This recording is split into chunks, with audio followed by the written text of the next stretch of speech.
The story begins with Jo-eun, our protagonist, taking pictures of flowers.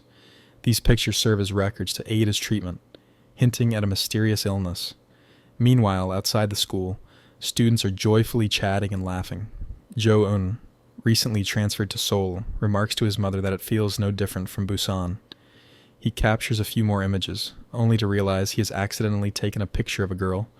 Upon seeing the angle of the photo, he blushes.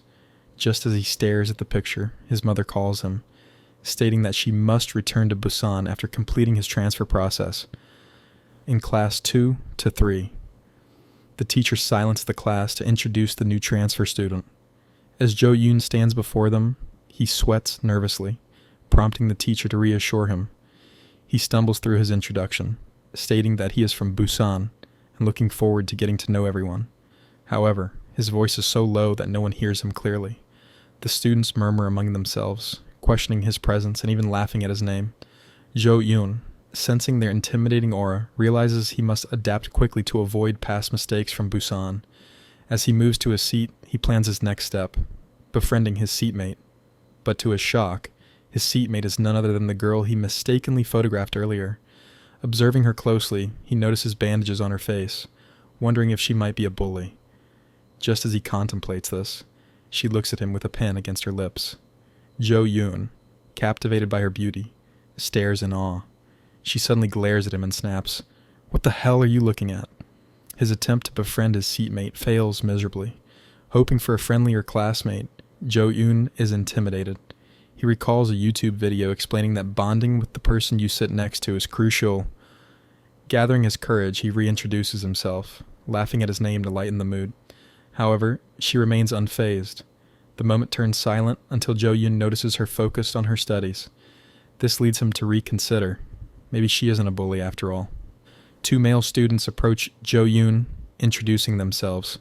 One comments that it must be tough sitting next to her, implying she isn't well liked. Jo-eun, confused, awkwardly shrugs it off. The two explain that she is always rude and that it's best to ignore her. Jo-eun wonders why they speak of her this way but follows them to the cafeteria, seeing an opportunity to make friends. One of them is surprised by Jo-eun's height, asking if he worked out in Busan. Jo-eun denies it, yet they continue praising his physique. While eating, they inquire about life in Busan and why he transferred. The unexpected question catches him off guard and he lies, saying it was due to his father's job. In truth, Jo-eun's transfer was because of a past incident. The scene shifts to a hospital, where Jo-eun wakes up, bandaged and confused. He asks his parents where he is, and they respond with concern, questioning if he remembers anything. Jo-eun, puzzled, asks his father how old he is, revealing his amnesia. Due to an accident, he lost all memories from kindergarten until now. Returning to the present, Jo-eun struggles academically, unable to grasp what is written in his textbooks. Despite his parents claiming he was once a brilliant student, it seems even his academic prowess has been erased. During PE, students engage in a soccer match. When Jo-eun gets the ball, he dashes forward with incredible speed, dribbles past everyone, and scores a goal. The entire class is mesmerized, bombarding him with questions about his athletic skills. Jo-eun himself is shocked. His parents claimed he was a bookworm, yet his body moves instinctively, like a seasoned athlete. With this newfound admiration, Jo-eun feels optimistic about achieving his goal of a smooth school life. However, a flashback reveals Jo-eun settling into his new home. His mother asks if he remembers anything, to which he replies, no. She appears relieved but assures him that memories will return over time. Her reaction suggests Jo-eun might have been a troublesome child. His mother then shows him his old room, stacked with books, claiming he used to love studying. She even presents awards from Korea's Mathematics Olympiad, proving he was once a top student. Jo-eun is shocked, questioning why he has no recollection of this life. When his mother starts crying, his father steps in, telling Jo-eun not to worry. Later, Jo-eun's father hesitates before revealing the truth. Jo-eun was a victim of severe bullying.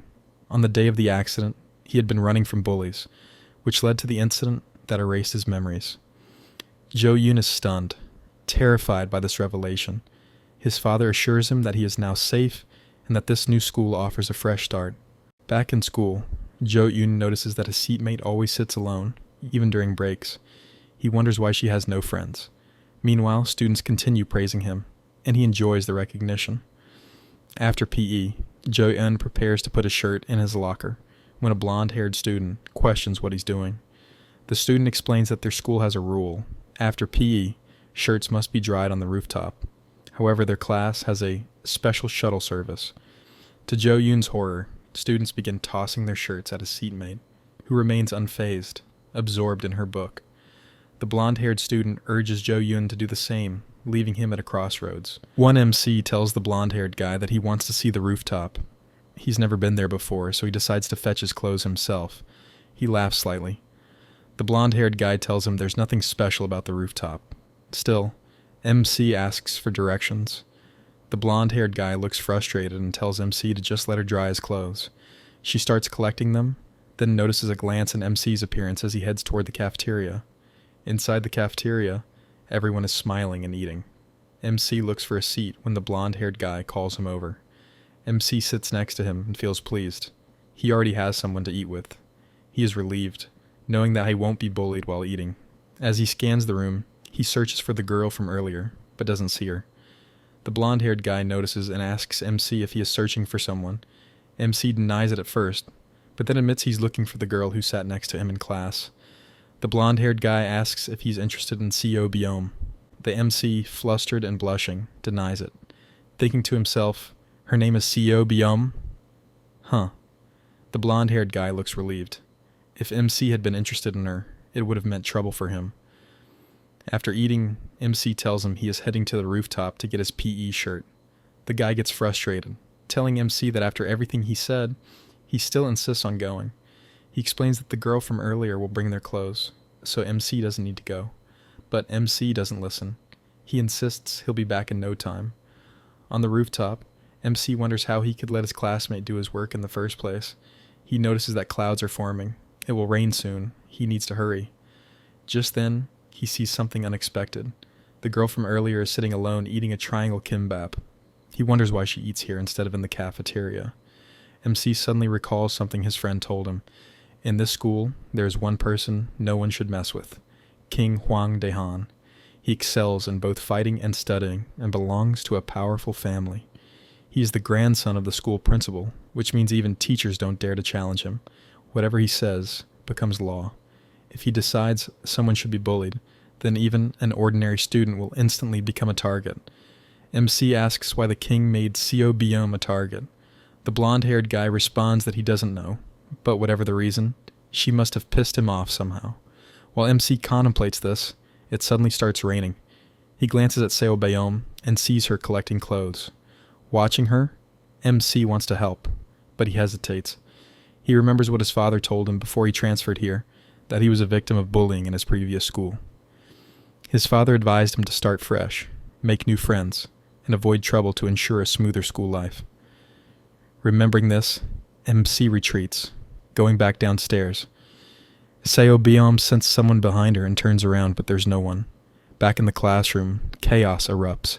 Everyone's uniforms are soaked from the rain, and they start blaming Seo Biom for it. MC watches, feeling frustrated. First, they made her do the work, and now they are accusing her. He realizes that he is no different from them.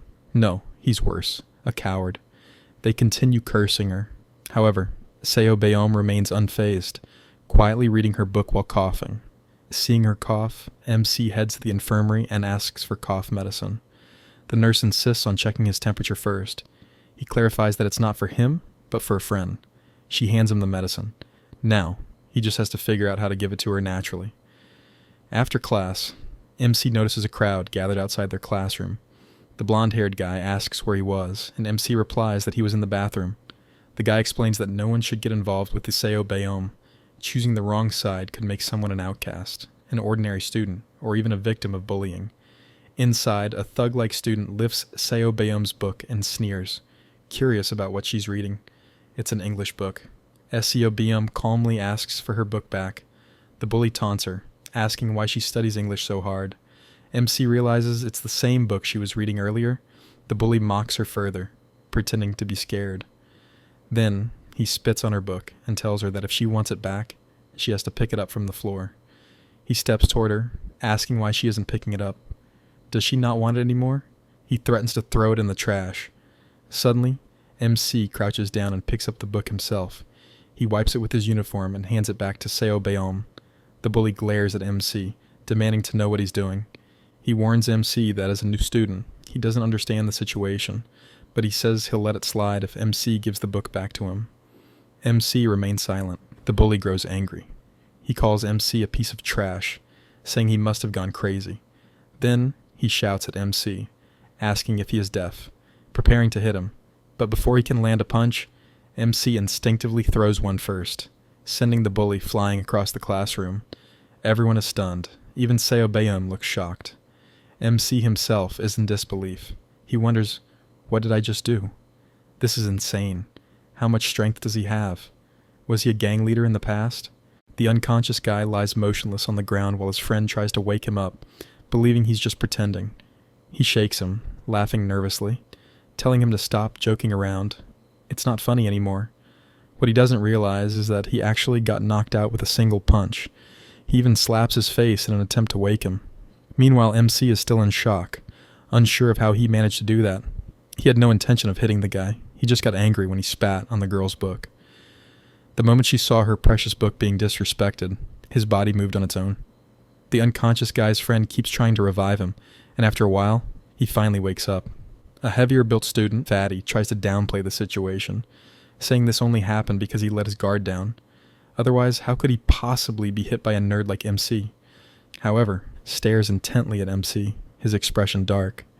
MC feels like his soul has left his body, convinced that he's dead meat now for angering him. But to everyone's surprise, the rough-looking guy doesn't retaliate. Instead, wanting to preserve his reputation, he announces that he simply collapsed due to anemia. Fatty, looking skeptical, questions how he could suddenly develop anemia like that. The guy quickly makes up an excuse, saying it might be because he's been drinking too much lately. Fatty, still unconvinced, points out that he clearly saw him getting punched, and there's even a visible bruise on his face. But the rough-looking guy insists, glaring dangerously. I didn't get hit by that bastard. I just collapsed from anemia. His tone leaves no room for argument.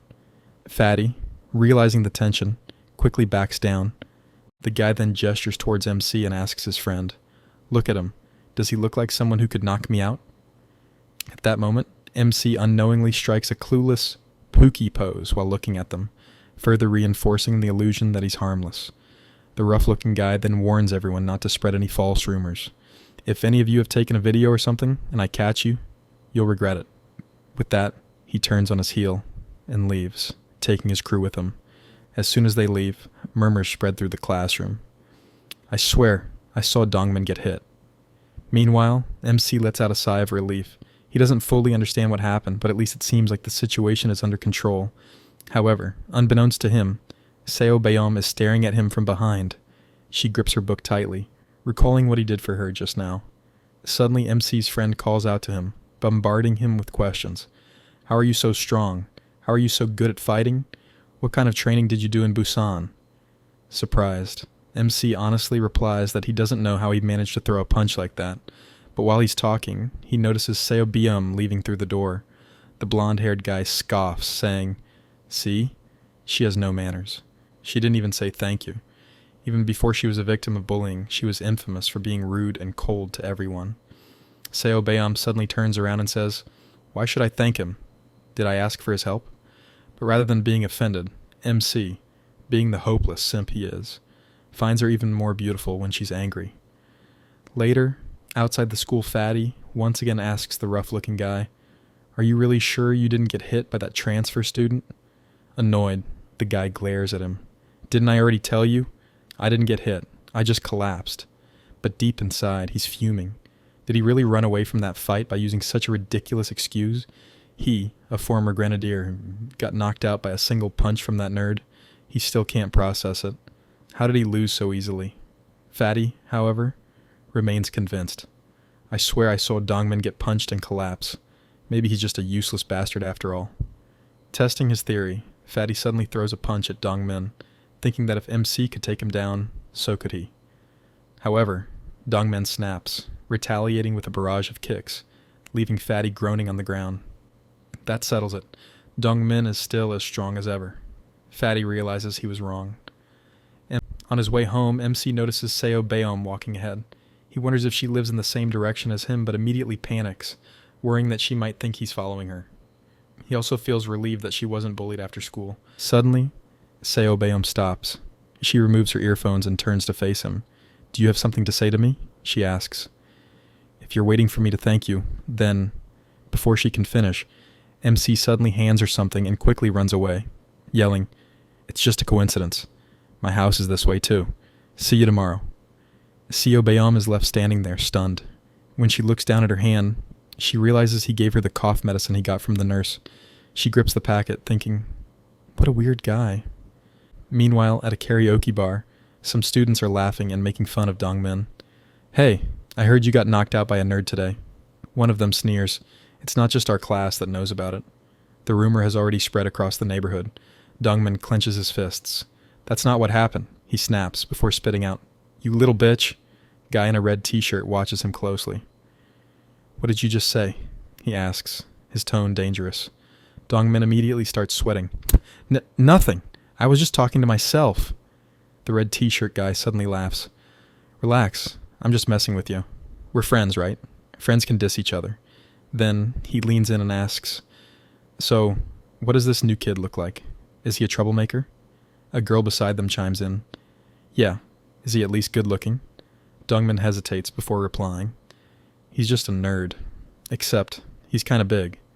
But deep down, he knows the truth. That nerd isn't just a nerd. The moment he was hit by MC's fist, he felt something terrifying. An overwhelming aura. Something that made him feel like he had been struck by a different kind of beast. The girl laughs mockingly. "So, you're saying you got beaten by a nerd?" Frustrated, Dongmin snaps. "I told you. I wasn't beaten." The red t-shirt guy smirks. "Then prove it." He leans closer and whispers, "You know what to do." Brother Daehan doesn't even consider nerds as people. If he finds out you got knocked out by one, what do you think will happen? You'll end up just like Seo Baeom, bullied by everyone. Dongmin clenches his fists. The next day, classroom 2 to 3. A glass bottle flies toward MC's head. Startled, he instinctively dodges it. Standing in the doorway is Dongmin. He's here for revenge. This time, we're fighting for real.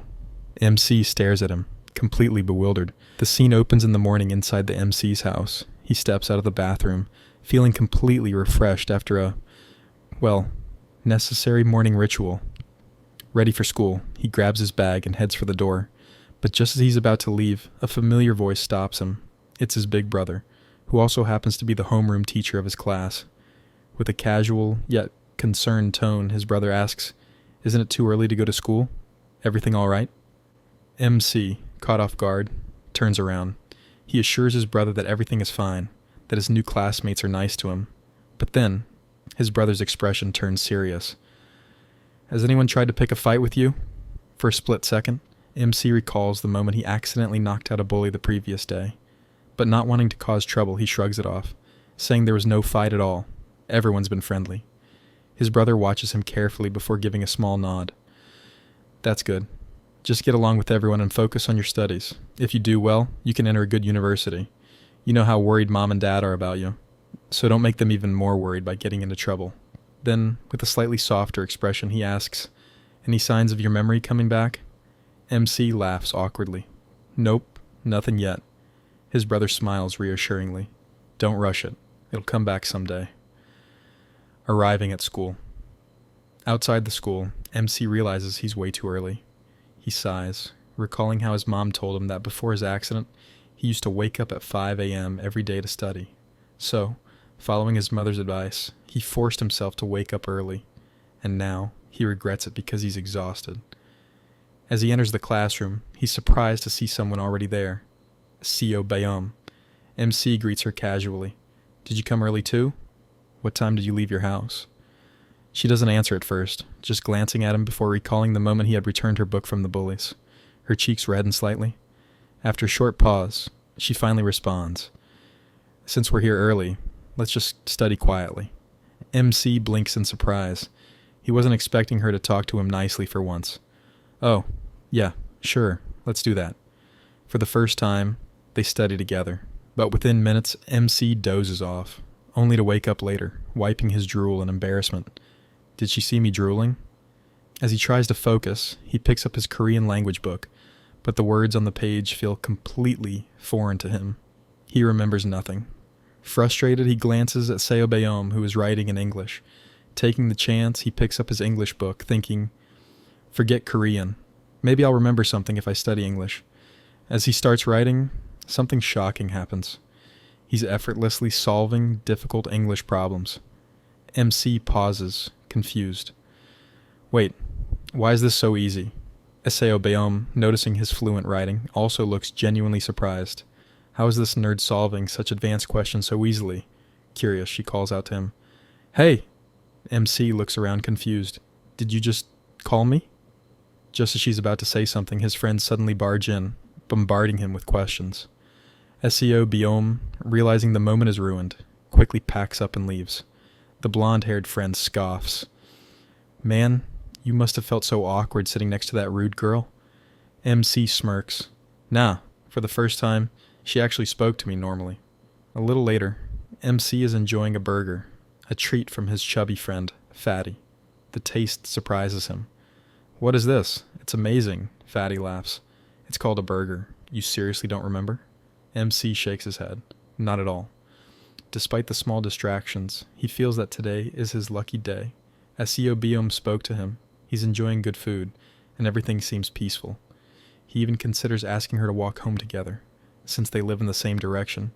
But just as he's lost in thought, a glass bottle comes flying straight at his head. MC instinctively dodges, eyes widening in shock. Standing in the doorway is Dongmin, looking furious. This time, we're fighting for real.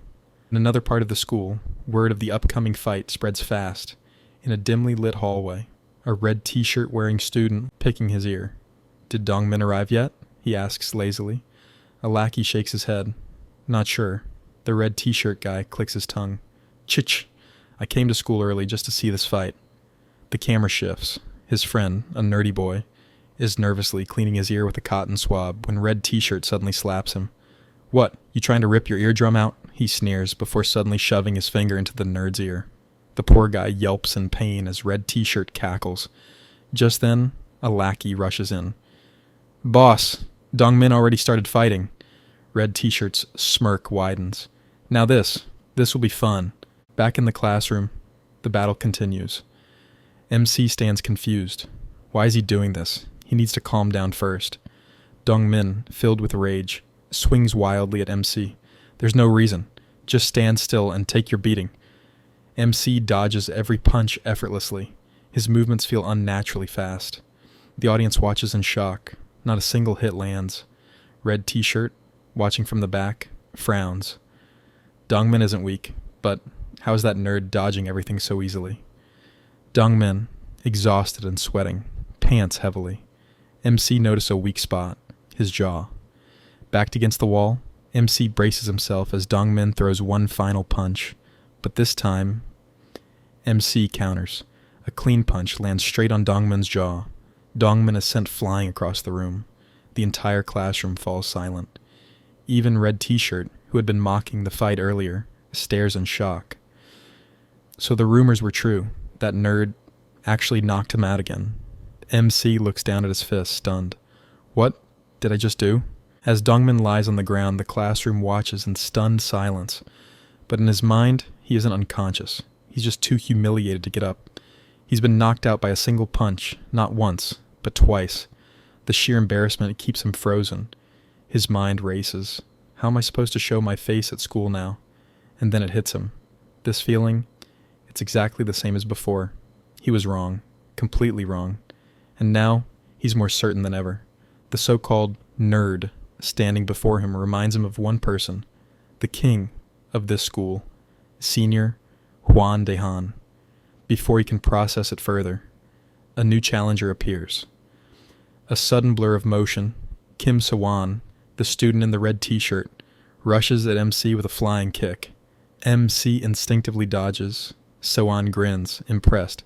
Damn, your reaction speed is insane. MC stares at him, dumbfounded. Why are you talking like we're in some wuxia novel? Ignoring him, Sawan asks, Your name's Jo Yoon, right? Sewon casually invites him outside for a smoke. As he lights a cigarette, he exhales and asks, "So, what the hell were you doing all this time if you don't even know how to smoke? Your life must be boring." He offers one to MC. MC refuses. "I don't smoke." Sewon chuckles. "Students are saying you're not from around here. Where are you from?" "Busan." Sewon hums. "Huh. Never been to Busan before."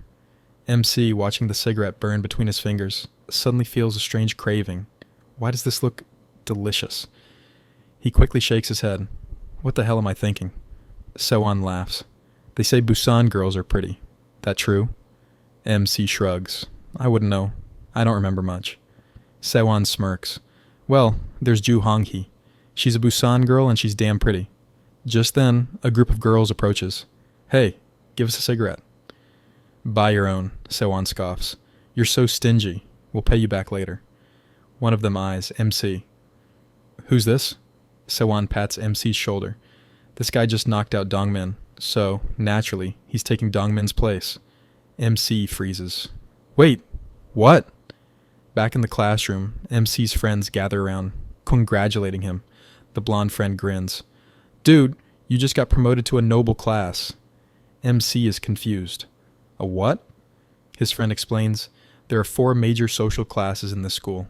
First slave class, like Seo Bayom, basically the bottom. 2, commander class, us commoners. 3, noble class, the elite, including Senior Kim Zifor, the king, and everyone knows who that is." MC is dumbfounded. What is this? The Joseon dynasty? Why the hell are there social ranks in high school? His friends envy him. He climbed to noble status in just 2 days. But MC isn't happy. "I didn't ask for this. I just wanted a quiet, peaceful school life." Before he can think further, Sewon appears. "What are you doing here? Come eat with us." In the cafeteria, MC picks up a tray, but Sewon snatches it away. "What are you doing?" he asks. "You don't need to carry your own food. The kids will do it for you." MC watches as a younger student quickly takes his tray and sets it at the table. Sewon smirks. "See? Life's easier now that you're one of us." MC feels increasingly uncomfortable. This doesn't feel right. Meanwhile, in the classroom, a student begs his friend for a spare PE uniform. "Hell no! You'll make it stink like poop." The student groans. "I'll wash it and return it." Then, his eyes land on Seo Bayom. He smirks. "Never mind. I'll just take hers." As usual, Seo Bayom ignores him. Annoyed, he yanks her earphones out. "Hey! How dare you ignore me?" He sneers. "Did you forget what Senior Daehan said? You're a slave. Or are you ignoring his orders?" Before he can say another word, a shadow looms over him. MC stands behind him. "Move!" The bully turns, furious. "Who the hell do you think?" He stops. The height difference is insane. Why is he so huge? Nervous, he points a shaky finger. "You don't know who I am, do you? I was friends with Dongmin since middle school." Another student quickly grabs him. "Dude, shut the hell up. Let's go." The bully glares. "Why are you dragging me?" His friend hisses. "Do you know why Dongmin isn't here?" "He left the school." "What?" "Yeah, that guy beat him so bad he disappeared." MC watches them leave. Maybe being one of them isn't so bad. No one's messing with me. SEO Byum, still seated, glances at him. Later, MC's friends decide to celebrate. Fatty grins. "Let's hit the convenience store. I'll treat everyone." As they leave, Sewon stops MC. "Where are you going?" "Just to buy some snacks." Sewon smirks. "Cool. Grab some chocolate and milk for me." MC hesitates. He's forcing his friend to pay for all of this. Sewon suddenly leans in. "Oh, and don't forget. Meet us where we smoked earlier. We're going to karaoke." MC frowns. "Do I have to?" Sewon grins. "Of course." Inside the karaoke room, Sewon sings loudly and terribly. The girls whisper and giggle. Why does he love karaoke so much when he sounds awful? One girl points at MC. "Why is he here?" Another replies, "Kim Sewon brought him. He replaced Dongmin." The first girl gasps. "No way. This nerd knocked out Dongmin?" They laugh. "Sewon didn't like Dongmin anyway. Seems like he likes this one better." Another girl smirks. "He's from Busan, right? Honghi, do you know him?" Hong-hee glares. Do you think Busan is some tiny village where everyone knows each other? Enumsky, ignoring their chatter, sighs. Why am I even here? Sewon suddenly calls out, Jo-yoon, come sing. I can't. I don't remember any songs. Sewon's grin sharpens. So you don't want to sing with me? MC quickly shakes his head. No, really. I just don't remember. Sewon laughs. Fine, fine. Then his smile fades. Anyway, I called you here for a reason. McTenses. I need you to take over Dongmin's job. MC blinks. Job? Sewon leans forward. It's easy. Just collect 500,000 won every week from your class. Deadline's Friday. Simple, right? MC realizes this isn't a request. It's an order. As the conversation unfolds, Hong-hee keeps staring at him. Why does this guy seem so familiar? The night is lively, as the group of students drinks and celebrates their new member's initiation. A girl questions Kimsey about whether he got permission from Daehan before accepting a new member. Kimsey shrugs, saying the rule is simple. Whoever defeats the previous member takes their place. However, our MC doesn't seem pleased with this explanation. Holding his drink, he suddenly asks, Isn't it illegal for high schoolers to drink? And why are they even drinking? Kimsey smirks, grabs MC's glass, and forces him to drink. MC coughs violently, making the others burst into laughter. One of the girls excitedly snaps pictures, teasing that it's his first time drinking and he looks really cute. Amused, Kimsey asks how it tastes. Strangely, instead of being disgusted, MC looks surprised. Internally, he wonders why the taste feels so familiar, as if his body instinctively knows the sensation. A thought lingers. Had he been a regular drinker before? Without realizing it, he starts downing drink after drink, shocking everyone. Kimsey watches in disbelief as MC surpasses expectations. Meanwhile, a blonde girl in the group keeps staring at MC, struggling to shake off the feeling that she has seen him before. Suddenly a flashback takes us to a chilling scene. A man lies on the ground, bleeding next to a truck. Flutter open, he barely comprehends his surroundings. Before more is revealed, MC wakes up in his bed, gasping. He adjusts his glasses, his head pounding from the previous night's drinking, still confused about how he got home. His first thought, did his brother find out? If so, he knows he's in deep trouble. Stepping out of his room, his brother calls out, telling him to hurry up or he'll be late for school. Scratching his head, MC starts to mention last night, but hesitates. His brother then asks if he's tired, making MC even more confused. Shouldn't he have realized he was drunk? But to MC's relief, his brother assumes he's just exhausted from transferring schools. However, just as MC rushes to the dining room, his brother catches a faint whiff of alcohol and grows suspicious. On his way to school, MC sighs in relief that he wasn't caught. He recalls his mother's warning. His brother can be terrifying when angry. Determined to be more careful, he realizes he still reeks of alcohol and decides to buy chewing gum. Entering a convenience store, he hears someone being scolded. It's none other than the female lead. Her boss reprimands her, warning that if she messes up again, she'll be fired. MC greets the store owner and exchanges glances with FML. After stepping outside, MC offers her some gum, which she refuses. Curious, MC asks if she works all night before heading to school. She responds nonchalantly, saying she does so 5 days a week. Studying all night is necessary anyway, so she might as well earn money. She even mentions how it allows her to afford lunch. MC recalls seeing her eat a simple triangle-shaped kimbap on the rooftop and suspects she has financial struggles. He compliments her dedication, saying it makes him reflect on himself and decide to start working harder. Hearing this, she stares at him intensely. When he notices, she suddenly asks a question, making him excited. It's the first time she has shown interest in him, but his excitement fades when she asks, "How did you get so good at English?" Dumbfounded, MC expected something more personal. She explains that while he struggles with basic subjects, he solves complex English problems with ease. She presses him for a secret method, leaning in too close. Flustered, MC insists there's no secret, but she refuses to believe him. Frustrated, she storms off, assuming he's lying. In class, she remains cold toward him. To clear up the misunderstanding, MC writes her a note explaining that he has amnesia. She responds with another note, dismissing it as an excuse. Exasperated, MC wonders how he can prove the truth. After class, MC sees his friends heading to the store and asks to join them. They panic. telling him there's no need and that they'll buy whatever he wants. MC tells them not to buy anything for him. Before they can leave, a girl appears, demanding to see MC. His friends tells MC that Hong Hee is looking for him. Confused, MC wonders who she is. When they lock eyes, she excitedly calls out his name, grabs his arm, and asks if he got home safely. Hong Hee reminds MC that he was incredibly drunk last night. Hearing this, MC becomes anxious. He looks behind and takes her outside to talk in private. As they leave, Bam watches them silently from behind. Outside, he asked what exactly did he do last night. Laughing, she reveals that he drank straight from the bottle and even forced Kimsey to drink. Shocked, MC can't believe it until Hong Hee shows him pictures from last night. In the images, MC is holding Kimsey by the neck, chugging drinks like a madman. She then tells him that after drinking, he ran off making strange gestures, leaving everyone bewildered. Meanwhile, Hong Hee feels an eerie sense of familiarity, the way MC drinks, the way he talks. It all reminds her of someone she once knew in Busan. A flashback reveals Hong Hee in a bar, uncomfortable among rowdy drinkers. Amidst the chaos, a man confidently proclaims that no one will leave walking on two legs by the end of the night.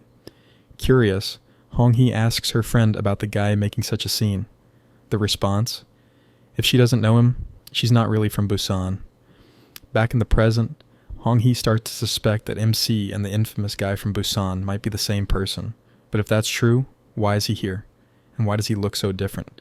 Before she can dig deeper, Kimsey's lackey spots them and points them out. Kimsey is shocked to see them standing so close. His friend smirks, suggesting that maybe MC doesn't know that Kimsey has feelings for Hong Hee. The scene shifts to a bustling shopping mall where a young woman walks alongside a group of guys. One of them questions why she is here instead of at school, to which she nonchalantly replies that school is boring. While talking, something catches her attention. A moochie purse. She picks it up, admiring it, and exclaims, "Isn't it cute?" Just like me. The store clerk, impressed by her taste, comments that she has a good eye. Smirking, she confidently replies, "This level of taste is nothing for me." Then, turning to one of the guys, she sweetly says, "Appa, I want this as my birthday present." The guy inquires about the price, and she casually responds, "Only 5 million won." He hesitates, remarking that it isn't much, but still questions if something like this is really necessary. Before he can finish his thought, he suddenly stops speaking. The store clerk asks if she should prepare the payment, but the guy leaves them hanging, walking away without responding. Then, turning to the girl, he asks, "Were you always like this?" Confused by his words, she looks at him for clarification. Instead, he abruptly turns left and says, "It was fun while it lasted. Live well." Meanwhile, the guy asks his friend about Seo Beom, the female lead, wondering how she is doing. His friend replies that her life is likely going as usual. After all, he has made her his slave. At school, the girl suddenly points at MC, asking if he remembers her. She believes she saw him in Seomyeon a year ago. Hearing this, MC's heartbeat races. He doesn't remember her at all, but he plays along, hesitantly asking, "Did we actually meet?" She isn't entirely sure either, which is why she wanted to confirm. When MC awkwardly admits his memory isn't great, he laughs in his mind, worried that if she truly recognizes him and discovers his past of being bullied, it might spread, and he could become a target again. However, she soon appears puzzled and mentions another name, Jo Hun. Hearing this, MC looks surprised. She then asks, "Did you change your name?" He responds, "My name was originally Yu Cho Yoon." She recalls that the guy she is thinking of didn't wear glasses and had a completely different aura. Doubt creeps in. Perhaps she is mistaken. Before they can dwell on it further, someone suddenly interrupts, calling out, "What are you two talking about so excitedly?" Enter Kimsey, a notorious troublemaker. He grins and teases MC, asking if they became close after the drinking party. Getting closer, he jokingly complains that he is jealous. Hong Hee always runs away when he talks to her, yet she seems so comfortable chatting with MC. Annoyed, she retorts, "When did I ever run away?" Kimsey, making a disgustingly playful face, whines, "Hang out with me too, Hong Hee," before making ridiculous sound effects. Rolling her eyes, she replies, "I avoid you because you act like this." Snapping out of his childish behavior, Kimsey demands to know what they were talking about so eagerly. Hong Hee brushes it off, saying they didn't discuss much, just that she lived in Busan for a while and wanted to see if they had mutual acquaintances. Then, turning to MC, she asks, Isn't that right, Yuna? MC quickly agrees. However, Kimsey grows visibly irritated. He brings up the drinking party, mentioning how MC messed up with him. Apologizing, MC admits he blacked out and doesn't remember much. Kimsey smirks, placing his hands on MC's cheeks and squeezing them, teasing that MC was cute while rambling in his drunken state. Then, with a sinister undertone, he asks, "Are you collecting the money or not?" MC suddenly remembers what was said during the drinking party. Kimsey reminds him that tomorrow is Friday, and he must bring the collected 500,000 won after school. Internally, MC panics. His monthly allowance is only 30,000 won. How is he supposed to get that much money by tomorrow? His thoughts are further clouded by concerns about his past. If Hong Hee truly knows about his history and spreads it, it could destroy the life he's trying to build at this school. Meanwhile, as he enters the classroom, students are whispering and laughing at someone. It's none other than Dongmin, the guy MC previously knocked out with a single punch. Dongmin has now been demoted to the slave class. Students mock him, throwing a slipper at him and ordering him to bring it back. When Dongmin hesitates, they threaten to inform Daehan that he isn't fulfilling his duties as a slave. Fear flickers in his eyes as he complies. Witnessing this, MC feels conflicted. A part of him pities Dongmin, while another part believes this is the consequence of his past bullying. Later, MC's friends arrive with a pile of snacks and drinks, claiming they bought them for him. MC insists they shouldn't waste their money, but his friend laughs, saying that compared to what they've been forced to do in the past, this is nothing. Glancing at Dongmin, MC realizes the cycle of dominance is still alive. Instead of keeping the snacks for himself, he shares them with his friends, instructing them not to buy such things again. Then, as MC turns around, he offers a chocolate bar to Seo Beom. His friends immediately stop him, warning him that talking to her could get him into serious trouble. Confused, she asks what kind of trouble they mean. A blonde-haired friend explains that the king of the school, Huang Daehan, has declared that anyone who gets close to Seo Beom will be punished, or worse. MC finally understands the power hierarchy in this school. Seo Beom then turns to MC and coldly says, "Did you hear that? So don't talk to me so carelessly unless you want to end up like me." Shortly after, the teacher dismisses the class but complains about a foul smell. He points to an overflowing trash bin and orders it to be cleaned. A girl, looking annoyed, kicks a desk and orders Seo Beom to do it, threatening to report her to the king if she refuses. MC watches as Seo Beom silently lifts the heavy garbage bags. Outside, she struggles under their weight. Suddenly, a hand grabs one of the bags. It's MC. Surprised, she asks, "What are you doing?" MC simply replies, "Let me take one. I want to help you." She stays silent for a moment. Then MC asks her a question that has been on his mind. "You don't seem like someone who would obediently follow orders, so why do you let others push you around? Is there another reason?" As he speaks, someone observes them from the shadows. It's one of the king's close friends. Smirks and mutters, "A new face? Who the hell is this iron guts bastard?" As the sun sets, the MC and Beom throw a garbage bag into the bin. MC glances at her, still thinking about what he had asked earlier, why she was doing all this. There had to be a reason. She stays silent for a moment before finally speaking. "Huang Daehan is holding my weakness," she confesses. Hearing this, MC wonders, what kind of weakness could she possibly have? The scene shifts. MC cracks open a cold drink and silently offers one to Beom. She takes it but remains quiet. Then, she suddenly asks, "Who exactly are you? Why are you being so nice to me?" MC looks at her and simply denies it. "I'm not." But Beom doesn't back down. "Perhaps. You like me?" Caught off guard, MC stands up, his face turning red. He quickly takes a sip of his drink and nervously responds, "No way. It's not like that. Why would you think that?" Beom watches him closely. "Then why do you always stand by my side? Why do you help me whenever someone forces me to do things? Is it because you pity me?" MC goes silent for a moment. Then, he finally speaks. "I was just like you," he admits. "I was bullied too." As they walk together, MC complains about having to sit in class on such a nice day. Beom, lost in thought, remembers what he just told her. Is that why he's helping me? Because he thinks I'm like him? Without realizing it, she stares at him for too long. Their eyes meet. Embarrassed, Beom quickly turns away. MC notices. Why are you so quiet all of a sudden? I'm not, she replies. MC studies her for a moment, thinking back to what she said earlier. Daehan is holding her weakness. He debates whether to ask her directly, but just as he's about to speak, a loud voice interrupts. A group of boys stands nearby, smoking. One of them eyes MC and asks, "What are you two doing here?" A stocky boy with a round-cut hairstyle steps forward, his expression turning hostile. "Get lost." Not looking for trouble, MC quickly apologizes and says they'll leave. But before they can, the round-cut guy stops him. "We're almost out of cigarettes," he sneers. "Since you're here, why don't you buy us some? And pay for them too, unless you want to get beaten up." Just as the situation escalates, another student intervenes from behind. He's a second-year student. The round-cut guy freezes, his face twisting into a forced smile. "Oh? My bad, senior," he says mockingly. Then he steps closer. "Should I be more polite then?" He tries to intimidate MC, demanding money. But something is off. MC doesn't look scared at all. Instead, he's thinking about how easily he could take this guy down. His confidence surprises even himself. Before the round-cut guy can press further, the same student who spoke earlier stops him again. "Why should I?" Round-cut guy replied. The boy with a cold expression speaks firmly. "If I said stop, then stop." The round-cut guy hesitates, then shrugs. "Chill, man.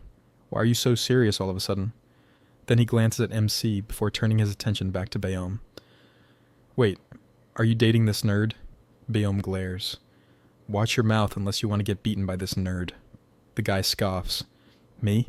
Beaten by him?" Bayom smirks. "The group you're trying so hard to join. MC is already a member of it." Shock flashes across the guy's face. "No way!" After an awkward pause, he turns and walks away with his crew. But just before he disappears, Bayom stops him. "You should come home sometime. Auntie is worried about you." He scoffed and said, "You don't need to care." MC watches, then asks, "You know him?" Bayom stays silent. Inside, she thinks about her weakness. Elsewhere, a bespectacled boy is massaging Kim Sewon's shoulders. Sewon scoffs. "Are you even trying? You're so weak." The boy apologizes, promising to try harder. His friend approaches. "I've completed this week's collection." Sewon smirks. "Good job. You deserve a massage too." Then his friend hesitates. "Will MC be able to collect money properly?" Sewon leans back. "He better. Otherwise he'll be demoted to the slave class immediately." His friend pauses. "I've been meaning to ask, why are you being nice to MC? You even recommended him, even though he looks like a nerd. Is it just because he beat Dongmin in front of everyone?" Sewon smirks and says, "I don't think I ever told you why I hate Dongmin." He then recalls the past. Back in elementary school, Sewon was smaller than the other kids, and Dongmin made sure he suffered for it. They would make him do their work, call him weak, humiliate him. Dongmin sneered at him. "You're so small. Is it because of your father? Is he short too?" The boys around him laughed. Furious, Sewon snapped, "Screw you." Dongmin's expression darkened. He stepped closer. "What did you just say?" Sewon hesitated. Then, with no choice, he apologized. Luckily, they were. In different middle school, Sewon made friends, got stronger, and worked out. By the time high school came around, he had grown, taller, more muscular. And then he heard the news. Dongmin was in the same high school. Excited, he approached him. "Long time no see," Sewon had said, towering over him. But fate was cruel. A rule prevented members from fighting each other without permission from Daehan. Sewon had to hold back. Then, one day, he saw Dongmin getting beaten like a dog, and that felt satisfying. His friend, frustrated, says, "It's unbelievable that there's a story like this between you two." He insists on going to beat Dongmin on Kim Swan's behalf since he isn't even a member. Kim Swan turns him down, saying there's no point in bullying Dongmin because he's useless. Besides, Dongmin will eventually be bullied by the students he used to pick on in the past. Sewon clenches his fist. "But now, there's another problem. I don't like MC. "Why?" "Because that night, when we were drinking, he pissed me off. And what's worse, I saw him and Hong Hee laughing together." His friend hesitates. "But you can't fight him without Daehan's approval." Sewon grins darkly. "It'll be fine, as long as I'm not the one who starts it. If I can make MC throw the first punch, then I can call it self-defense. And then I'll kill him." Meanwhile, outside a bar, Two girls wait impatiently. Finally, their friend arrives and apologizes for being late. She then asks, "Have the guys arrived?" "Yeah, they're inside," the other replies. Excited, she asks, "Is that famous guy from Harong High here too?" "What was his name again?" Before she can finish, her phone rings. She answers. "Wow, you're calling me? Haven't heard from you since you transferred." On the other side, it's Hong Hee. "I need to know something," Hong Hee says. "Tell me about the guy who's famous in Busan. His name is Jo Hoon. What's he up to these days?" The scene opens outside the school where students are chatting about karaoke and other casual topics. Amidst the crowd, Seo Beom walks while scrolling through her phone. Suddenly she notices her battery is about to die. Panicking for a moment, she searches for her charger, as she needs to charge her device for English listening practice, only to realize she left it at home. With no other choice, she gives up on her practice for the day. Later, she arrives at her part-time job, where the shop owner warns her to work diligently and not slack off. Beom, feeling frustrated, watches him leave before pulling out her English book. As she holds it, she wonders why the owner always criticizes her when others play loud mobile games and watch movies at work. She's simply studying in silence. As she pulls out her book, something suddenly falls from her bag. It's the medicine the MC had given her earlier. Later, after handling a customer, she finds herself gazing at the cough medicine, recalling how kind the MC was. A thought crosses her mind. Has anyone ever worried about her like that before? Guilt washes over her as she realizes she may have been too harsh on him. The scene then shifts to a karaoke bar where two waiters watch as a group of high school students enters. After leaving the room, one waiter questions why they're letting them in, since they are just high schoolers.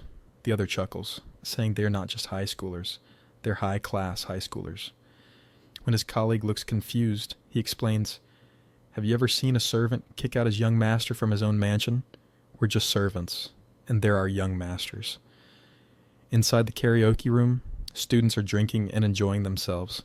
A girl sitting next to Daehan complains about the boring drinking game and suggests they go somewhere more exciting. But Daehan, uninterested, coldly responds, "Were you always this ugly?" His words shock her. Suddenly Kim Sewon enters the room, asking if Daehan called for him. Daehan brings up the collection day and asks if everything is complete. Kim Sewon replies that he's almost done, except for one class, which recently got a transfer student who became a new member after defeating Dong Min. This catches Daehan and his friend's attention. His friend asked about the new student, curious to know if he's strong because he wants to fight him. Kim Sewon admits he doesn't know much since he was away due to hemorrhoid surgery, but he offers to find him and bring him here. Daehan declines, confident that he'll cross paths with him eventually. After that, Dongmin leaves the room. As the night continues, Daehan suddenly turns to his friend and asks about Seo Beom, if there's been any news about her. His friend casually responds that her life is the same as always, and she obediently follows orders.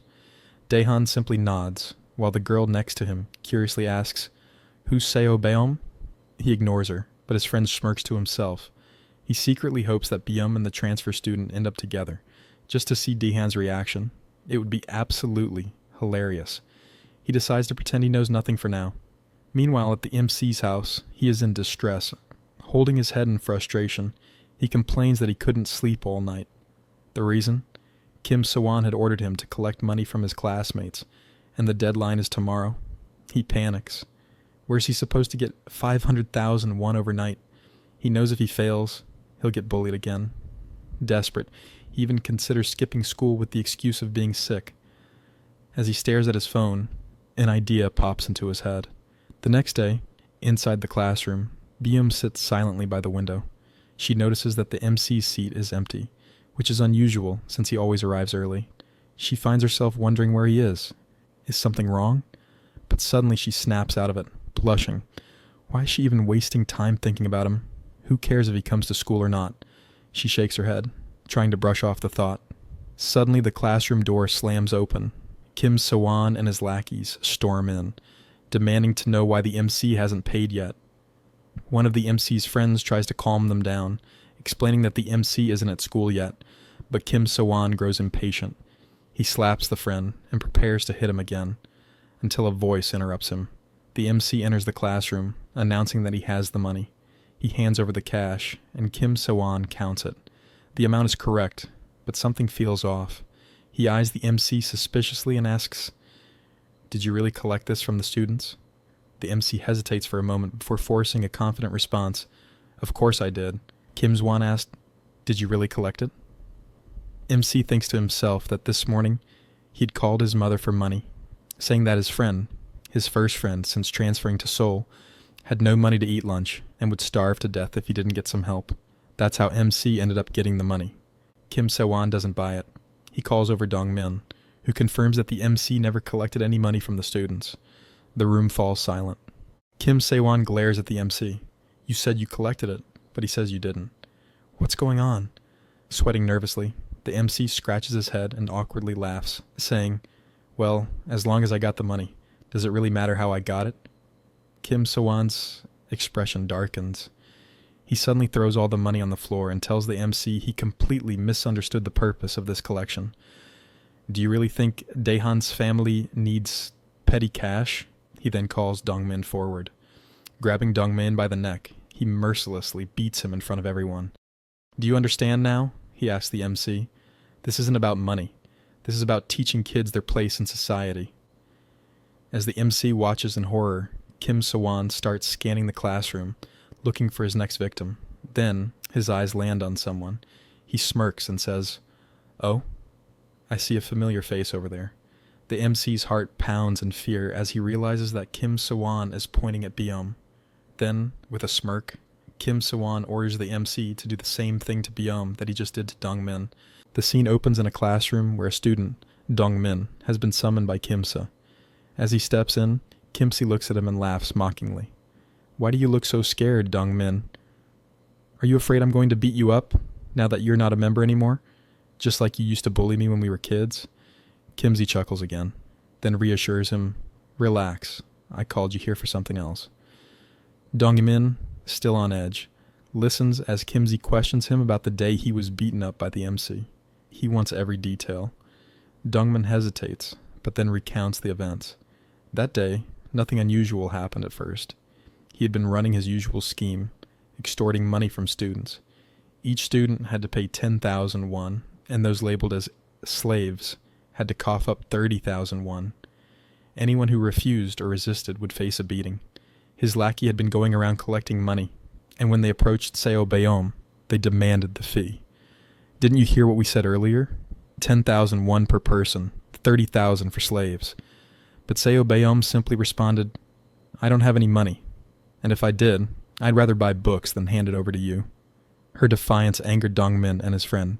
As usual, he grabbed her English book to mess with her.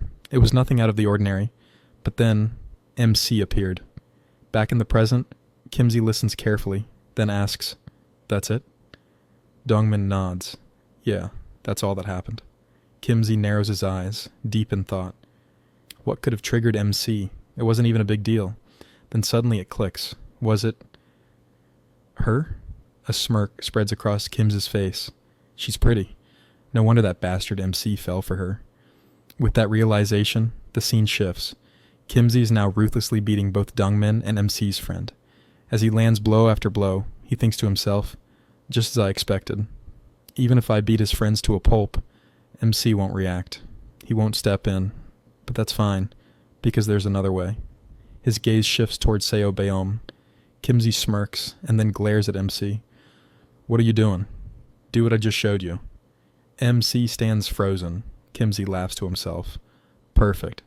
Everything is going just as I planned. He steps closer. What's wrong? If you don't want to do it, I'll show you one more time. For the last time. He raises his hand, preparing to slap Seo Bayom. But before his hand can come down, MC suddenly steps in, grabbing his wrist with a deadly glare. Stop it. The room falls silent. Kimsey smirks again. In another classroom, students hear the commotion. Among them is Hong Hee, distractedly looking at her phone. She recalls a conversation from last night. She had asked a friend from Busan about MC. Before she can think more about it, someone shouts that a fight has broken out. A fight? Who? It's between Kimsey and the transfer student. Hearing that, Hong Hee's expression changes, and she quickly rushes toward the scene. Back in class 2 to 3, Kimsey glares at MC, who is still holding his wrist tightly. Let go! But MC's grip tightens. Kimsey, now wincing in pain, taunts him. Come on, hit me. If you don't like what I'm doing, then hit me. MC doesn't respond. Kimsey presses harder. Hit me! I'm saying... Before he can finish, MC suddenly squeezes his arm, making Kimsey scream in pain. Let go! You're gonna break my arm. MC's eyes are cold. I'll let go, if you stop. Kimsey, struggling, tries to punch MC with his free hand, but MC effortlessly grabs his shoulder, swings him around, and locks his arm in place. Kimsey cries out, completely overpowered. You don't get to decide when this ends, MC says, his grip unyielding. If you don't stop, can you handle the consequences? For the first time, Kimsey looks shaken. Then suddenly, MC lets go. Kimsey stumbles back, clutching his arm, breathing heavily. He glares at MC and then smirks. Hey, do you like Seobiome? MC, caught off guard, blushes slightly and stays silent. Kimsey grins. Thought so. The so-called hero sat still when his friend and all those other kids were getting beaten up. But the moment it was her, he overreacted. Isn't it obvious? His tone darkens. You've got some serious nerve. Liking the girl that Daehan personally marked as a slave? Well, fuck this Daehan guy. Kimsey steps forward. Do you even understand what that means? Meanwhile, Hong-hee watches, her mind racing. She remembers her call from last night. Her friend had sounded nervous. Don't say MC's name. Why? Because of him. The scene in Busan turned upside down. Hong-hee had frowned. Turned upside down? What do you mean? Her friend's voice was serious. The guy who was on top of the entire Busan underworld just vanished one day. And the school he attended? The moment he disappeared, the whole system collapsed. Other schools devoured it. There were school-wide brawls every single day. Total chaos. Wait, are you saying MC caused all that? Who else? He was unstoppable. Then suddenly, without a trace, gone. Back in the present, Hong-hee watches MC closely. She was sure he was strong. So why? Why does it look like he's letting Kimsey push him around? The scene shifts to a little earlier, showing what happened before. The tension in the classroom thickens as Kimsey questions the MC's actions, asking why he's behaving that way. But the MC simply brushes it off with a nonchalant excuse. Look, young man, we are just classmates. There's nothing between us like that, but she is my desk mate, and if she's having a hard time, of course, I should be helping her. A moment of silence follows. The entire class looks disappointed. Even the MC himself finds his excuse weak, because deep down, even he doesn't understand why he keeps acting this way whenever it involves Seobiome. It's as if his body moves on its own. Before he can dwell on this thought, Kimsey suddenly launches a punch, cutting through the awkward atmosphere. Stop saying these cheesy lines. This isn't some drama, he yells. MC swiftly dodges, but Kimsey follows up with a kick, demanding to know what his relationship with Hong-hee is. Hearing that name, MC is caught off guard. Hong-hee? Why is he bringing her up all of a sudden? Kimsey's eyes narrow as he warns MC to stay away from Hong-hee and orders him to stay in one place. But as MC effortlessly dodges his attacks, he scoffs internally. It's not like I'm a rat or something. It's just that you and Dongmin are too slow. Even elementary kids could dodge these punches easily. With each missed strike, the classroom erupts in murmurs. The students are shocked. MC is dodging everything. Isn't he crazy fast? One whispers. Do you think he'll actually take down Kimsey? Slowly, the class's perspective starts shifting. Be honest. You guys are secretly rooting for him, right? I mean, yeah. Look at him. They realize that ever since MC took over the previous class member's position, he never bullied anyone or collected money like the others. This fight is happening precisely because he refused to extort money from the students. That's when MC's friend starts to get excited. If MC wins, that means I'll be the second in command of the class. Seizing the moment, the blonde-haired student rallies everyone. Come on, cheer for MC. He's fighting for you guys. The energy in the room shifts. Now, MC has an entire class cheering for him. But as the fight drags on, Kimsey starts to get exhausted. His punches grow weaker, his breath heavier. Stop running away like a rat and face me, Kimsey growls between gasps. MC thinks about it. There are too many openings. Should I just end this? But then he hesitates. If this goes on, the teachers will arrive, his brother will find out, and things will get out of control. Clutching his face, he decides, I don't care if I get beaten up. I just need to calm things down first. But then, a voice cuts through the noise. Didn't I tell you before? SEO Bayom is Daehan's personal slave. Unless you beat Daehan and take over this school, nothing will change until graduation. Kimza smirks, taunting MC. If you're so confident, go ahead. Beat me up. Take over the second years. Then crush the third years. And maybe even kill Daehan, the king himself. Emasi freezes. Kimzy takes the opportunity to launch another attack. If you're not ready for that, just take the beating. Shut up and go back to your loser position. MC sees the punch coming straight at him. Should I just take it? Closing his eyes, he accepts his fate. I'm sorry, Mom. Dad.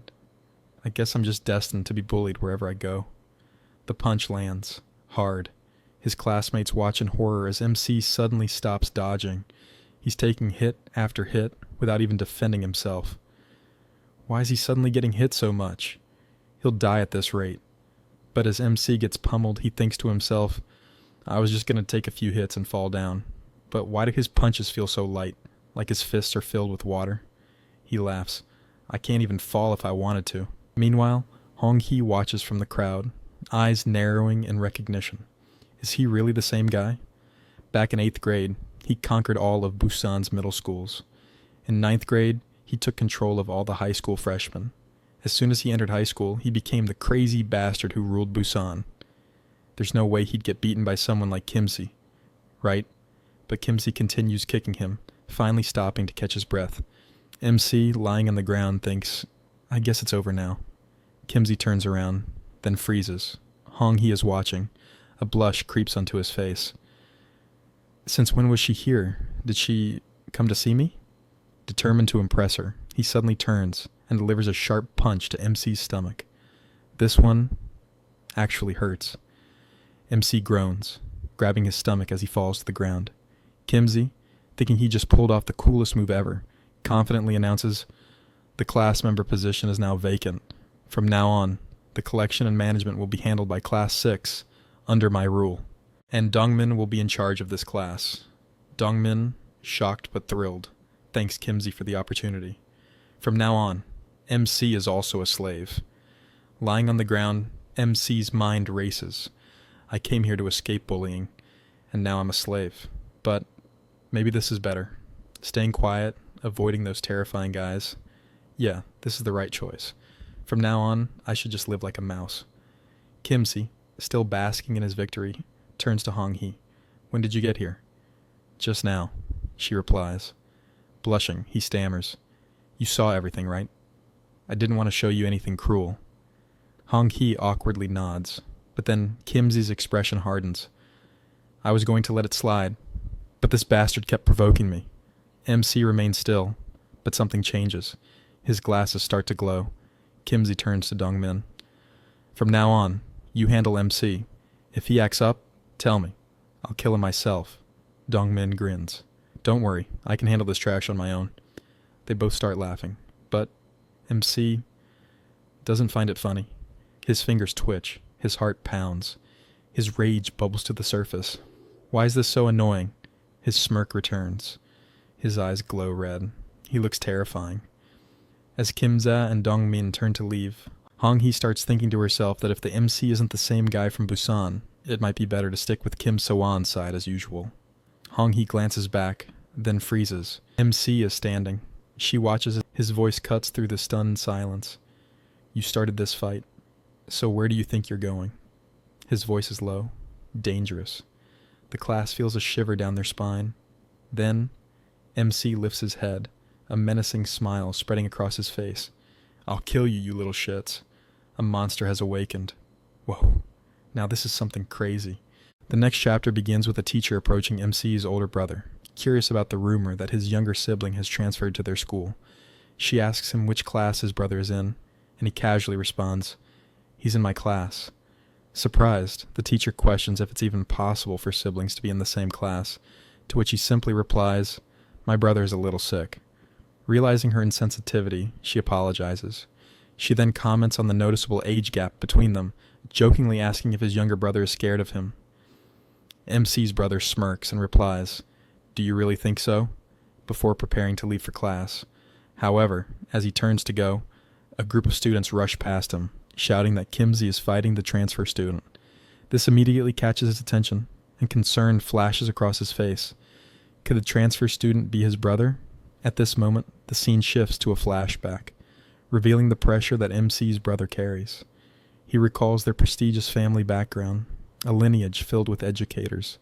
Their grandfather was the superintendent of education in Busan, their father a professor and deputy department head at a national university, and their mother the principal of a prestigious girls' high school. Their eldest brother graduated from the renowned S University. In this family of intellectuals, there was only one flaw tarnishing their perfect reputation: MC himself. In this memory, MC's brother is seen studying diligently while his friends try to persuade him to go out and have fun. He refuses, stating that it's only natural for students to study. His friends sigh at his strict mentality. One of them suddenly points out MC in the distance, amazed at how tall he is despite still being in elementary school. Unlike his academically driven brother, MC was lively and always surrounded by friends. MC's brother recalls how their home was filled with studious and serious people, but MC was the only one who stood out, like a mutant. However, despite their differences, back then, he was still just a brat who listened to him, and was, in his own way, a cute younger brother. That was until he entered middle school. Years later, while MC's brother is still immersed in his studies, his old friends reunite with him, joking that he hasn't changed, still carrying books around, still cold and distant. They ask if he is preparing for an exam, and he nonchalantly replies that he is studying for an employment exam. Shocked, his friends question why someone who graduated from the elite S University would need to take such a test. He simply states that among the many choices available to him, this is what interests him the most. Just then, his friend points out MC, who has grown up significantly, but what truly shocks them is the sight of MC smoking. Concerned, his friends urge MC's brother to say something. After all, his little brother is still in middle school. However, as they discuss him, MC suddenly turns to look at them. Without a word, MC's brother turns away and tells his friends, "Let's go. It's getting late." He then reflects on how everything changed when MC entered middle school. He was no longer the cute younger brother he once knew. Instead, he became the leader of all middle school delinquents in Busan. He started hanging around gangsters, drinking, smoking, and fighting. One day, an older delinquent from another school confronts MC, asking if he knows Jean Daewung, a feared upperclassman. The guy warns MC that if he's caught drinking in this area again, Daewung will personally discipline him. However, before he can finish, MC launches a brutal punch, followed by a flurry of devastating kicks, completely overpowering him. MC scoffs. "Who's that?" "I don't even remember the names of second years because I knocked them all out before they could introduce themselves." Because of MC's actions, his family suffered greatly. His violent reputation spread like wildfire. Every day, new incidents of brutal beatings involving MC made headlines, bringing disgrace to their once respected family name. In one scene, a man discusses MC's father's potential candidacy for superintendent of education. However, he coldly states that despite prior support, MC's father has been excluded from consideration due to the risks associated with his youngest son. The family name has been tarnished too severely. Another scene shows MC's mother receiving a humiliating phone call where an enraged parent questions how she can be a principal when she failed to discipline her own child. Insults and criticisms rain down on her, leaving her speechless. One night, MC returns home, covered in blood with a dead-eyed expression. His father, furious, scolds him for staying out so late. MC nonchalantly responds, "I was just hanging out with my friends." MC's brother, now narrating, admits that by then, it was already too late to fix things. MC had become like a cancer, a problem too deeply rooted to be treated. Their family could do nothing but helplessly watch. But then, everything changed. MC was involved in a mysterious accident that erased his memories. It was their chance. Seizing the opportunity, the family rewrote MC's past. They told everyone that MC had always been an exemplary student, a quiet, intelligent, and diligent young man who never got into trouble. The delinquent Jo-hoon was erased, and in his place, Cho-eun was born. Back in the present, MC's brother is now racing toward MC's classroom, determined to protect the fragile peace his family had worked so hard to create. Meanwhile, inside the classroom, MC calmly adjusts his glasses and says to Kimsey, "You started this fight, so see it through to the end." Kimsey's friend laughs, mocking MC for being beaten so easily. But before he can finish, MC grabs him by the throat and slams him into the wall. The room falls silent. MC then kicks him repeatedly, showing no mercy. The students, including Kimsey, Beom, and Hong-hee, are shocked beyond belief. Hong-hee, wide-eyed, finally pieces it together. This isn't just any transfer student. This is Jo-hoon, the top dog of Busan. MC turns to Kim as he smirks. "Didn't you say I was a nobody? Then how about today? You die by this nobody's hands." As MC lunges to attack, his brother suddenly bursts into the room, shouting for him to stop. But MC, lost in his fury, ignores him and continues his assault. His brother calls out once more, but this time he utters a name that freezes MC in place. "Jo-hoon!" At that moment, a flood of memories rushes back into MC's mind. His vision blurs, his head pounds, and suddenly, he collapses to the ground. The scene shifts to MC's home, where his father anxiously asks about his condition. His brother reassures him, stating that MC is fine. He just went into shock momentarily. Standing outside the room, MC's brother speaks on the phone with their father, his hands trembling. It doesn't seem like he's regained his memories yet, but I'll keep a close eye on him. As he ends the call, he bites his nails, a sign of deep anxiety. He sighs, thinking to himself, no matter what happens, I cannot let him remember. He must continue to live as Cho-yoon, not as Jo-hoon. Morning comes, and our protagonist, still recovering from the previous day's events, finds himself lost in thought as he walks to school. Holding his head, he wonders, why does it hurt so much? Did he hit it somewhere when he collapsed? No matter how hard he tries to recall, everything after getting hit by Kim Se-won is a blank. His only clue is what his brother told him. He suddenly collapsed in class, was rushed to the hospital, and got checked. The doctor found nothing wrong, yet the headache lingers. His brother reassures him, telling him to inform him if the pain worsens. Still holding his aching head, MC tries to convince himself that everything is fine, but unease settles in his chest. Then, he notices something unsettling. Blood on his shoe. At school, the usual lively atmosphere vanishes the moment MC steps inside. Conversations die down and his classmates avoid making eye contact. Confused, MC wonders, why the sudden change? As he moves through the room, someone accidentally bumps into him. The student immediately panics, apologizing profusely, as if terrified. That's when MC realizes, it's not just his imagination. Everyone is avoiding him. Spotting Beom, he approaches her with a greeting, but she ignores him. Sensing something is wrong, he turns to his friends, but they too seem reluctant. When he finally grabs their attention, he demands to know what exactly happened yesterday. His friends exchange uneasy glances before hesitantly revealing the truth. After getting knocked down by Kim Se-won, MC suddenly sprang back up, grabbed Se-won's friend by the throat, and beat him mercilessly.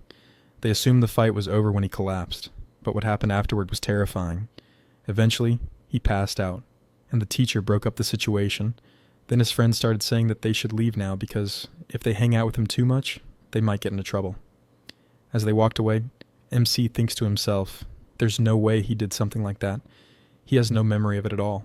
Did he really attack Kim Se-won so violently? Could it be that he's become aggressive because of the accident? Or is there another version of himself, one that commits these acts while he remains unaware? The thought terrifies him. Suddenly his head throbs with pain and a blurry face flashes in his mind. He wonders who that was. In another classroom, two students argue about a game they played yesterday. Their conversation is abruptly interrupted when Dongmin walks in. He smirks and asks, "I hear laughter. What's so funny?" One student hesitates before replying, "It's nothing, just about a game." But before he can finish, Dongmin strikes him with a slipper. Over and over, he beats the blonde-haired student, demanding to hear the funny story for himself. The entire class watches in silence, fear gripping them. Then, Dongmin presses his bare foot against the student's face, ordering him to put the slipper back on him. "Do you have a problem with that?" he taunts. He then reminds the student of his past servitude, forcing him to smile the way he did before. As the beating continues, students begin whispering among themselves. Dongmin is back to his old ways. From now on, he'll be collecting money again. They quietly admit that things were better when MC was around. He never bullied them, never forced them to pay up. Bayam listens to all of this in silence. Then another whisper spreads. Why did MC collapse so suddenly after fighting so well? Bayam recalls the two sides of MC, the one she sees every day, and the one from the fight. Which one is the real him? Shaking the thought away, she tells herself, why do I even care? This has nothing to do with me. She resolves to ignore it and just focus on her studies. Meanwhile, Dongmin finishes his outburst. Feeling his throat dry from all the yelling, he looks around for someone to buy him a drink. As his gaze lands on Byum, his expression changes. He stares at her, his words trailing off. At the same moment, MC is clutching his head in pain. Another fragmented memory surfaces. The face from his vision looks strangely familiar, nostalgic even. As he looks up, he notices Dongmin staring at him intensely. Why are you looking at me like that? MC asks. Dongmin glares at Bayom, then suddenly leaves the room, muttering that he needs fresh air. MC, still struggling with his headache, considers going to the nurse's office for medicine, but then he remembers. His brother already gave him some this morning. As he looks around, he spots Byom studying. Then a realization hits him. The face from his memory. It looks just like Seo Byom. He stares at her, confusion growing. Why would he remember her face? What connection does she have to his forgotten memories? Lost in thought, MC keeps wondering who the girl in his mind was. She looked like Byom, but if she wasn't her, then who was she? MC feels his head throbbing harder. The confusion is driving him crazy. Just then, Hong Hee appears.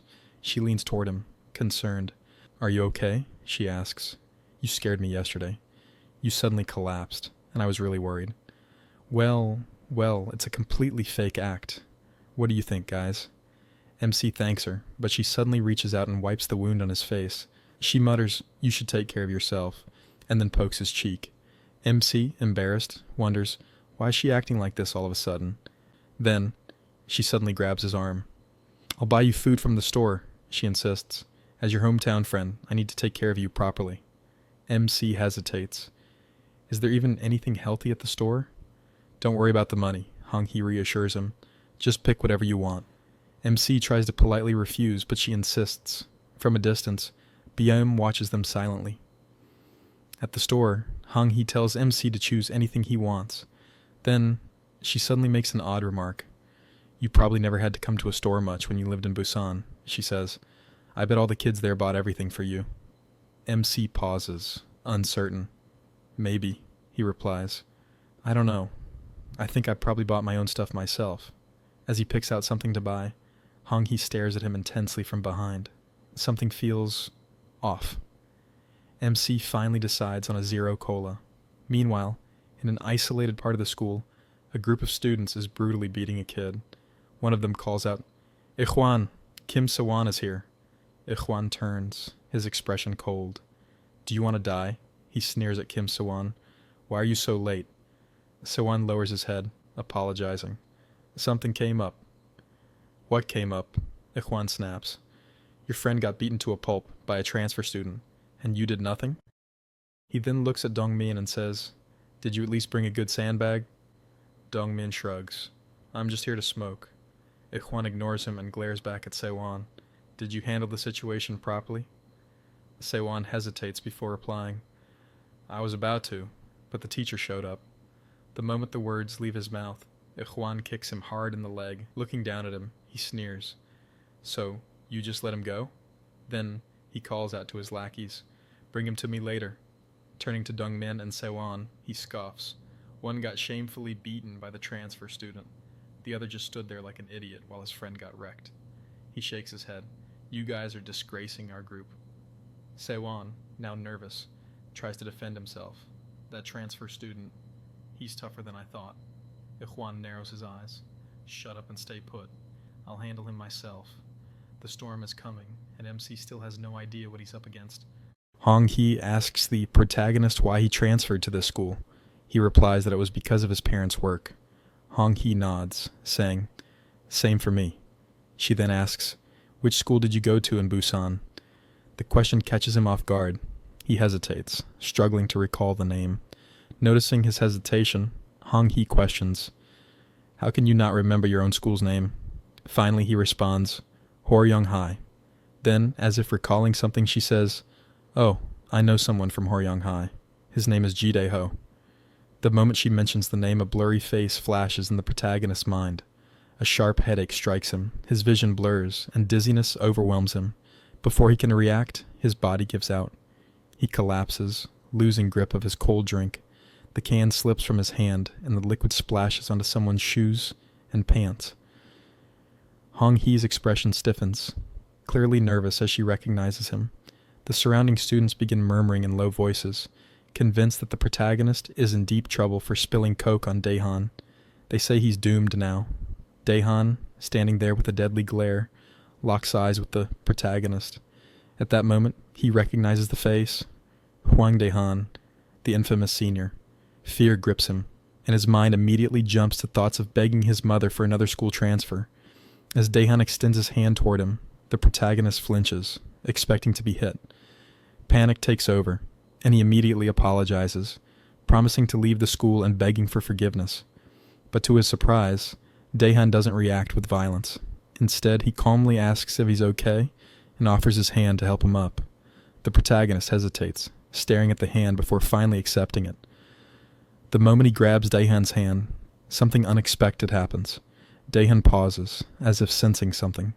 He examines the protagonist's stance, as if evaluating him, before asking, "I haven't seen you before. Who are you?"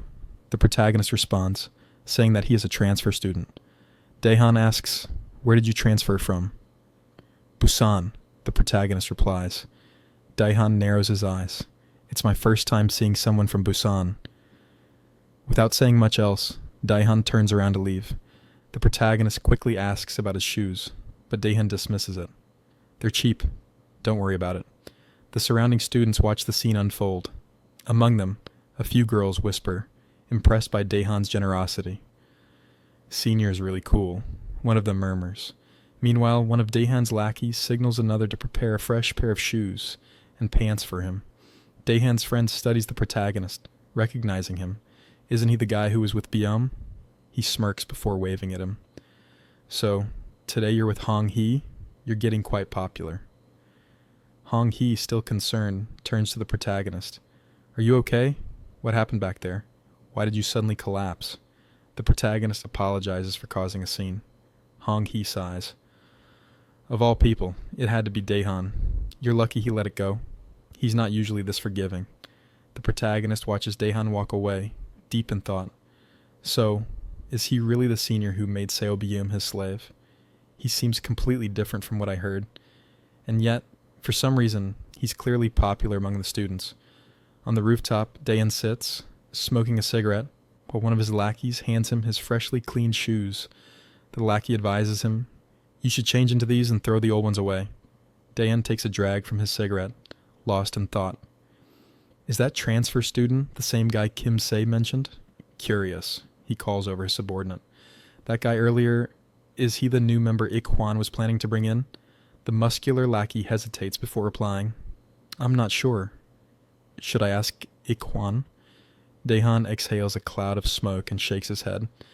"Number I'll find out myself when we collect tribute." His friend, watching him closely, smirks. "Did you like that transfer student?" Daehan gives him a sharp look. His friend continues. "Because if you didn't, why did you let him go without doing anything? This isn't like you. There have been plenty of times when students got on your bad side, and you beat them until they were drenched in blood." Daehan shrugs, unfazed. "I don't remember that. When I grabbed his hand, even for that brief moment I could tell. His grip was strong, too strong, and when he stood up, his posture, his physique, they didn't match his appearance. He looks like a nerd on the outside, but something about him feels completely different." He exhales, slowly. "That's why I decided to leave a good first impression. I might need him later." But his friend is thinking something entirely different. Daehan likes the transfer student. The thought excites him. He chuckles to himself, eager to see Daehan's reaction when he eventually finds out about the protagonist's connection to Seo Byum. Just then, the muscular subordinate speaks up. "By the way, I heard Woo Jung-hak is getting out of suspension soon." Daehan flicks away a cigarette, his expression darkening. "That so?" The scene shifts to the MC, who is apologizing to Hong Hee for spilling the cola she had just bought for him. She tells him not to worry, saying, "It's just cola." Then, she informs him that she's leaving. As the MC walks away, Hong-hee watches him, deep in thought. She wonders why the other side of the MC hasn't shown up, even though she deliberately mentioned the name of his best friend from Busan. She questions whether the MC knows that she is trying to uncover his true identity. But if that's the case, why hasn't he reacted? Could it be that he is planning to take over Seoul and preparing for an attack? Even Daehan would struggle against him. She decides that she must treat the MC as well as possible, because the spot of being his best friend belongs to her. She then enters her classroom, where Kim So-won is waiting for her. He offers her some food, saying that she's the only one who can use him as her personal bread errand boy. He thought to himself that he's so thoughtful and cool. However, Hong-hee refuses, explaining that she already spent her money at the snack store. Kim So-won asks why she went alone, to which she replies that she wasn't alone. The MC was with her. Upon hearing this, Kim So-won clenches the food packet in anger. He sighs and warns her, telling her she better not hang out with the MC anymore because Ikhwan has decided to catch him today, and this time, he'll be beaten to death. Meanwhile, the MC is walking while holding his head, wondering if he ever got a proper checkup at the hospital. He keeps fainting, and he doesn't understand why. As he thinks about it, he recalls the name that Hong-hee mentioned earlier. It sounds familiar, like someone he knew in the past. While lost in thought, two boys approach him and ask, "Are you Jo-yoon?" The MC responds, "Yeah, I am." "Who are you guys?" Instead of answering, they tell him to follow them quietly because Ikhwan wants to see him. In another part of the school, Ikhwan is in the middle of beating up another student, when one of his friends informs him that they've brought the transfer student. Ikhwan grins and says, "Perfect timing. I need a new punching bag." The scene opens with a guy smoking alone, contemplating how he ended up back at the same school he should have dropped out of earlier. As he's lost in regretful thoughts, he hears a disturbance nearby. Investigating, he sees Ikhwan and his gang using a boy as a punching bag, interrogating him about being the rumored transfer student. The smoker turns away, thinking nothing has changed at this school. Our protagonist, the actual transfer student, arrives at the scene. Ikhwan questions if they've brought the right person, since he looks like a nerd. How could this guy have scared Kim Se and Jongmin? He wonder. Ikhwan directly asks MC if he was responsible for putting Park Jae-hoon in critical condition. The transfer student remembers Park Jae-hoon as the person he had beaten up on a day when he was overcome with anger. He realizes they've brought him here for revenge, related to Kim Se. The MC concludes there's only one approach that might help him escape the situation. The Ikhwan gang prepares for an attack, thinking MC might try something unexpected during their conversation. Instead, MC bows deeply and apologizes, claiming he didn't act purposefully and can't remember anything from that day. He begs to be let go, promising to be more careful in the future. The smoking student returns after hearing the commotion and is confused by what's happening with MC. Ikhwan questions MC about his background. MC replies he transferred from Busan and recently moved with his parents. When asked if he had fun in Busan, MC appears confused by the question. Ikhwan thinks to himself that MC doesn't seem to be playing games, but remembers Kim Se warning him not to take MC lightly. After glaring at MC, Ikhwan surprisingly apologizes for the mistake and tells MC he can leave. His friends are confused by this decision. As the relieved MC turns to leave, Ikhwan launches a surprise punch from behind. However, MC senses the attack, turns around, and effortlessly dodges the blow. MC asks why Ikhwan is suddenly attacking him. The smoking student watches in amazement. Ikhwan's friends are equally surprised that MC dodged the punch, especially since Ikhwan is a trained boxer who placed 7th in high school competitions and was Seoul's secondary school runner-up.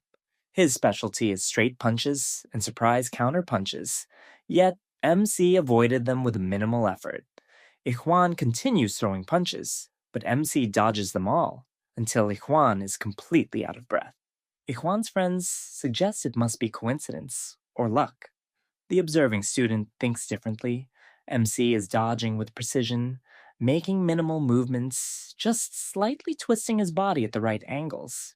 He's especially puzzled by how MC sensed and avoided the punch from behind, a skill that comes only from extensive combat experience. He concludes that MC isn't part of Daehan's group, but is certainly an interesting character. Exhausted, Ijuan confronts MC about his deception, accusing him of seeing through his plan to let his guard down before attacking from behind. MC is internally frustrated, first dealing with Kim Sie and now this confrontation. He just wants to live normally and doesn't understand why this is happening.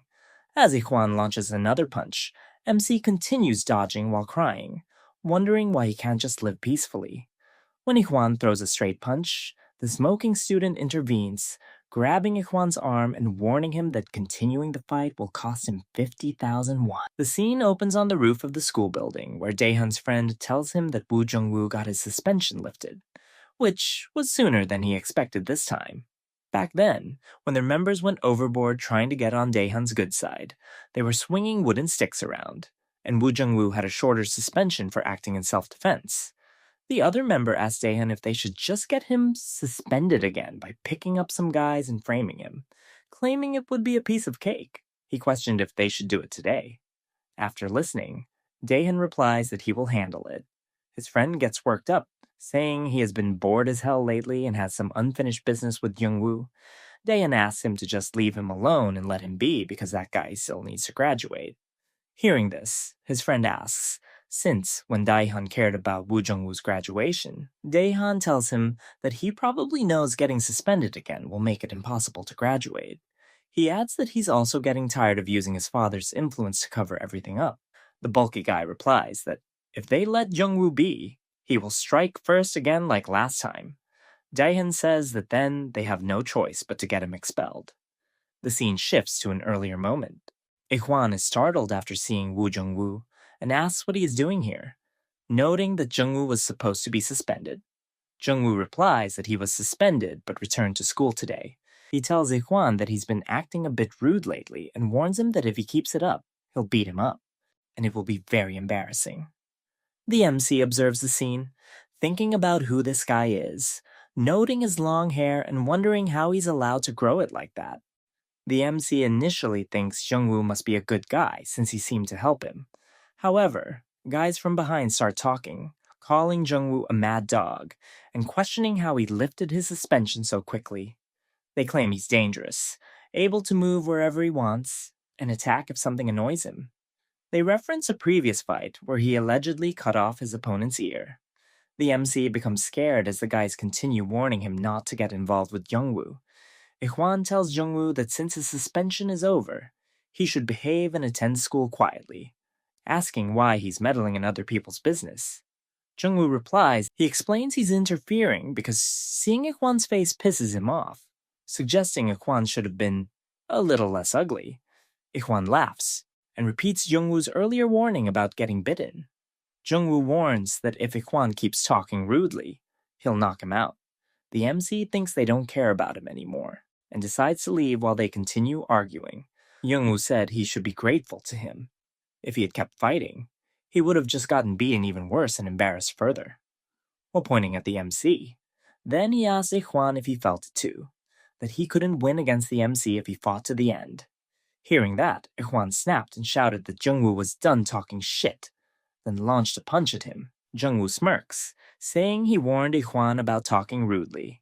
He punches Ijuan, making him scream and fall. Jung-woo chokes Ijuan with his leg, saying he should have maintained his dignity. Ijuan's friends start calling out, and Jung-woo finds their rush to show friendship amusing. He tells Ijuan he's become too cocky because of Daehan, and that he'll put him in his place, using him as a sandbag while choking his neck. The MC looks on confused. Ijuan's friends demand Jung-woo let him go, or he'll die. They ask the MC to try and stop Jung-woo, but the MC says he can't stop someone like him. Suddenly, someone calls out that they're in big trouble because Furry will probably be here soon. Hearing this name startles Jung-woo, who realizes he'll be expelled if caught. He orders the two guys to take Ijuan and run away, threatening them to keep quiet about what happened. As he leaves, he tells the MC he'll speak to him later. The MC remains confused as Jung-woo runs out. Back in the classroom, the teacher takes attendance. When calling the MC's name, there's no response. The teacher looks around and asks Baeom if she knows where he is, but she says no. Dongmin smirks, thinking the MC is getting beaten up by Ijuan. However, The MC suddenly enters, claiming he drank bad milk and has a stomachache. Dongmin is surprised to see the MC looks completely fine. The MC takes a seat while Beom stays silent, her thoughts drifting back to 30 minutes ago. She had been studying when she suddenly noticed the MC with two guys. She remembered hearing he was supposed to go to the store with that girl. Alarmed, she rushed to the faculty office.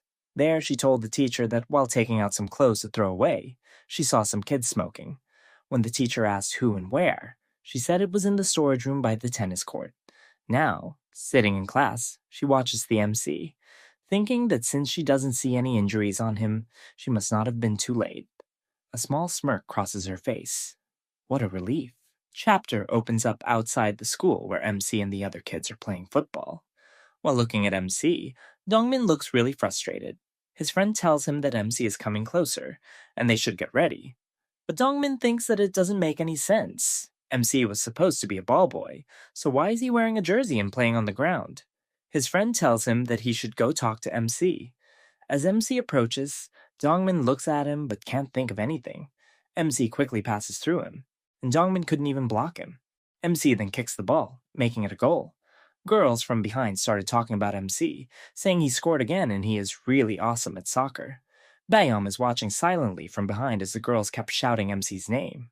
She then pulls out one side of her earphone. The girls continue talking about MC, saying he is really cute. When they look at him from behind, his back is really wide. They note that MC is not like other boys who pretend to be tough. Those guys are annoying like kindergarten students. Dongmin scratches his ear, thinking why his ears are suddenly so itchy. The girls keep talking, with one mentioning that she saw MC reading English fluently. His pronunciation is apparently very good. Another girl teases her, suggesting she's already in love with him. Beom watches their interaction silently. The next scene shows everyone praising MC. His friend tells him they are going to play against Class 4, and MC must come. MC agrees he will. Suddenly, the girls from earlier interrupt, giving MC a cold drink which he takes, saying he was really thirsty. When his friend asks about the drink, the girl replies that he should buy it himself. From a distance, Dongmin and his friend are pissed at MC. His friend asks if MC is supposed to be a slave, but he's not getting the treatment of slaves. He wonders if the class system has been revamped since MC came. Dongmin thinks about how he can fix the situation again, and needs to find a way. He remembers Ikhwan telling him that he would take care of MC himself, but nothing happened. MC came back normal, and Ikhwan isn't the type to let anyone off without doing something. Dongmin thinks there's no way MC could have taken down Ikhwan, but then he considers, if it's MC, maybe he's capable of taking down second-year students. Dongmin's friend asks him to do something about MC, but Dongmin says it's crazy and tells him to go away. The scene shifts to the men's toilet. MC's friend is saying he's feeling uncomfortable because he's sweating and can't even wash up. He complains that many schools have showrooms, and their school should have one too. His friend replies sarcastically that if he's so curious, why doesn't he discuss it with the chairman? Hearing this, MC's friend gets scared, asking if his friend doesn't know who the chairman's grandchild is. His friend laughs and tells him to shut his mouth. As they are leaving, his friend tells MC to throw his gym clothes. Everyone is throwing their gym clothes on Bayom's table. Bayom thinks about why the boys aren't taking off their gym shirts, and those who didn't take off their clothes are on their own. As she's leaving, MC suddenly appears in front of her, asking if she took the girls' gym clothes and suggesting they go together. As they walk, MC asks her to hand over the clothes. She replies that she's fine and repeats that being with her will only cause him more troubles. Hearing this, MC stops and smirks. He says he's not coming to help her and tells her she has a princess complex that embarrasses her. He mentions that someone told him he's a slave now, so he thought he should act accordingly. He laughs, saying it's very childish, and he doesn't understand these class systems. But he acknowledges he has no power to change things, so he must follow along. MC then greets the teacher. The teacher, looking at Bayom, says he was grateful she reported the smokers. But when he went to the storage room by the tennis court, they had already run away. He advises her to look closely and report the specific students next time. While she was hanging the clothes, the MC said, "It's not a big deal to hang your own clothes, but doing all of them must be tough." Then he asked, "Don't your hands hurt?" How do you manage to do all this by yourself? She stays silent. MC thanks her, catching her off guard. He explains that during the previous incident with the scary kids, things could have been dangerous, and it's thanks to her that he's okay. His flirtatious approach makes her blush. She turns around, insisting she didn't mean to help. MC continues to thank her, promising to buy her a snack next time. When she seems hesitant about snack bars, she replied, "I'm done with snack bars. If you're really grateful, you can do me another favor instead." He raised an eyebrow. "Tell me anything, Biom." She smiled and said, "It's not that hard for you to do. It's just..." The scene shifts to MC's house. His brother asks why Biom is there. She explains she heard he's their class teacher and promises not to tell her classmates. MC interrupts, saying he's decided to study with Biom. A flashback reveals Biom asking MC to teach her English. She admits that while she's fine in other subjects, no matter how hard she tries, her English scores never improve. The MC suggests taking online lectures instead of learning from him, since he's never taught anyone before, but she explains she can't afford them. He quietly agrees, realizing her situation. Then she offers to teach him other subjects in return, since he's only good at English, something that stings his pride a little. Proposing they study together for 2 hours after school. MC's brother gives them fruits and offers help if needed. As his brother was leaving, he quietly took a photo of the MC studying. Tears welled up in his eyes as he whispered that he couldn't believe what he was seeing, MC studying so seriously. He had to show it to their parents. Later, MC handed Beom his Korean language workbook. She was stunned to see that out of all the questions, he had only gotten one right. The rest were wrong, even though they were just basic problems. Pointing at the page, she said, "Look, the answer's right there in the sentence. If you just read carefully." As she leaned in to explain, MC suddenly felt his heart pounding. Overwhelmed, he grabbed the workbook back and muttered that he'd do it again. Later, the scene shifts to them walking, and MC asks if she's heading to her part-time job at the convenience store. Beom replies that the timing works out. She can finish her shift and still attend school in the morning. MC, surprised, asks if she's not tired from jumping straight into work after studying. She scoffs and says it's only been 2 hours of studying, but MC thinks to himself that his head already feels like it's going to explode. Before they part, Beom tells him not to sleep right away and to make sure he finishes his homework by tomorrow. "You don't even have a basic foundation," she says. "You need to build one first." MC nods and promises to do it. Then Beom hesitantly asks him something that had been bothering her. "You're great at English, but with other subjects, you don't even know the basics. Is there a reason for that?" MC is taken aback. She quickly adds, "I'm just curious. If you don't want to talk about it, that's fine." After a moment, he replies, "I don't know. I told you before. I lost my memories." The scene shifts again to Beom at the convenience store. She thinks back to what he said, that he has amnesia, and that's why he can't remember anything from his past. It finally clicks for her. He wasn't lying. It was all true. She recalls how MC once said he didn't know how to teach, not because he didn't want to, but because he couldn't remember how. Beom wonders what exactly she said to him in the past. Was this all a misunderstanding? Still deep in thought, she tells him one last time to finish his homework by tomorrow. Suddenly, MC approaches her and says, "Let's go. I'll walk with you. It's dangerous to go alone at night." Beom goes silent for a moment, then quickly brushes him off, saying there's no need. MC tries to stop her, but she walks off without looking back. Later, while reading at the store, Beom's thoughts linger. What does he mean by memory loss? Is that even a real condition? And if it is, how did he end up with it? Just then, the bell above the store door rings. She looks up to greet the customer, only to freeze in shock. It's Hongyi. The new chapter begins with a karaoke scene where Ijuan is asking others if they always get stuck in karaoke when they get in touch. After looking at Ijuan, Kimse and Dongmin appear shocked and immediately ask what happened to his neck. Seeing Ijuan like that, Dongmin assumes that Ijuan got beaten up by MC.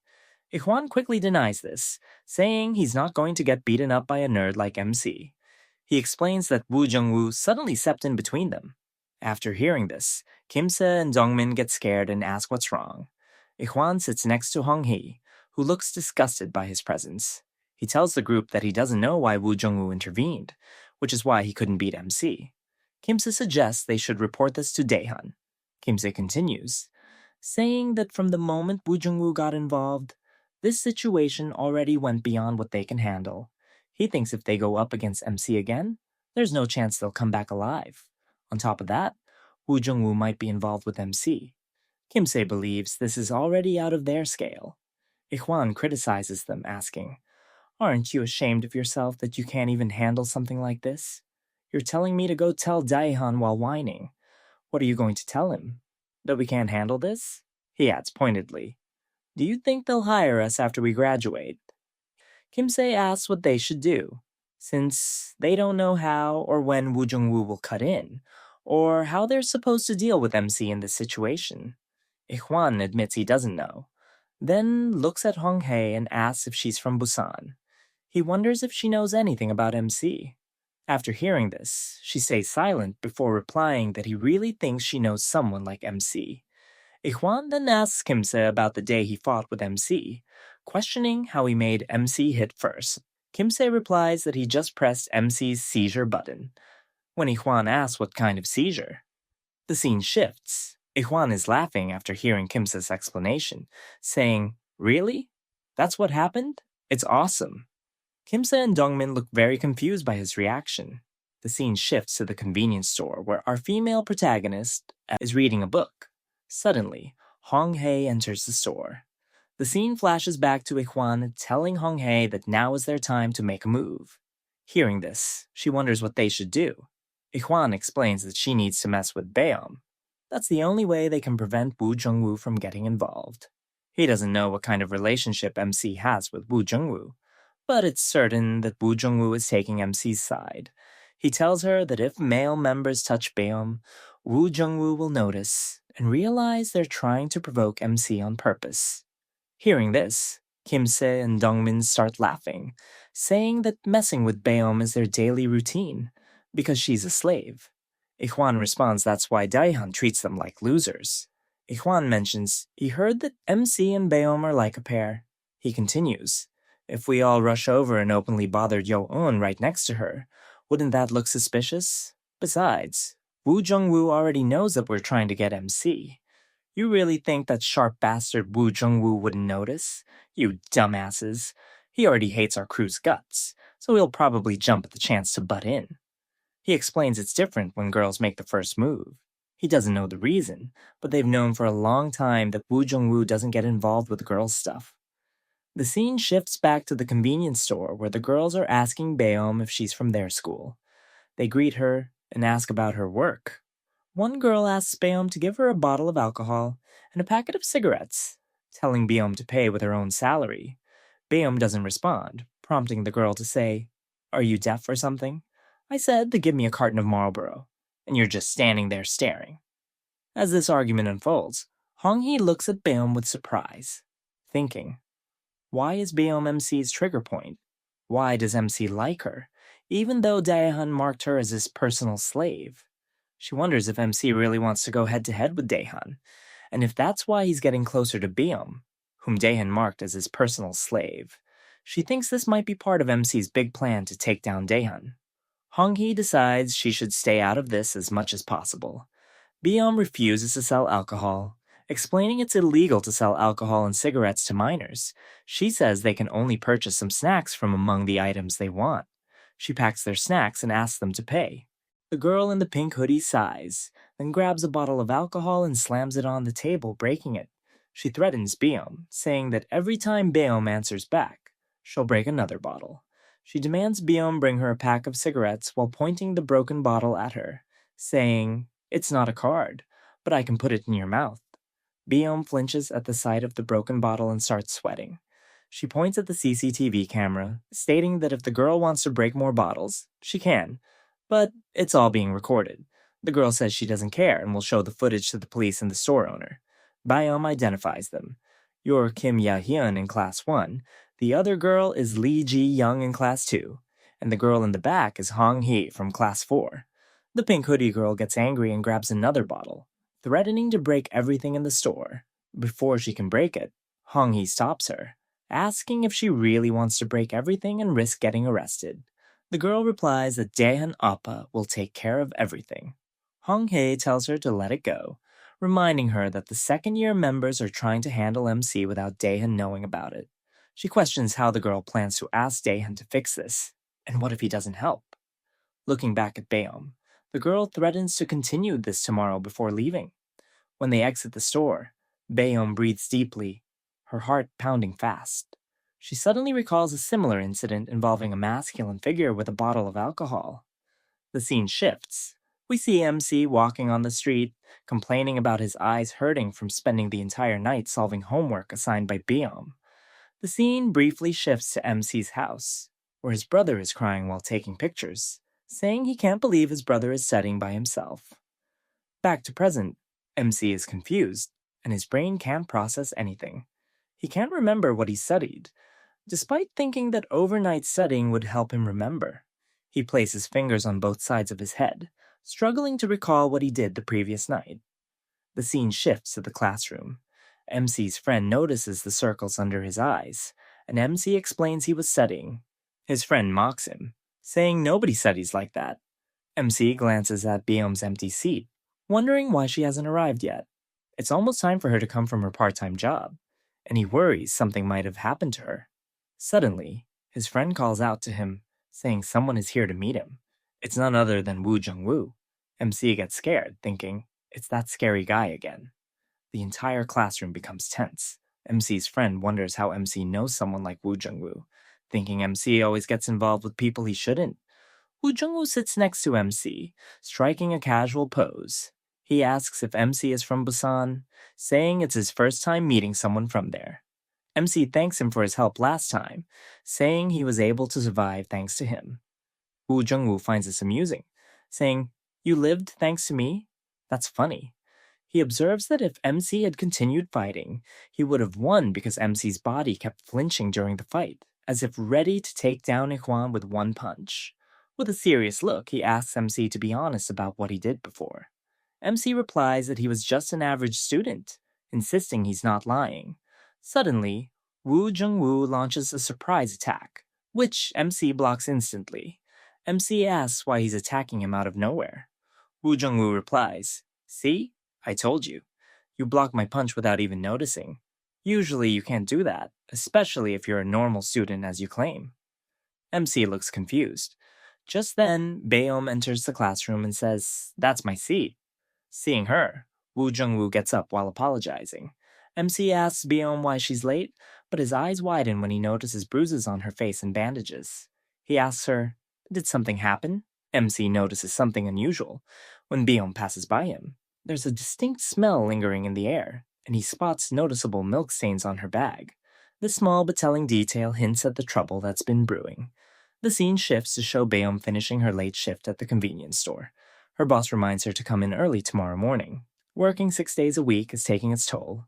She's exhausted, and her head hurts constantly as she makes her way home to a house littered with empty alcohol bottles scattered throughout the rooms. Emerging from the bathroom while towel drying her wet hair, suddenly, someone called out to her, "You're inside." She thought Baeom had already left the house since she couldn't see her, but it was her aunt. Baeom assumed she had the day off today.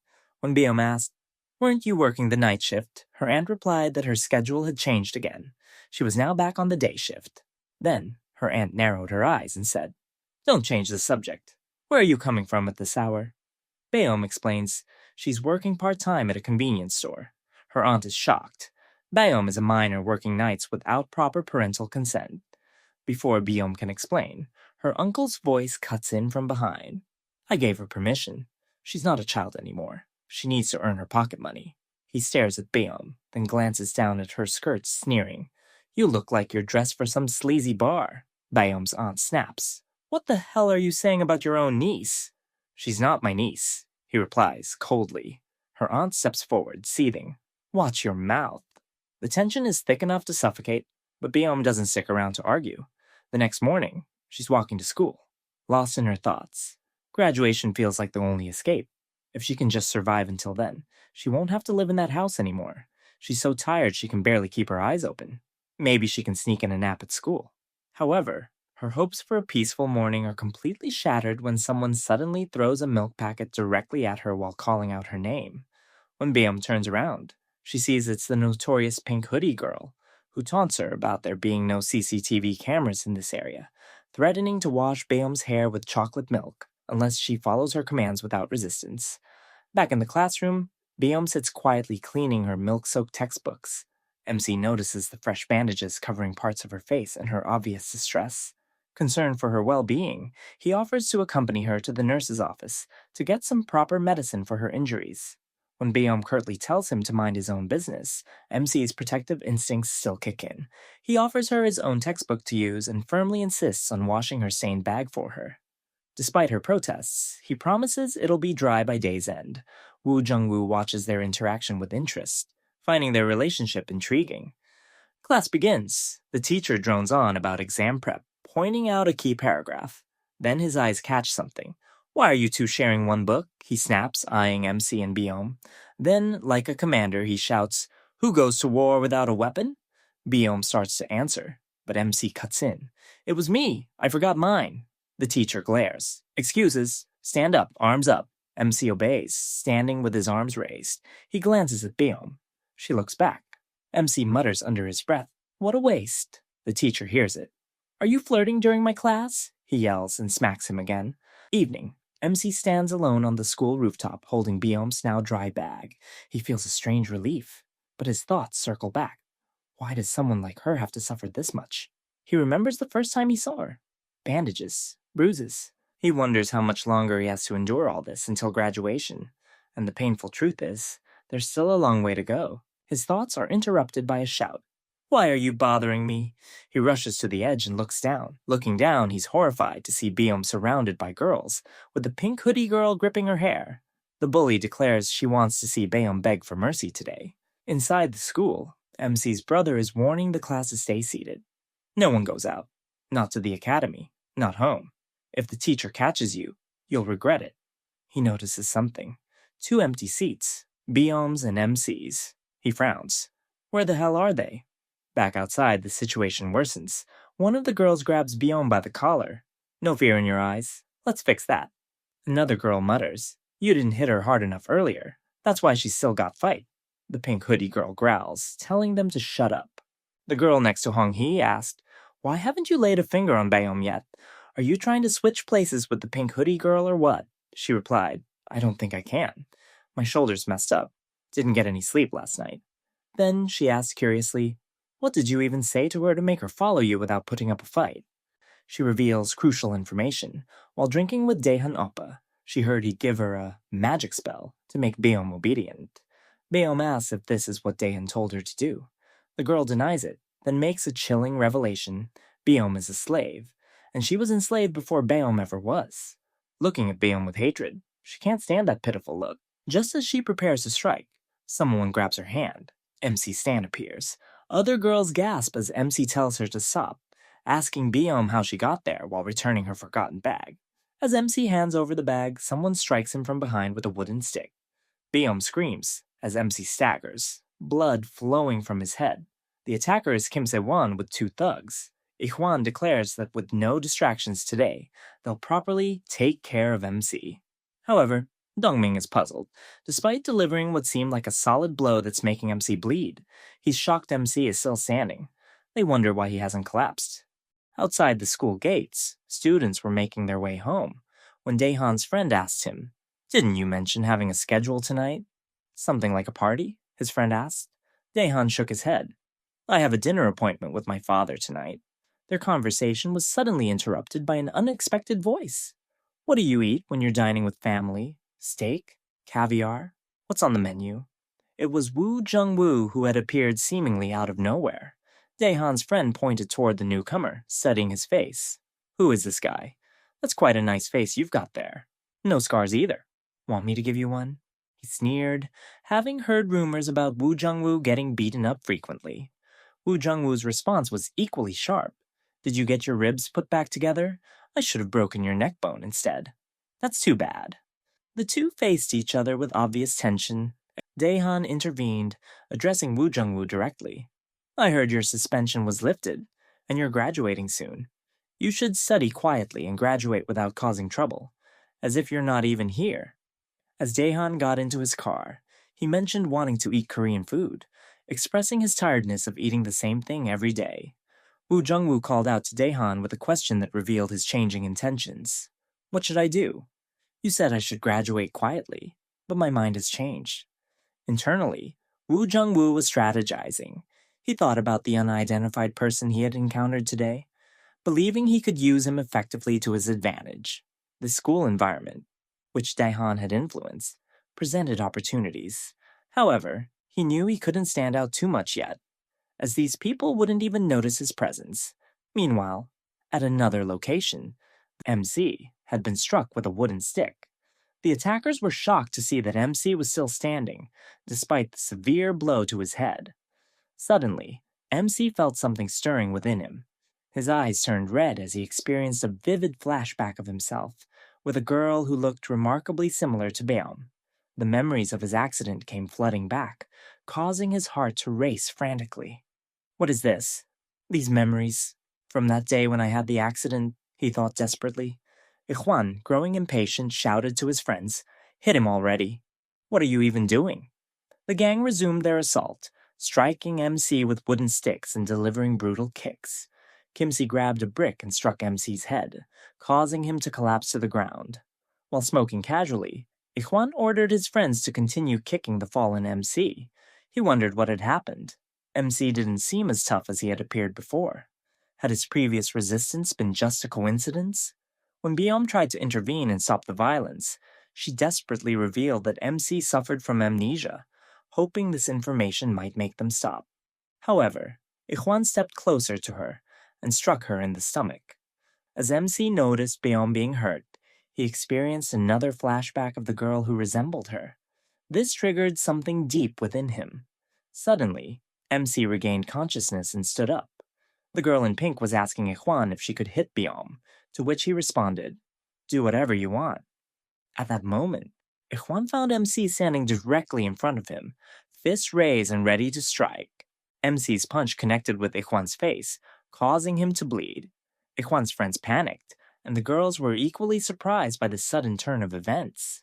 MC turned to the girl in pink with a threatening tone. "Leave Beom alone. I don't want to hurt you, but I will break your legs if necessary." The intimidated girl fell backward after looking into MC's eyes. Beom recognized those eyes immediately. They were the same as before, and she could feel the atmosphere around MC had completely changed. MC checked on Beom, asking where they were and if they could leave. He also inquired about Daeho, wondering why he hadn't come with them. Looking around frantically, he searched for his friend. Spotting a girl smoking nearby, MC approached her and asked for a cigarette. Hong-hee, who had been standing there, sensed something different about MC. His entire atmosphere had shifted, just like before. While smoking, MC felt dizzy and disoriented. He called to Beom, telling her he would take her home safely. Ikhwan, struggling to maintain his composure, demanded to know where MC thought he was going. He angrily questioned Kimse and Dongmin about why they were sitting idle instead of fighting. Ikhwan then asked MC what he had been doing in Busan, but suddenly lost his balance and fell to his knees. MC looked down at him with cold indifference. "Just sit down. If you get hit one more time, you'll die."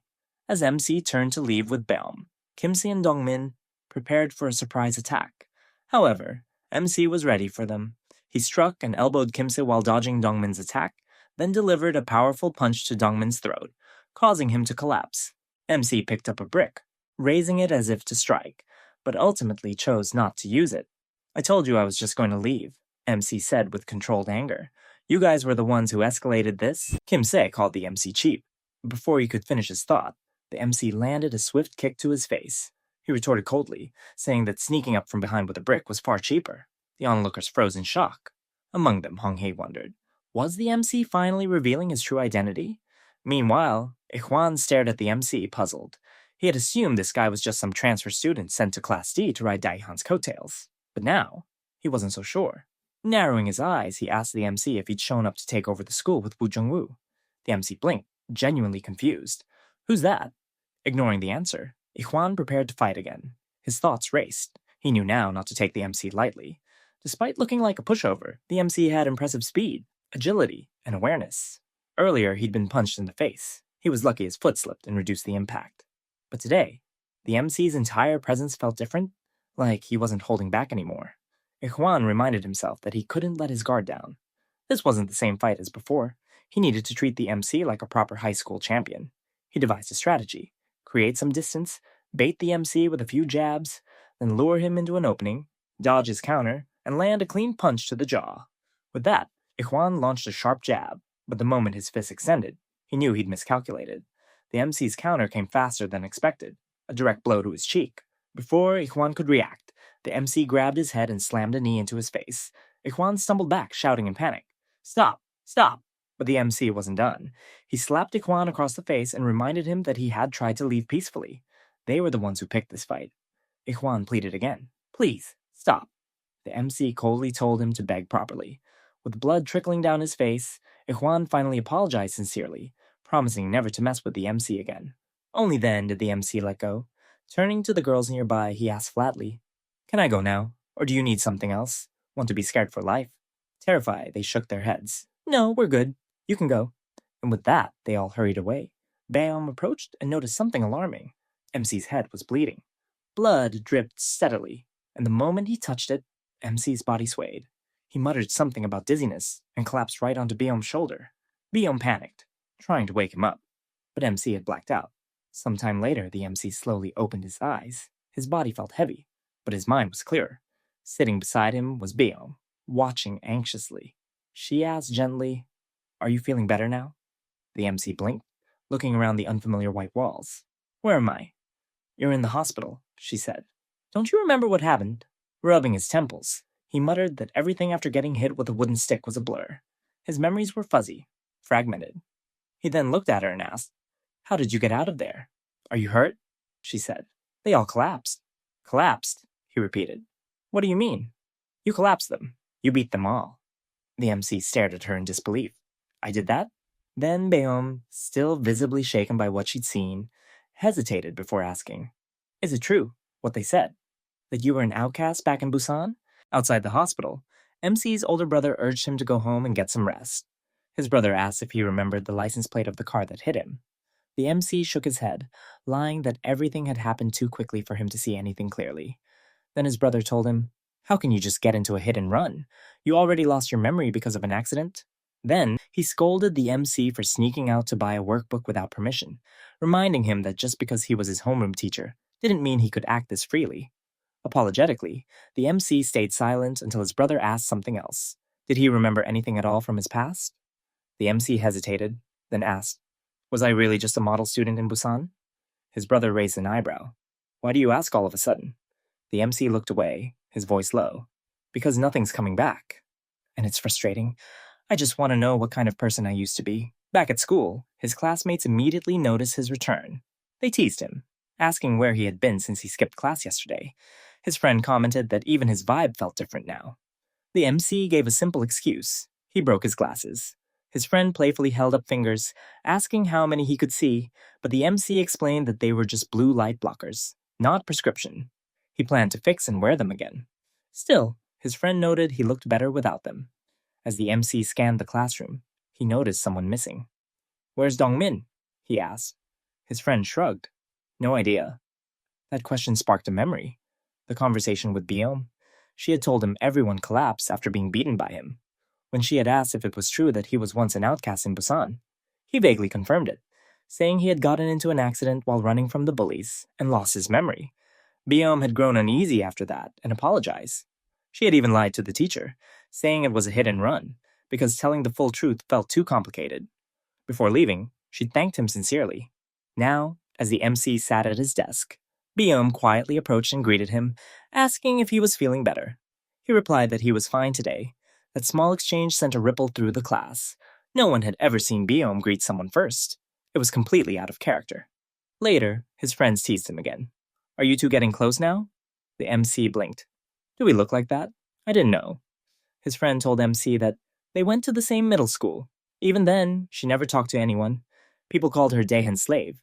She was cold, rude, totally outcasted, didn't even respond to girls trying to talk to her, always ate alone, studied like a maniac. But there was one person she did talk to, her little brother. They went to school together all the time. Then he pointed at someone across the room. That's him. He goes here too. Changed completely after joining the school. Became a total thug. The MC recognized him immediately. It was the same guy he had seen earlier. He'd even asked Beom about him once, and she told him he was her weakness. In the cafeteria, the MC realized he'd left his wallet in class. As he turned to go back, Woo Jung-woo suddenly appeared and stopped him. I'll buy it. What do you want to eat? The cafeteria fell silent. Everyone was shocked. Why was Woo Jung-woo being so friendly with the MC? Outside holding a cold drink, the MC said Woo didn't need to do that. But Woo smiled and said he could at least buy his brother a meal from his part-time job. If you're ever hungry, just tell me. Then, eyeing the bruise on MC's face, he asked, What happened to you? Fight? The MC shook his head. Car accident. Woo sighed. Man, I wish something interesting would happen already. Just then, they spotted Beom's brother being dragged away. Woo's expression darkened. That bastard again? He explained that the upperclassman with him was a second year from Daehan's group. He was known for targeting first years just to mess with them, probably trying to prove something after losing to Ikhwan. Watching MC's concerned face, Woo nudged further. First years really have it rough. They get beat for no reason. I wish I could help, but I'd get expelled. I wonder if someone else will step up. The second year began yelling, accusing the first years of acting like they were Daehan's crew. Then he insulted Ikhwan, calling him useless and unqualified. Turning to Beom's brother, he asked sarcastically if what he said was true. The boy mumbled something unclear, and the second year punched him in the throat. He beat another kid too, and ordered them all to bow. That's when MC stepped forward. They've been hit once. I'm sure they understand now, he said calmly. The second year turned to him. Who the hell are you? MC replied evenly. Just a normal student. Elsewhere, Ikhwan lay on his bed groaning in pain. Kimse lounging nearby. Kimse asked if he was going to school, to which Ikhwan barked, Are you kidding? Going now would be like advertising that I got beat up. Kimse suggested telling Daehan about MC, but Ikhwan shut it down. If Daehan found out they got wrecked by one guy, they'd be kicked from the group. His future, including a job at Daehan's father's company, would be ruined. So, his plan was simple. Pretend the fight never happened. He warned Kimse to keep the girls quiet too. Then he muttered, Something tells me MC and Woo Jung-woo are cooking up something crazy at school. Back at school, Woo Jung-woo stood quietly in the corner, enjoying the unfolding scene. He thought to himself, if MC hit Ikhwan, it would raise suspicions. But if he hit someone who wasn't a leader, no one would care. Woo was curious to see MC's real strength. Meanwhile, Beom's younger brother glanced at MC, confused. He had seen him somewhere before. Then, it clicked. He remembered MC had once been with his sister, and she had told him she used to be part of the group. A frustrated, bulky first-year student stepped up to MC, telling him to piss off. He snapped, asking what class MC was in and whether no one had taught him manners yet. Beom's brother stepped in, saying he heard MC was also a member. That caught the fat guy's attention. He had never seen MC before. Then he asked mockingly if MC was that transfer student who beat Dongmin, got wrecked by Kimse, and ended up as a slave again. He scoffed, asking if MC thought everyone was as easy to handle as Dongmin. MC calmly replied that it wasn't like that. He just hoped talking things out would help them understand. But the fat guy wasn't interested in words. He slapped his hand on MC's face, daring him to fight. Come on, hit me, he said. Elsewhere, Ikhwan and Kimse watched. Kimse wondered aloud if they should warn the second years not to mess with MC. Ikhwan replied that MC wouldn't fight unless pushed to the edge. He was just a model student. Kimse smirked, but admitted he wasn't so sure, especially about that angry fat pig. He might do something reckless. Back in the hallway, just as the fat guy was about to slap MC, MC moved. In one swift motion, he locked the guy's arms from behind and told the nearby first years to go to class. They hesitated, but MC reassured them. Don't worry about me. Just go. The fat guy struggled but couldn't break free. He wondered how MC could be this strong. It felt like fighting a demon. Watching from a distance, even Woo Jung-woo was impressed. He smiled, thinking, I like this guy even more now. I couldn't even hold someone that size for this long. Suddenly, Beom's brother rushed in and kicked MC's arm, breaking his grip. He asked the fat guy if he was okay, but instead of gratitude, he got slapped across the face. Who told you to interfere? The fat guy growled. He then reached out, ready to grab and attack him. In that tense moment, the MC remembered something his friend had once told him. The Beom really cared about his little brother, but something had changed after he came to the school. Before things escalated, the MC stepped in and told the fat guy to stop. He rushed forward, but the fat guy just smirked, and then grabbed the MC. Watching from the side, Woo Jung-woo thought things were over. That guy was built like a wrestler, but just as the fat guy was about to throw him, the MC landed a clean punch straight to his jaw, dropping him to the ground in a single hit. Everyone stood stunned. Wu Jungwoo couldn't believe it. What had he just witnessed? How did the MC land a hit like that, without a proper angle, and knock out someone that huge in just one blow? As the MC returned to his usual calm self, he turned to the first years and asked, "What are you doing here? Didn't I tell you to leave?" Looking down at the fat guy, the MC hesitated, unsure of what to do next. Should he just leave him there? Then Biom's brother asked him, "Why are you helping them? Do you even know them?" The MC replied, "I'm friends with your sister, and if she hears that you got beaten up like this, she's going to be heartbroken." Later that day, a third-year student wearing a pink t-shirt was happily eating donuts in the hallway. A student greeted him, and the senior cheerfully offered him a bite. The student hesitated at first, but when the pink t-shirt guy jokingly asked if it was because it looked dirty, the junior quickly took a bite. That made the senior laugh in satisfaction, but then his smile faded. He spotted his younger brother sitting in the classroom, head down on the desk. He approached and asked why he was acting like that. Hadn't he slept last night? He even brought him a donut from a popular shop, but the boy simply told him to leave it, saying he'd eat it later. The older brother grew annoyed, scolding him for not even looking up after he went out of his way to bring food. He grabbed his brother's face and froze. He was crying, with a bandage on his chin. Furious, the older brother demanded to know who made him cry like that. Elsewhere, Woo Jung-woo stood outside, staring at his cigarette. He sighed, admitting to himself that he couldn't turn into a chain smoker. He tossed the cigarette aside, lost in thought. He had underestimated the transfer student. MC was more incredible than he expected. But the real question haunted him. Why did MC transfer here of all places and start living like this? What exactly was he planning? MC, meanwhile, wondering why he continued getting involved in fights. Why he always messed things up. Then, his vision blurred. He felt like something inside him was trying to emerge, like there was someone else sharing his body. And strangely, there was always one thing in common whenever he felt this way. Biom. Back in class, Biom's younger brother was talking to a friend. The friend asked who the guy was that helped them earlier. He seemed to know Biom personally. Then he teased Biom's brother, asking if Biom had a secret boyfriend she never told him about. Biom's brother grumbled, but their conversation was cut short when the two fat upperclassmen, the brothers, entered their class asking about MC. Meanwhile, MC and Biom were cleaning a bathroom together. MC couldn't help but wonder what kind of school made a girl clean the boys' bathroom. As they worked, he casually asked if she'd still be coming over to his house to study. She raised an eyebrow, replying that of course she would. Why was he even asking something so obvious? Didn't he want to? MC admitted he was just worried about her after what happened yesterday. But Biom shot back, asking if he studied based on his condition too. Then, glancing at him, she asked why he wasn't wearing his glasses today. MC replied that they were broken and sent for repair, then asked if he looked weird without them. She replied softly, saying he looked better without them. MC blushed at the compliment.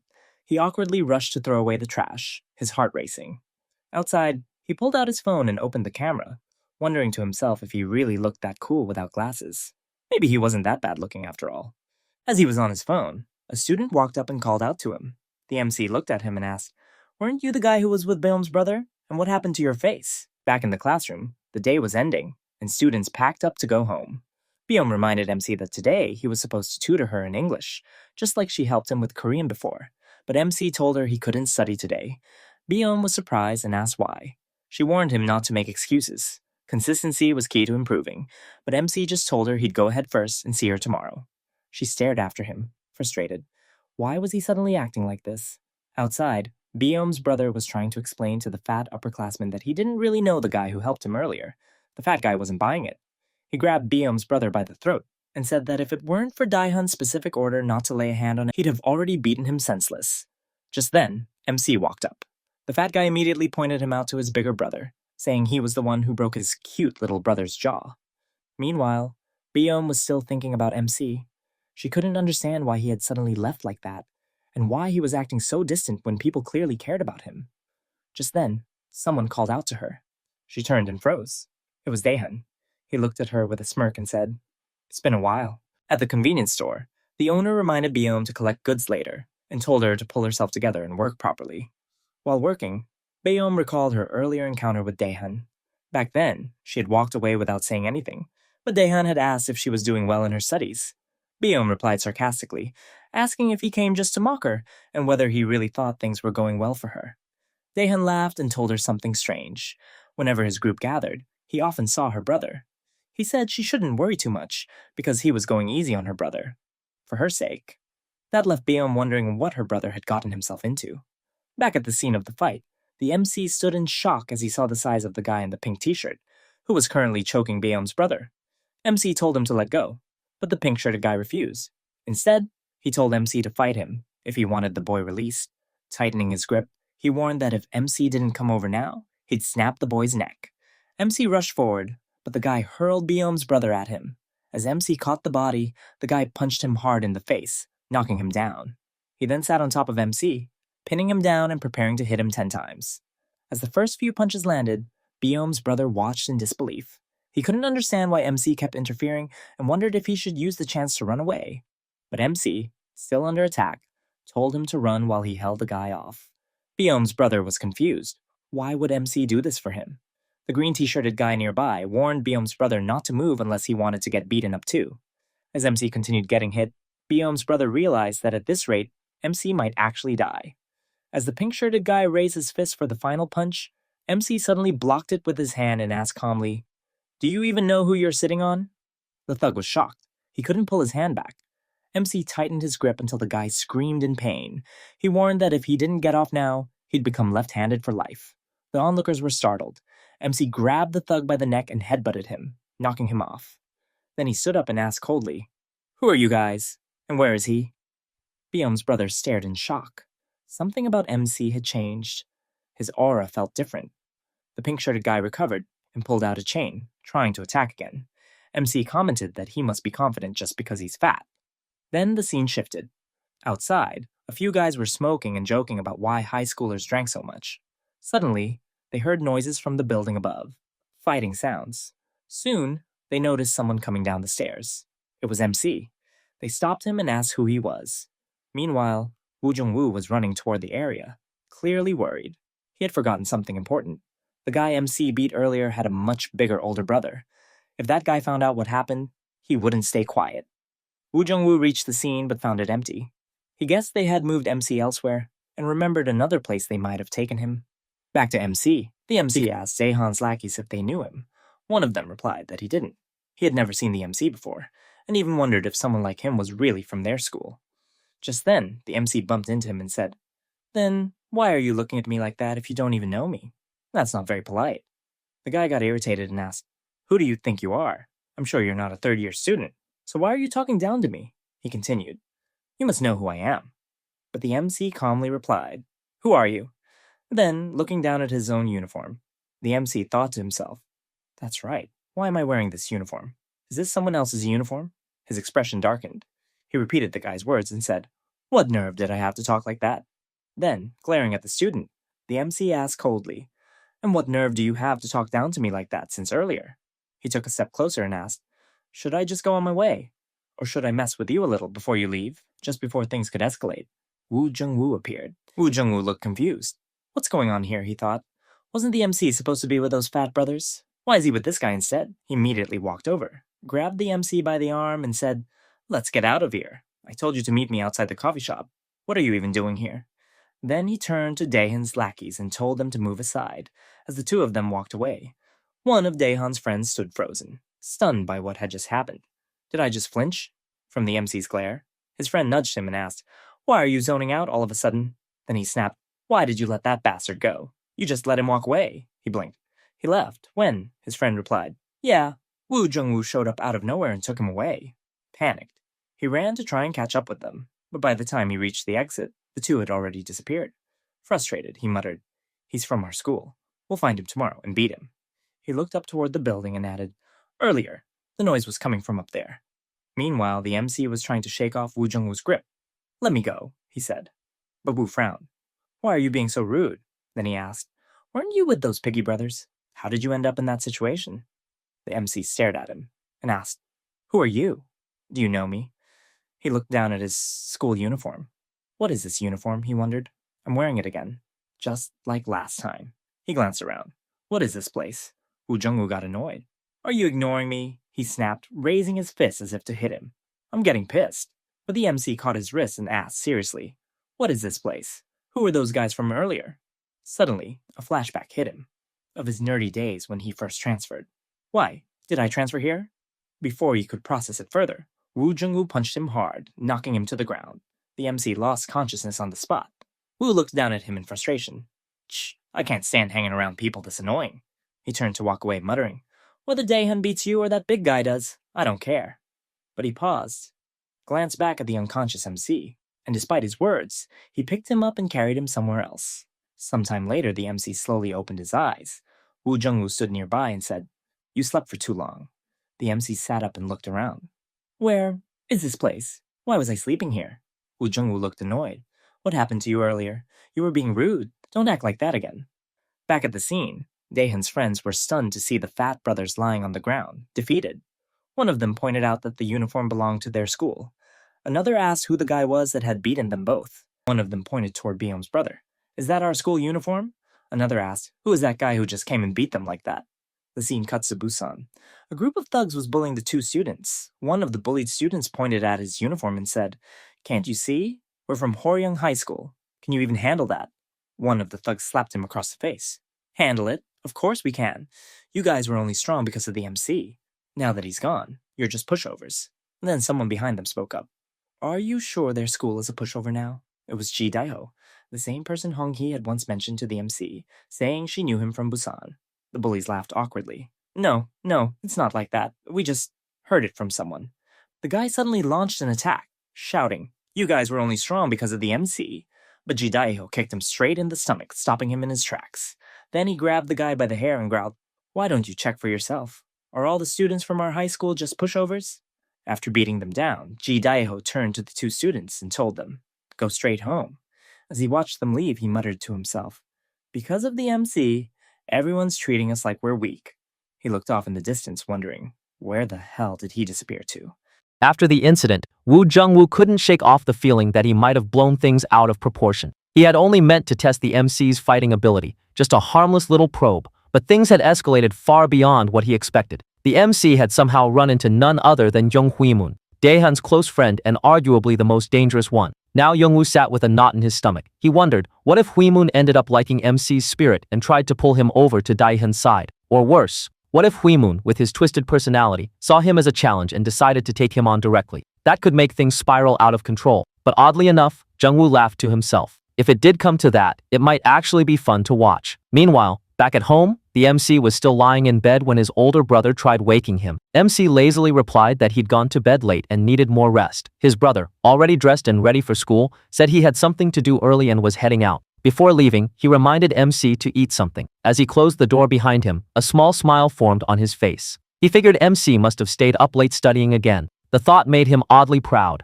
but the truth was far from that. Once the coast was clear, MC got up and checked if his brother had really left. He slowly made his way to the bathroom, looking at his reflection. His face was covered in bruises and bandages. It was a mess. He was scared of being seen like this, especially by his brother. While brushing his teeth, the same troubling thought repeated in his head. He couldn't remember what had happened. And this wasn't the first time. After getting dressed, he began looking for his backpack but couldn't find it anywhere. Then, flashes from last night hit him. He remembered leaving home with the bag, but not much else. He vaguely recalled losing it during that strange encounter, though he couldn't recall where exactly it had happened. As he stepped outside, hoping to retrace his steps, he was surprised to see Beom standing there, holding his backpack. Startled, he walked up and asked if she had been waiting for him this whole time. She casually replied that she hadn't been there long. MC asked why she didn't just come to his house and return it. She explained that if she had, his brother might have seen her and gotten suspicious about him losing his bag. Then she turned the question on him. Why had she ended up with his bag in the first place? MC asked her that directly,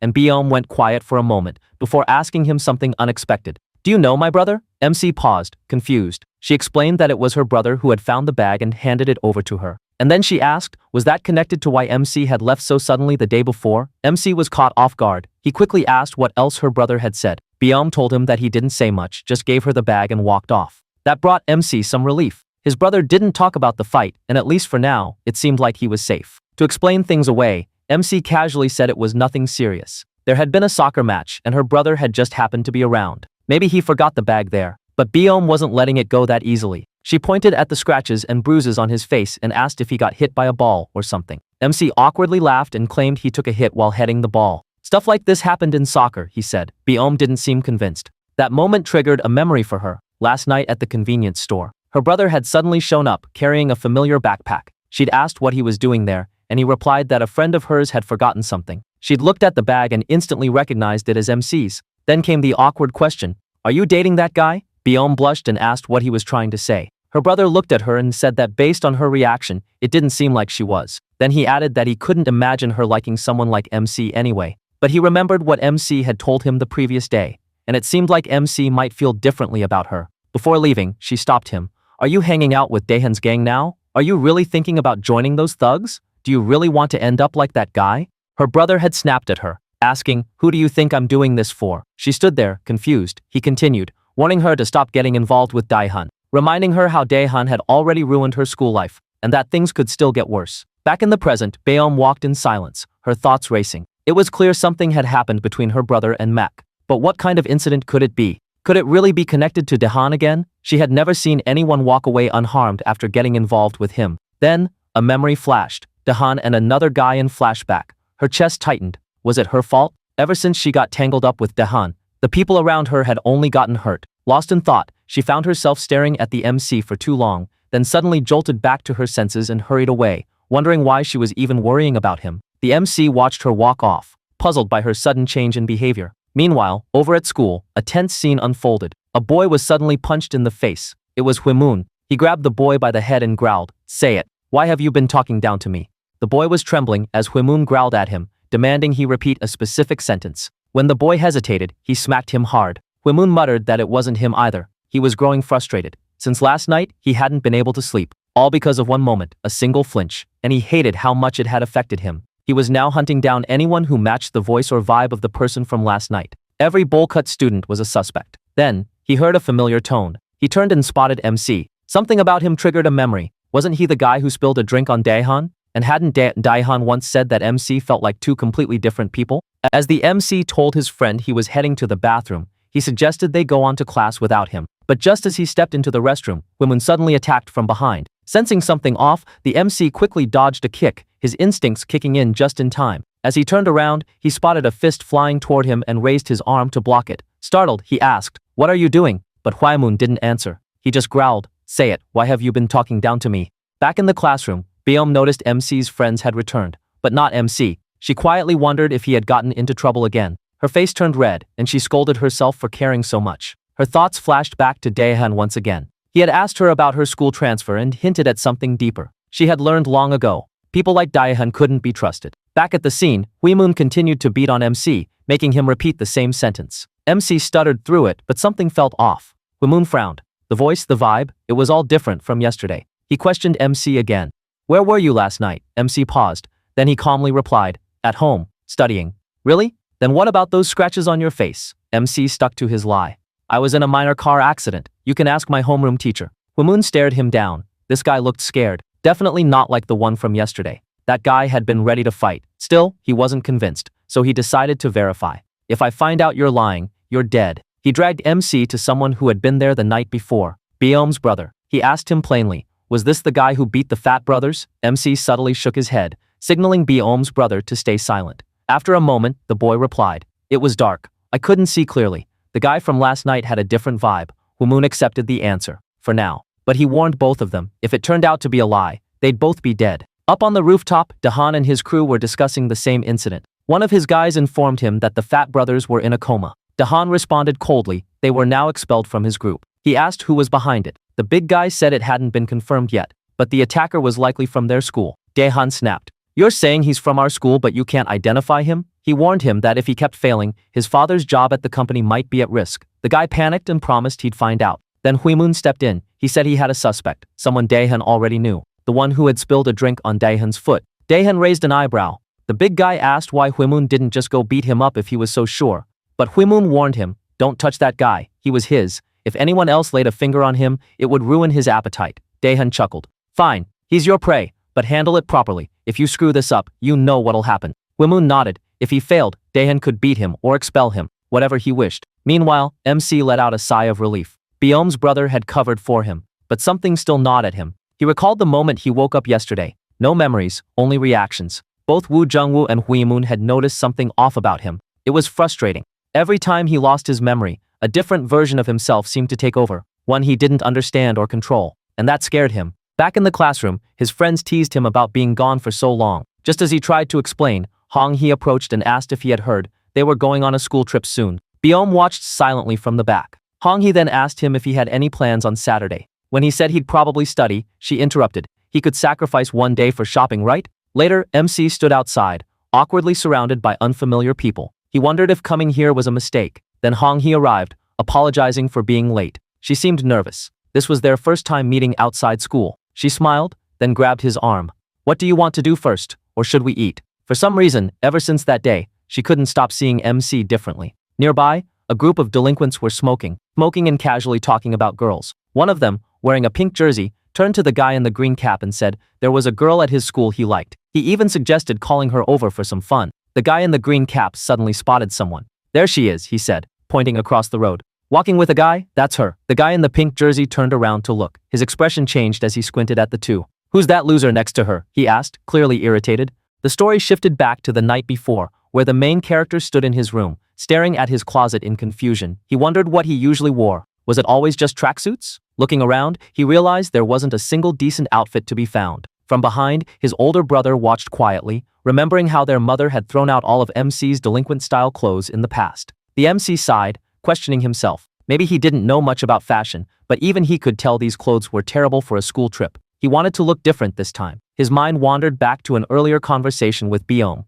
when he had asked if she was also going on the trip. Byom had replied that she didn't want to, but since the trip was mandatory, she had no choice. Snapping back to the present, MC decided he would rather wear his uniform than another tracksuit. Just then, his phone buzzed. It was a message from Hong Hee, reminding him they were supposed to meet tomorrow. Without hesitation, he turned to his brother and asked him for some allowance. The scene returned to the present day, where MC and Hong Hee were now sitting side by side in a restaurant. They had just ordered food, but Hong Hee suddenly looked uneasy. She admitted she didn't think she could eat that much, feeling like her stomach couldn't handle it. Concerned, MC asked if she needed medicine, but Hong Hee wasn't focused on the food. Her mind was elsewhere. Sitting this close to him made her nervous, and that was why she couldn't eat properly. After leaving the restaurant, MC's worry still lingered. Then suddenly, he spotted something, told Hong Hee to wait, and rushed off. Watching him leave, Hong Hee thought to herself that she didn't know why he was hiding parts of his past, but there must be a reason. A short while later, MC returned, holding digestive medicine. He handed it to her and told her to drink it. Touched, Hong Hee thought again about how he avoided opening up, but decided she would stop probing him further. She took the medicine, thanked him, and the two of them continued their day. Next, they went shopping for clothes. Hong Hee tried on outfit after outfit, while MC hesitated over his choices. When Hong Hee handed him another shirt to try, he looked at himself and thought it wasn't so bad. A small smile appeared on his face as he wondered what Byom would say if she saw him like this. Probably, she wouldn't compliment him. Just as he was lost in thought, Hong Hee noticed his smile and teased him, asking why he was grinning to himself. Then, with a playful gesture, she tore off the price tag and told the saleslady to pack the shirt. She insisted on paying, reminding him that she had been the one who suggested this shopping trip. As he hesitated to argue, she added softly that whenever he wore these clothes, he should think of her. That, she said, would make them even. Outside the shop, MC asked if they should now look for clothes for her, but Hong Hee suggested they take a short rest first, since her legs were tired from walking so much. Just then, an unwelcome interruption arrived. The delinquent from earlier, the guy in the pink jersey, appeared and greeted Hong Hee, commenting on how she had gotten prettier. Soon, they all ended up inside a cake shop. While one guy was enjoying his dessert, the pink jersey delinquent smacked him and complained that Hong Hee needed to take a picture first. After scolding, he ordered MC to go buy another cake. MC, unfazed, asked if he should buy just one or more. The guy smirked and told him to get cake for everyone. Meanwhile, another boy nearby kept staring at MC, trying to place where he had seen him before. The pink jersey guy leaned closer to Hong Hee, flirting shamelessly. He said he had missed her and had even sent her messages, but she never replied. Hong Hee dismissed him, saying she rarely checked her DMs. Annoyed, the delinquent pointed out that she posted stories every day. He slid his hand onto her shoulder, making her uncomfortable. Hong Hee's thoughts raced. Why did she have to run into him now? He had been bothering her since the last string party, and she had avoided him on purpose. Worse, he was part of the Seongsan boys, and close with Daihan, which meant she couldn't openly show her dislike. While MC bought the cakes, he glanced back and noticed Hong Hee looking uneasy beside the pink jersey guy. The delinquent then tried to jog her memory, asking if his outfit reminded her of something. She denied it, but he grinned, saying he had bought it to match the jersey she always wore. Hong Hee gave a forced laugh. At that moment, MC returned with the cakes. The delinquent mocked her, saying she had unique taste in boys, and laughed with his friends, ridiculing MC's style. Then he told MC to get lost, before jokingly adding that Hong-hee would be drinking with them instead. He asked Hong-hee to confirm, and reluctantly, she agreed. Smirking, the pink jersey guy grabbed her arm and started walking away with her. MC stood there, watching, clearly unhappy. Then he remembered Hong-hee's earlier words, that whenever he wore these clothes, he should think of her. His fist clenched tightly. Without hesitation, he rushed forward, grabbed Hong-hee's hand, and said firmly that she couldn't go drinking with them today. She still hadn't finished buying clothes. The pink jersey guy stopped in his tracks, glaring at MC in anger, demanding to know what he was talking about. The pink jersey delinquent sneered at MC, daring him to try taking Hong-hee away to shop. He stepped closer, mocking him, asking if he was getting scared now. In truth, MC was scared, but even so, he couldn't just stand there and let her be dragged off. The pink jersey guy laughed louder, calling MC a loser who could never do anything. He turned toward Hong-hee, pointing at Missy with a smirk. He told her that it was her fault because she entertained someone like him. Losers like MC started thinking they were special. As long as she humored them, he said, they'd never learn their place. MC clenched his jaw, feeling irritation rise. The situation felt eerily familiar, as if it had happened before. Finally, he spoke, telling the delinquent that Hong-hee wasn't humoring him at all. They had been hanging out together, and the clothes he was wearing were actually bought for him by Hong-hee herself. That statement stunned the pink jersey guy. His expression twisted with anger, and without warning, he lunged at MC, shouting for him to take those clothes off. MC narrowly dodged the tackle, but the delinquent quickly kicked at his leg, sweeping him to the ground. Before MC could recover, the pink jersey guy wrapped his arm around his neck, choking him tightly. The other delinquents burst into laughter, saying it was over. There was no way MC could escape his grip. MC struggled desperately, his vision dimming as the chokehold tightened. His breath faltered, his consciousness slipping. But in that moment, his eyes snapped open. With sudden strength, he gripped the delinquent's arm, crushing it with his hand. He seized his legs next, lifting him off the ground, before slamming the back of his head straight into his opponent's face with brutal force. The pink jersey guy staggered, clutching his face, calling MC cheap for fighting like that. But MC barely heard him. His head was pounding, memories flashing chaotically. He muttered in confusion, asking the delinquent who he even was. Since his accident, his memories had been a blank state, and now fragments were surfacing all at once. Seizing the moment, the pink jersey guy launched forward again with a punch. But before his fist could land, MC's own strike connected first. The delinquent was stunned, collapsing to the floor from just a single blow. His followers stared in disbelief. How could their leader fall so easily? Among them, the boy in the cap froze. Suddenly, he remembered where he had seen MC before. Without a word, he pulled out his phone and began typing a quick message to someone. On the ground, the pink jersey guy looked up at MC, begging for mercy. But MC struck him again across the face. Another delinquent, a heavy-set boy,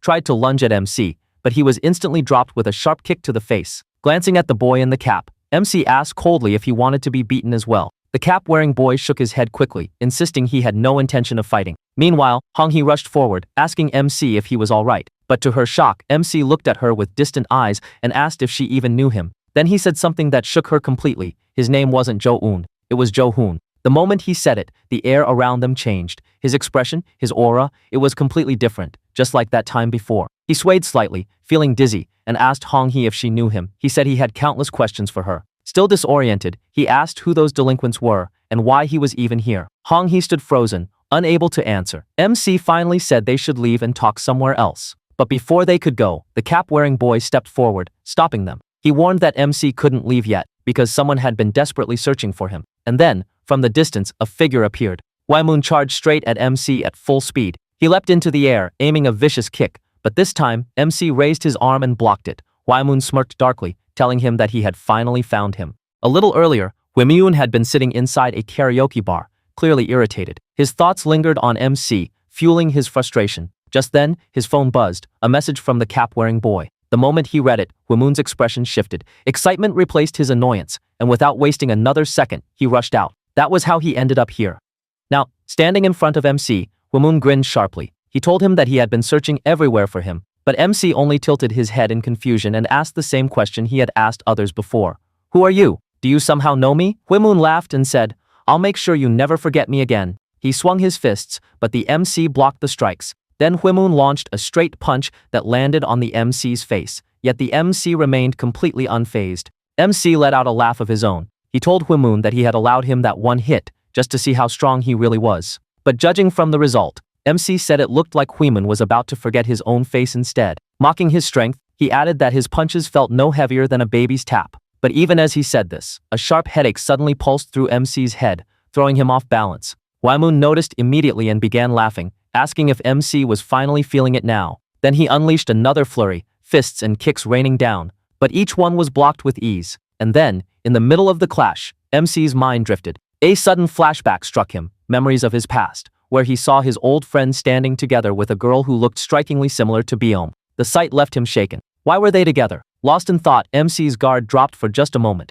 Hwaemun seized the chance and landed a punch squarely on his face. The blow snapped MC out of his trance. Fueled by anger, MC retaliated instantly. His fist crashed into Hwaemun's face, sending him reeling. Grabbing him by the collar, MC rained down more punches, his strength overwhelming. Meanwhile, back at the karaoke bar, another scene unfolded. One of Daehan's close allies entered, asking about Hwaemun.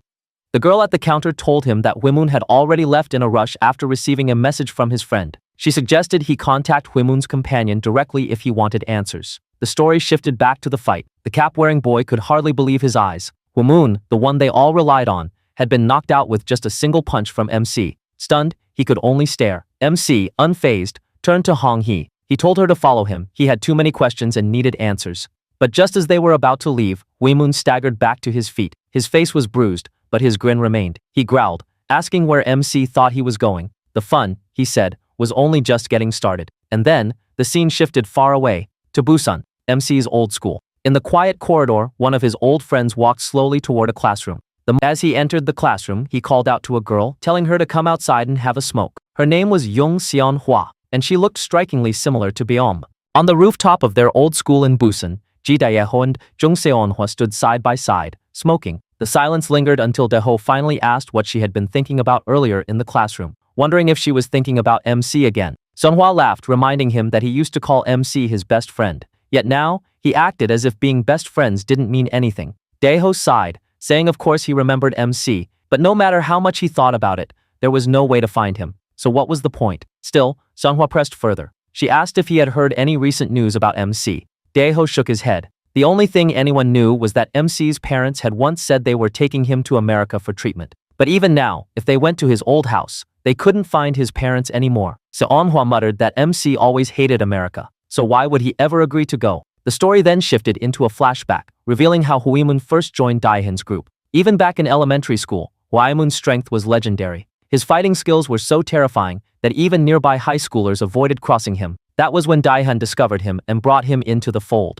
Hwaemun's bond with the cap-wearing boy stretched back to middle school, and because of that friendship, the boy always believed he had nothing to fear. But now, watching his powerful friend lying broken and motionless, he experienced something he had never felt before: fear. For the first time, Hwaemun was being cornered. The cap boy's phone buzzed again with a call from an unknown number. Meanwhile, on the ground, Hwaemun groaned in pain, clutching his side. He muttered that MC's fists felt like hammers, nearly collapsing him with just a single blow. MC told him that if he was really hurting, then he should stay down, because MEC had something urgent to do. But Hwaemun only laughed bitterly and forced himself back to his feet. He accused MC of pretending to be an innocent transfer student while hiding his true nature. MC noticed an opening and went in for a punch, but Hwaemun caught his fist midair. Hwaemun smirked and said he had left the opening on purpose. "Now it's my turn," he sneered, grabbing MC's head and driving a knee strike toward his face. But MC blocked it with ease. In retaliation, MC drove his fist straight into Hwaemun's knee, the impact shattering the bone. Hwaemun screamed as MC grabbed his face and slammed him to the ground. Then, without pause, MC unleashed a relentless barrage of punches. Hong Hee and the cap boy froze in shock, unable to process what they were seeing. Even after taking so many blows, Hwaemun endured. MC grudgingly admitted that his durability was impressive, but his own arms were starting to hurt. He muttered that he needed to end this quickly. Raising his foot, he prepared to crush Hwaemun's face with a finishing kick. But before he could strike, a voice shouted, "Wait!" It was the cap boy, holding Hong Hee in the air by her neck. He threatened to kill her if MC didn't stop. MC glanced at him coldly and replied that he could go ahead and kill her. But if MC couldn't ask her the questions he needed to, then the cap boy would end up just like his friend, lying broken on the ground. Fear flickered across the boy's face. He stammered and told MC not to come closer. But before he could act further, a fist suddenly smashed into his face. It wasn't MC, it was Hwaemun. The cap boy stared at him in disbelief, asking why Hwaemun had attacked him when he was trying to help. Hwaemun wiped blood from his mouth and growled that he hated when anyone interfered in his fights. He turned back toward MC, saying he was ready for another round, but MC only asked calmly if he was sure he was even all right. Hwaemun roared, lunging again, but his body betrayed him. His punch missed completely, and he collapsed to the ground. As he lay there, fading in and out, he remembered Dahan's warning, that MC's personality was nothing like what he appeared to be. MC rushed to Hong-hee asking if she was okay. But before she could answer, another sharp headache surged through his skull. The two of them left the scene soon after. Not after some time, the big guy from earlier arrived at the scene of the incident. While on a call with Daehan, he reported that he had found Huimun lying on the ground. He then asked Huimun's friend who was responsible, and the answer shocked Daehan. The name mentioned was none other than the MC. Daehan asked if the transfer student he had met back then was the one who had taken down both of the fat Yudon brothers and now Huimun too. Then he started smiling. Daehan was lounging in a karaoke bar when someone noticed him smiling to himself. Curious, they asked what was so amusing. Daehan chuckled and revealed that Huimun had been beaten up. The entire room fell silent. Huimun wasn't the type to go down so easily, and one of the guys muttered that it was bound to happen someday. His cocky attitude was going to earn him a beating eventually. But another voice cut in, questioning Dahan's expression. If Huimun really got taken out, why was he grinning? Dahan leaned forward and explained that nothing exciting had happened in a while. Then, with a sly smirk, he added that he heard Huimun wasn't the only one unconscious. His friend, the guy in the pink jersey, was lying next to him as well. The moment he said this, irritation flared in one of the men. His name was Jang Jung Baisik, and the pink jersey guy happened to be his friend. He snapped, demanding what kind of nonsense Daehan was spouting. There was no reason his friend would be there. Meanwhile, the MC was elsewhere, still searching for answers about himself. In a conversation with Hong-hee, he was stunned to hear that in Seoul, people knew him by a different name, Jo-eun. Confused, he wondered why he would change his name after transferring here. He pressed Hong-hee, asking how he had seemed when he first arrived. From her perspective, he had been perfectly normal, someone who made friends easily and blended in without issue. But to the MC, something felt wrong. It didn't feel like his first time fighting in this place. He distinctly remembered throwing punches here before. Hong-hee admitted that while he did get into fights, most of them were started by the other side, not him. She then frowned and asked why he was suddenly obsessing over this and acting so strangely. Inside his head, the MC began piecing things together. A transfer to a new school in a new region, a name change, and a self that didn't feel like his own. It finally clicked. This all must have happened after his accident. Perhaps he had lost his memories, and along with them, parts of who he truly was. The realization hit him hard. His thoughts spiraled. If it involved his own family, then it all made sense. Overwhelmed, his vision blurred and he collapsed to the ground, unconscious. Later, Hong-hee stood outside the hospital, speaking to MC's older brother. She explained what had happened after school and how he had fainted so suddenly. His brother told her not to worry and urged her to head home. Just as he was about to leave, Hong-hee stopped him, explaining that earlier the MC had been acting strangely. After that, a car screeched to a stop nearby. It was their father. The moment he stepped out, both the doctor and the older brother greeted him solemnly. Inside, the doctor shared his assessment. He explained that while MC had previously been diagnosed with amnesia, there were now signs of something more serious. Based on his sudden changes in personality, he suspected dissociative identity disorder, commonly known as multiple personality disorder. The father was shaken. Wasn't it just amnesia? The brother admitted that he, too, had noticed changes. A student who had carried MC earlier described how his entire demeanor suddenly shifted. His speech, his behavior, even his violence mirrored the old self he thought he had lost. His father grew uneasy. After hearing this, his father grew frightened. The older brother explained that whenever the MC slipped into his other personality, he couldn't remember anything he had done in that state. He reminded his father that during the fight at school a few days ago, the MC had collapsed and later woken up with no memory of fighting at all. This terrified their father even more. If the MC regained his memories, his old personality might return, and that would cause serious trouble. But the doctor had other intentions. With a chilling smile, he assured them that he would make certain the MC never regained those memories. As a doctor, I'll do everything I can, he said darkly, but the family must also do their part. When MC finally opened his eyes, his father was standing at his bedside. His father spoke softly, saying he had rushed over after hearing about the collapse. But the sight of his father triggered fragmented flashbacks that made MC's chest tighten with fear. He panicked, trembling as his father tried to calm him down. Eventually, his father had to raise his voice to steady him before patting his head gently, commenting that his health seemed worse than ever. In truth, his father remembered the doctor's instructions. The doctor had prescribed him harmless capsules disguised as vitamins, telling the family that MC would believe they were meant to restore his memory. Of course, the pills were useless for his condition. His father worried, what if, despite this, MC still managed to regain his memories? But the doctor's words echoed in his mind. The family must do their part to ensure that didn't happen. When MC asked where he was, his father explained that his recurring trauma from being bullied made it difficult for him to recover in Korea. He suggested that MC should study abroad in America, away from these triggers. The very mention of it sparked painful flashbacks that left MC clutching his head in agony. Still, his father pressed on, saying he and his older brother would take care of the arrangements so he didn't have to worry. But MC firmly shook his head. He refused to run away again. Yes, he admitted, he often lost his memory and collapsed because of the trauma. But he believed those struggles were an unavoidable part of rediscovering himself. He had already fled once, from Busan to Seoul, but he couldn't keep running forever. And here in Seoul, things felt different. For the first time in a long while, he was beginning to make friends. The next chapter opened with MC preparing to go to school. As he was about to leave the house, his brother stopped him. He asked if MC was feeling better and whether he shouldn't be taking more rest. MC responded that he was good now. His brother told him not to push himself too hard and asked if he had taken his medicine. MC said that he had and that he was feeling really lightheaded. As his brother was about to leave, MC stopped him and asked if he had ever studied abroad when he was young. A memory from his childhood flashed when his father told him that they would send him to America to study. His brother thought for a moment and responded that it seemed MC's memory was coming back little by little, and that he indeed had studied abroad for a few years when he was in elementary school. MC responded that this was why he was familiar with English and felt excited thinking that his memories were returning. At school, MC was surprised to see Biom early in the morning. He showed her his notebook, saying that he had solved all the questions, but Biom marked all of them wrong, saying that they were incorrect. She then asked him, thinking he wouldn't have been able to do his homework over the weekend, how it had gone.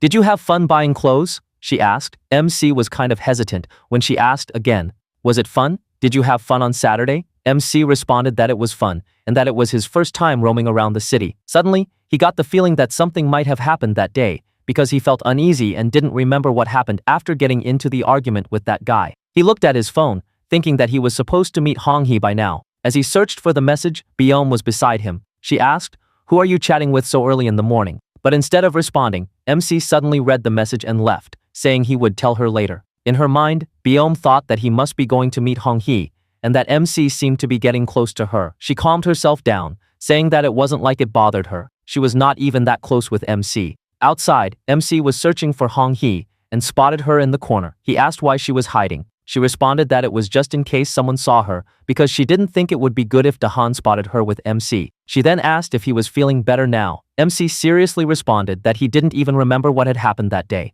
which shocked her. MC asked if by any chance he had caused any accident again. Just then, his head started to hurt again, and he suddenly had a flashback of yesterday's fighting. Hong-hee had told him that maybe he should have stayed in the hospital longer because, honestly, MC had seemed a little strange yesterday too. She didn't know what had happened that day, and she didn't even know his name or why he had shifted here.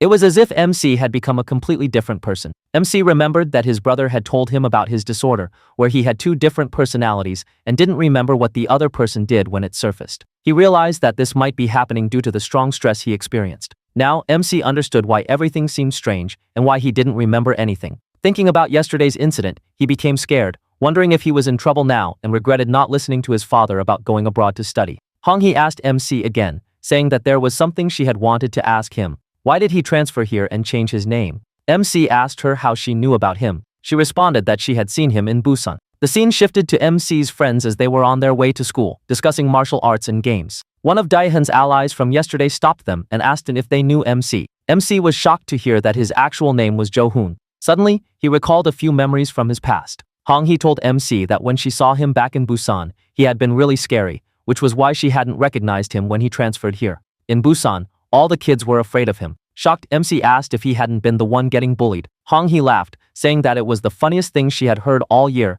because no one there had ever dared to lay a finger on MC. He had been the one who bullied everyone. MC suggested that she might have mistaken him for someone else, but she responded that there was no one in Busan who didn't know about him. It had definitely been MC, not anyone else. Now MC was confused by what his parents had told him and what she was telling him. He didn't know who to believe. Just then, a student called out, saying that someone was looking for him.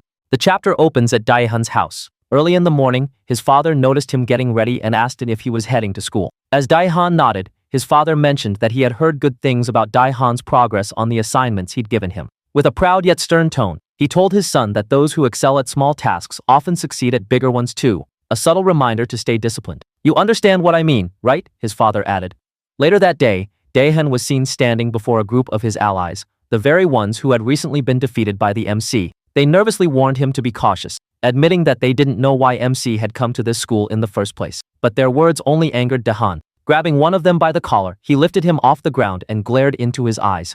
"Who asked for your advice?" he hissed. With cold authority, Daehan declared that from this moment forward, That particular subordinate was demoted to the slave category. Then, turning to the rest of his gang, he ordered them to beat the disgraced ally before walking away without another word. The story then shifted to the main character, who was sprinting through the streets at full speed. He had just received a call informing him that one of his friends had been attacked by a group of delinquents. As he ran, his mind raced through everything that had happened recently. A dark question haunted him. Could it be that his other personality had caused trouble again without his knowledge? Meanwhile, elsewhere, a group of delinquents was discussing the situation. One of them suggested that it would be easiest to just target MC directly, but Basic, their leader, immediately shot down the idea. Daehan had specifically ordered them not to lay a hand on MC, at least not yet. So what do we do then? Just let him walk away after everything? One of them asked in frustration. Basic sneered.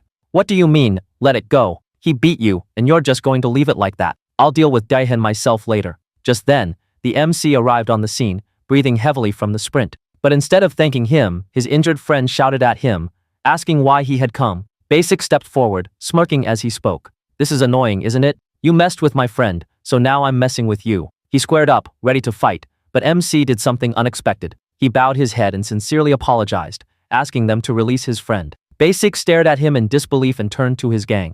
Is he serious right now? He asked. Moments later, Basic grabbed MC by the collar and prepared to punch him. But just as his fist was about to swing, he suddenly froze. His eyes widened in shock as he stared at MC's face. And then, without explanation, he backed away, visibly shaken. His men asked what was wrong, confused by his sudden hesitation. Basic didn't answer. Instead, he simply looked at MC with a fear he couldn't explain. The narrative then shifted into a flashback, one that revealed the source of Basic's fear. A year earlier, Basic and his crew had been hanging around with a few girls, trying to show off. They wanted to take the girls out and have fun, but none of them had any money. That was when Basic pointed toward a boy nearby, the same MC standing before him now. That guy's our wallet? Let's get money from him, he said arrogantly. One of his friends immediately tried to warn him. Don't mess with that guy, he whispered, but Basic didn't listen. He approached MC with a smirk, demanding money. I don't have enough for what I want to do. So, are you going to hand it over, or do you want to get beaten? He threatened. In response, MC calmly pulled out his wallet. Then instead of handing it over, he deliberately dropped it on the ground and stared coldly at Basic. I dropped it, he said. Pick it up. The memory was enough to send a chill down Basic's spine. He had never forgotten that look in MC's eyes.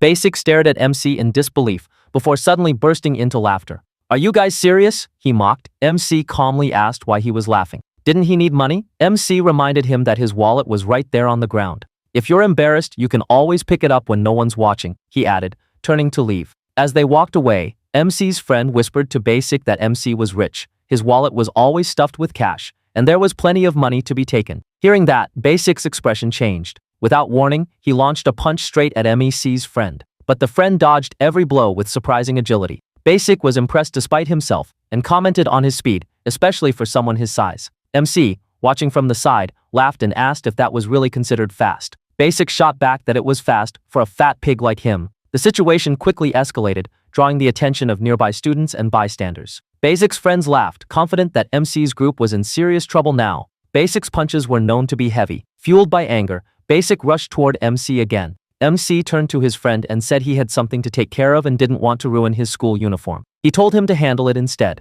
But his friend replied that even if he wanted to fight, his hand was already injured and hurting. Before anyone could react, MC dropped his bag, dashed forward, and landed a powerful punch directly on Basic's face. Without pausing, he grabbed Basic by the collar and punched him several more times. The onlookers gasped. The sight was far more intense than they had expected. Humiliated by being beaten in front of so many people, Basic grew desperate to salvage his pride. He tried to grab MC and slam him to the ground, but to his shock, he couldn't even move him. In a swift counter, MC drove his knee into Basic's face, knocking him to the ground. Then towering over him, MC continued to hit him again and again. Why don't you just take the wallet I offered earlier? He taunted between strikes. You should have picked it up. Basic's friends panicked. One of them shouted that MC was dead for what he'd done. But before he could act, he was kicked away by MC's friend, who followed up with a few more blows until the boy fainted. Back in the present, the memory of that humiliating fight came rushing back to Basic's mind as he stared at MC's face. It terrified him. He couldn't understand how he had forgotten it until now. As MC approached, Basic's body stiffened with fear. He nervously asked when MC had transferred to this school, which confused MC. Do you know me? He asked. Basic stared at him and asked if he really didn't remember. MC shook his head and said he didn't. That answer crushed Basic. After everything that had happened, MC didn't even remember him. The humiliation that had haunted Basic for so long. The nightmares, the fear, even wetting himself from the trauma, meant nothing to MC. One of Basic's friends stepped in, warning MC not to talk to him like that unless he wanted to get knocked out. But Basic, growing more panicked with every second, silently begged him to stop talking. The last thing he wanted was to experience that humiliation again. Trying to de-escalate the situation, Basic spoke up. "Let's call it even," he said. "He hit my friend, and I hit his. That's enough." With that, he quickly signaled his group to leave, and they walked away. Once they were gone, MC turned to his friend and asked if he was all right. His friend started laughing, saying that real combat was much harder than he had expected. He revealed that he had been learning martial arts recently, which surprised MC. Then, with a sheepish smile, he apologized for being such a weak friend. The two of them walked away together after that. The scene then shifted to Busan, where a guy is on his phone talking to Basic, making fun of him about peeing himself. He asked Basic why he had called, to which Basic responded, "Do you remember MC?" He replied that MC had suddenly disappeared out of nowhere. Basic told him that MC is in Seoul. After leaving the scene, one of Basic's friends asked him why he had suddenly started acting so strange and ran off like he was scared. Wasn't he supposed to take revenge on the MC for what happened back then? But Basic, still shaken, replied that if that really was the same MC he remembered, then his friend should consider himself lucky that it ended with just humiliation. Usually, MC wasn't the type to stop until he completely crushed his opponent, often to the point they would wet themselves. As they continued walking, Basic found himself lost in thought. Why had MC suddenly transferred here? He speculated that maybe MC's main target was Seoul now, and if that was the case, his transfer made perfect sense. A worrying thought crossed his mind. Did Daeon even know that behind the kingdom they had built here, a monster like MC was now lurking? The scene then shifted back to the classroom, where MC's friend was being scolded by their teacher for getting into a fight. Trying to lighten the mood, the blonde-haired student joked that he had been practicing martial arts lately. The teacher wasn't amused and smacked him lightly, telling them they should be focusing on their studies instead of wasting time fighting. MC sat silently at his desk, watching the exchange, lost in his own thoughts. Biome noticed his distant expression and wondered if it was because of the message he had received earlier, or perhaps something that happened between them. But MC's mind was elsewhere. He was thinking about what his mother had told him about his memory loss and how his personality used to be. According to her, he had been a model student, someone who studied all the time, stayed home, and never got into trouble. They claimed he had never been bullied, but the things he had heard from Hong-hee painted a completely different picture. According to her, MC had once been the most feared figure in Busan, the exact opposite of the quiet person he was now. And considering how Basic had reacted earlier, that story didn't seem like a lie either. The more he thought about it, the more unsettling it became. Even though he had no memories of the past, his natural instincts didn't align with the version of himself his family described. He wasn't particularly good at studying, but he felt more alive when moving his body. Even something as simple as playing soccer felt natural. That thought led him to a disturbing question. What if his family had lied to him? And if so, why? Biome's voice snapped him out of his thoughts. She asked gently if everything was okay. MC stammered slightly before replying that he was fine. A moment later, the two of them went out to throw the trash. MC offered to carry the garbage bag if it was too heavy, but Biome refused, telling him it was none of his business. After they tossed the bag, MC tried to make small talk about the weather, but Biome interrupted him. She told him he didn't need to pretend to be cheerful. If something was bothering him, he could talk to her. She even said she was good at keeping secrets, mostly because she didn't have any friends to share them with. MC stayed silent, and Biome started to worry that she might have gone too far. She then explained that she was simply trying to repay the help he had given her before. As she turned to leave, MC quietly thanked her. He admitted that he did have some worries, but he needed more time to sort them out. And if he ever decided to open up to someone, she would be the first person he would talk to. Later that day, as MC was heading home, he thought about talking to his brother regarding everything that was bothering him. Before he could leave, his friends approached and suggested they all walk home together. MC tried to refuse, saying he had to study. One of his friends teased him, pointing out that despite all that studying, he still performed worse than them in the Korean language test. Eventually, they convinced him to come along. Just then, a familiar face appeared in front of them. It was Daehan. He invited MC to have dinner with him if he wasn't busy. Hearing this, MC's friends quickly made an excuse and left. Daehan then led MC to his car, and together they went to a shopping mall. Inside, Daehan told MC to pick anything he wanted. No need to refuse. Confused, MC asked why he was buying things for him. Daehan simply replied that MC didn't need to think too much about it. Everything here was his, and he could even have women if he wanted. The only thing Daehan wanted in return was him. MC froze for a moment, unsure how to react. A single thought ran through his mind. Was Daehan gay? The next morning, the atmosphere around the school gate felt slightly different. Students were streaming in as usual, chatting and laughing as they passed through. Among them was Woo Jung-woo, MC's friend, who was still thinking about the fight that had broken out the previous day between MC and Daehan's group. Just then, a sleek car pulled up near the entrance, immediately drawing attention. Jungwoo's eyes narrowed when he recognized it. It was Daehan's car. Without a second thought, he walked up to it and started kicking the door in frustration. The crowd gasped as the door opened, and to everyone's shock, MC stepped out of the car. The scene shifted to the memory of the previous day, when MC had met Daehan after their confrontation. Daehan had told him he'd heard everything that happened between MC and his men, the part where MC had knocked down several of his allies. Instead of being angry, Daehan praised him. He told MC that being strong was never a crime, but being weak was. After that, Daehan had taken him to one of his family's restaurants. As they entered, he ordered the staff to prepare food and told MC not to hold back and eat as much as he wanted. One of the female workers personally served him, and Daehan encouraged him again, saying that anything he desired, he could have. During their meal, the woman struck up a conversation with MC and asked if he had ever heard of the Daehan group. MC paused. The name sounded familiar, but he couldn't recall where he had heard it. The woman was surprised. "Are you even Korean?" she asked. She explained that the Daehan group was responsible for building the apartment complex across from their school, as well as many other major constructions, bridges, and landmarks. It was Korea's leading construction company, and Daehan was the youngest son of that powerful family. MC was stunned. Someone with such wealth and influence, someone who had everything anyone could ever want. Why would a person like that go out of his way to bully Beom?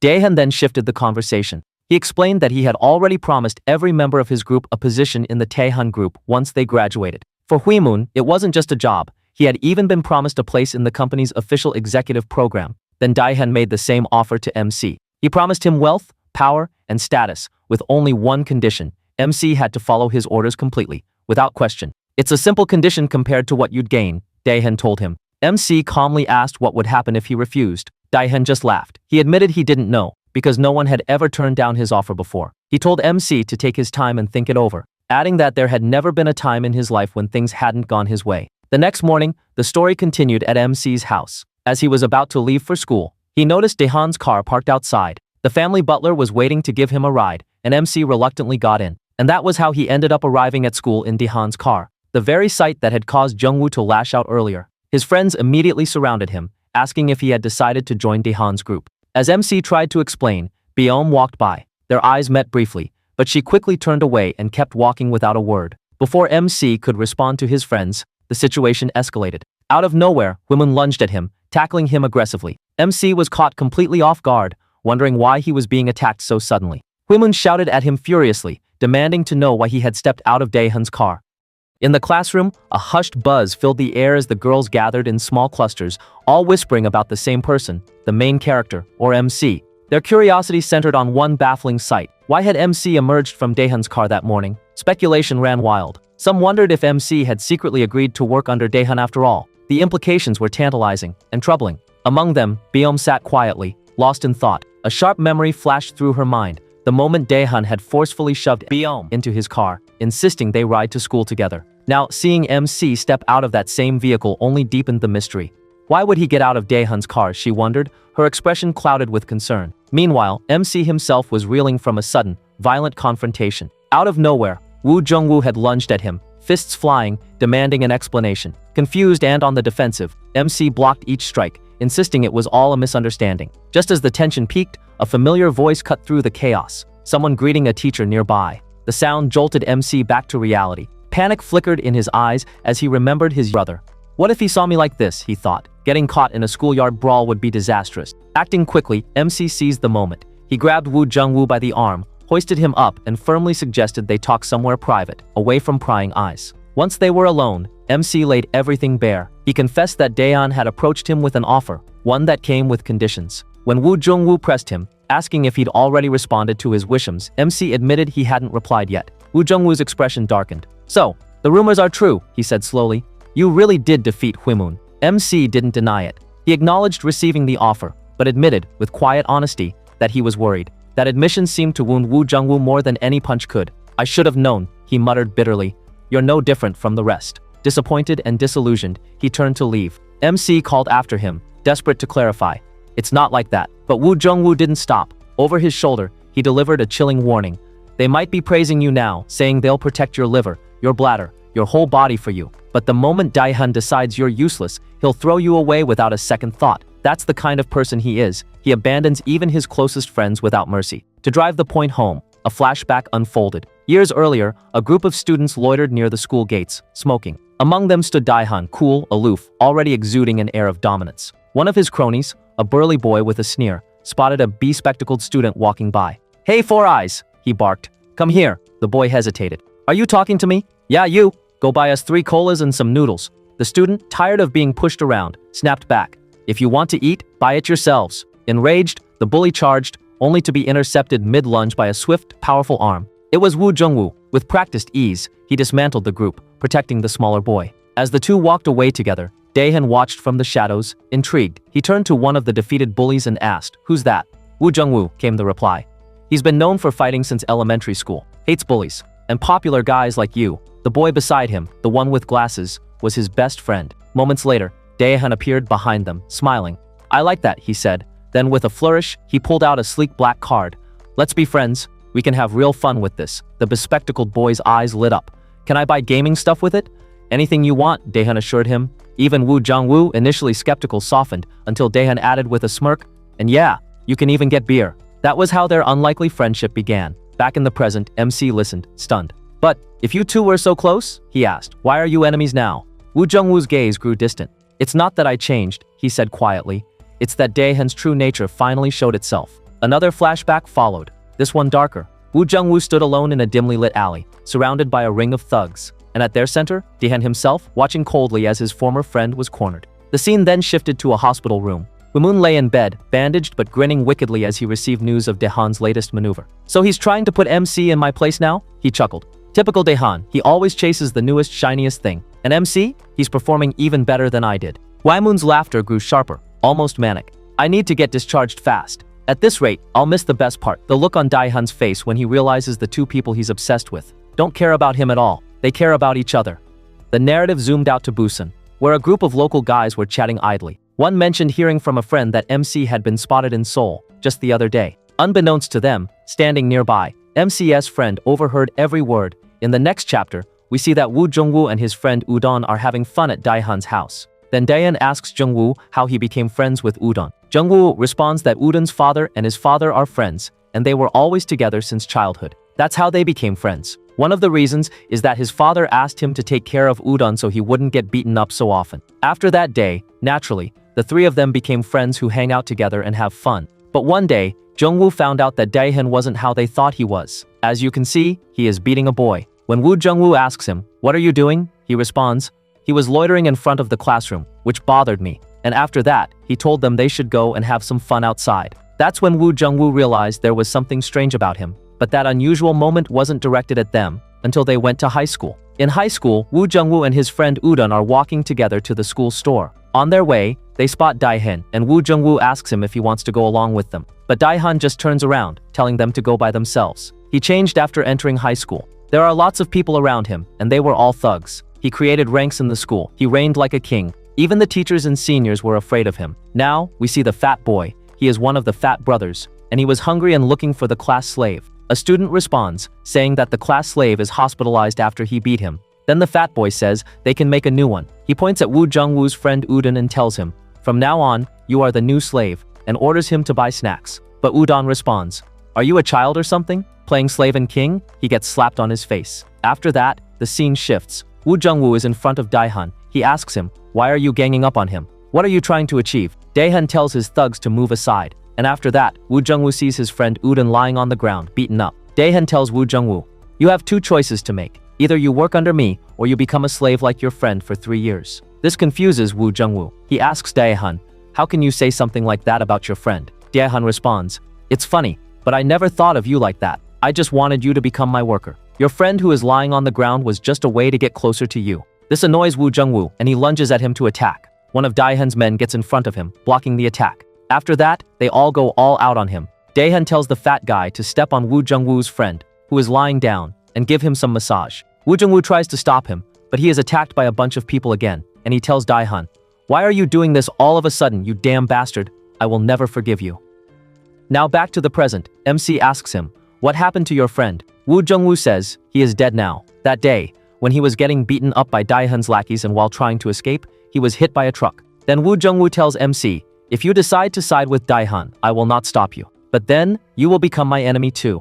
The next chapter opens with an airplane. MC is with his friends, and they are on a school trip. When MC tries to look for his seat, he spots Biome. Just then, one of the girls from MC's class shouts, saying that she got the seat next to Biome, and she doesn't want to sit with her. She shouts if somebody wants to exchange seats with her. Just then, MC's friend asks MC why he is standing there. Their seat is in the back, but he sits next to Biome anyway. MC tries to joke around, but she ignores him. Then MC thinks that ever since she saw him coming out of that car, they have never talked like they used to. He wonders what exactly Daehan and Biome's relationship is, and how Daehan went so far as to personally make her a slave and outcast her. As they reach their destination, they go to a hotel and have their meal. MC again spots Biome sitting alone and eating. As they go to the beach, everyone is enjoying except Biome. MC is wondering, school trips are supposed to make people stand out even more.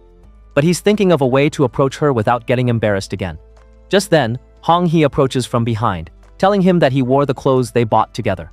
Then she takes MC, saying they should dip their feet in the ocean. Just then, Biome spots MC with her and puts on her earphones.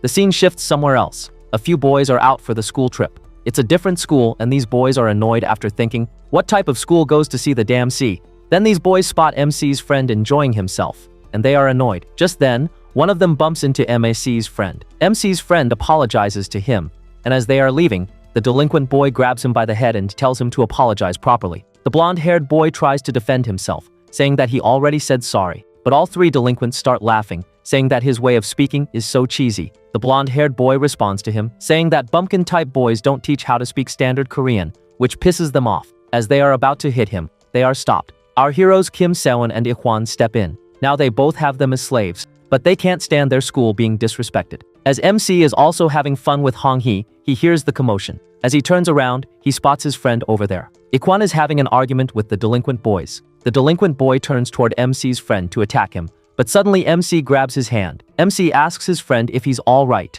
Then MC apologizes to the delinquent, but the delinquent boy refuses, saying, I won't accept your apology because his friend has pissed me off. And if you want to apologize, you should properly do it on your knees. But just then, when he looks again at MC's face, he gets scared and starts stuttering.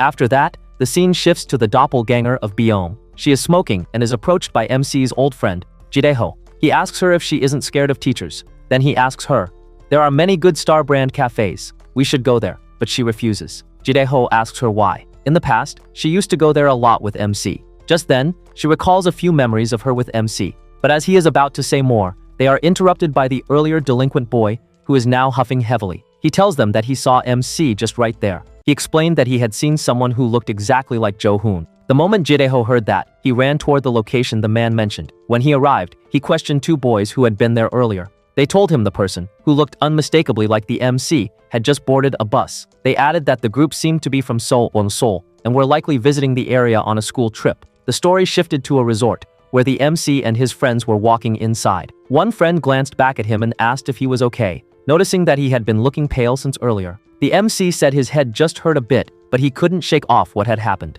The delinquents from other schools had panicked when they saw him, running away and apologizing like they recognized him. That reaction didn't match anything his family had ever told him about his past. He remembered Hong Hee once saying that back in Busan, everyone around him had been terrified of him. With that thought weighing on him, he suddenly ran off without saying anything. At the girls' dorm, a group of girls complained in annoyance when they saw Biome passing by, mocking her under their breath. Hong Hee happened to see her and thought she recognized her as the girl who often hung around the MC, someone the MC had saved more than once. Hong Hee wondered whether Biome might actually be close to him, even though she didn't look like the type to form close relationships. At that moment, the MC appeared behind Hong Hee. She teased him, asking if he had missed her and if that was why he came. But he told her he was actually there because he needed to ask something important. From inside the dorm, Biome heard the MC's voice. When she looked toward the door, she saw him standing next to Hong Hee. She wondered whether the MC often spent time with that delinquent girl and assumed he must have grown close to Daehan's group. She tried to brush it off, telling herself it wasn't her concern. Yet the memories she had shared with the MC resurfaced against her will. Clutching her book, she wondered why such thoughts were resurfacing now of all times. Meanwhile, Jidaeho was confirming with his men whether they had truly seen the MC. They insisted they had, and one explained how he recognized the MC's face. Back when the MC was in middle school, he and his group used to dominate Busan, taking down every school in the area. The man remembered watching from the crowd as the MC destroyed one of the delinquents. That moment had inspired him to join the MC's school and follow him ever since. Because of that, he said he could never forget the MC's face. Jidaiho went silent, confused. The MC's parents had told everyone they moved to America. But with everything he was hearing now, he started to wonder whether any of it had been true. The story shifted to the past, where a group of boys from the MC's old school were drinking together. One boy sobbed loudly, asking where their MC had gone. Jidaiho grew annoyed and stepped outside, thinking he should probably stop drinking since that one guy always caused trouble when emotional. As he walked out, he overheard another group talking about the MC. One boy claimed that his friend had called him after spotting the MC in Seoul. They started laughing, making jokes about the MC being a yakuza in Japan and carrying around a bunny-shaped bottle. Jidaiho slammed a bottle onto the table, shattering it, then held the broken glass to one boy's stomach. He warned that if he ever heard them talking trash about the MC again, he wouldn't hesitate to stab them. The scene returned to the present.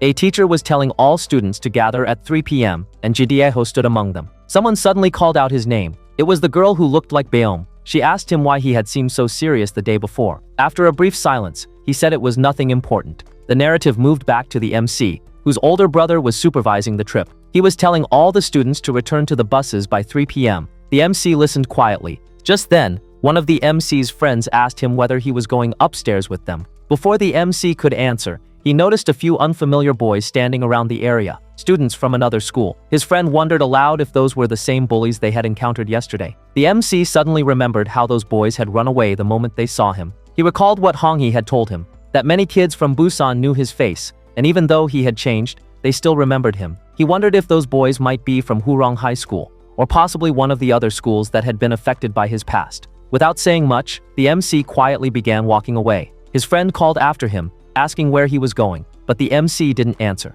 In his mind, he was thinking that if he could find even one of those boys again, he might finally learn something about the past he couldn't remember. The story then shifted to Jidaiho, who was smoking alone. A girl approached him, teasingly asking if he was smoking by himself and whether he wasn't bored coming on the trip alone. The scene faded into a flashback from the past. Jidaiho had been with his friends, complaining that school trips were boring and saying they should throw a party at someone's house instead. Among them was Jung Seon-hwa, Baeom's doppelganger from earlier. Jidaiho turned to her and asked if she was planning to join the trip. She said she was going because she couldn't think about anything except the MC and she needed something to distract her. The school trip seemed like the best option. Hearing that, Jidaiho said he would go too. She asked him why, and he told her he was worried she might feel lonely since she didn't have any friends besides him. Because of that, he wanted to accompany her. The story then returned to the present. The girl who had approached Jidaiho earlier continued flirting with him, telling him that she and her friends were having a party in their room that night and inviting him to come. Jidaiho asked whether he could bring Jung Seon with him as well. As soon as he mentioned Seon's name, the girl's expression changed. She quickly made excuses, saying there would be lots of people who didn't know Seon, and it might be awkward, so it was better if he didn't bring her. Right then, Jidaiho spotted Jung Seon walking by. He immediately called out to her and asked where she was heading. Watching the two walk off together, the girl who had tried to flirt with him became furious. One of her friends started mocking Jung Seon, saying she acted like she didn't care about popular people, but always ended up dating the popular guys. The girl grew even more irritated. While drinking with Seon, Jidaiho casually asked her why she always drank that cola, and why she seemed to be drinking it so often lately. Seon froze for a second as a memory flashed in her mind. MC offering her the same drink some time ago. She told Jidaiho she just happened to be craving it. At that moment, Jidaiho suddenly spotted the same bus from the previous day. He immediately stood up and said he would be back in a moment. Seon asked where he was going, but he ignored the question and walked off quickly. Seon looked down at her cola, lost in her thoughts. The angry girl from earlier approached Seon again. She mocked her, accusing her of flirting with every guy and told her to follow her. Seon reluctantly followed.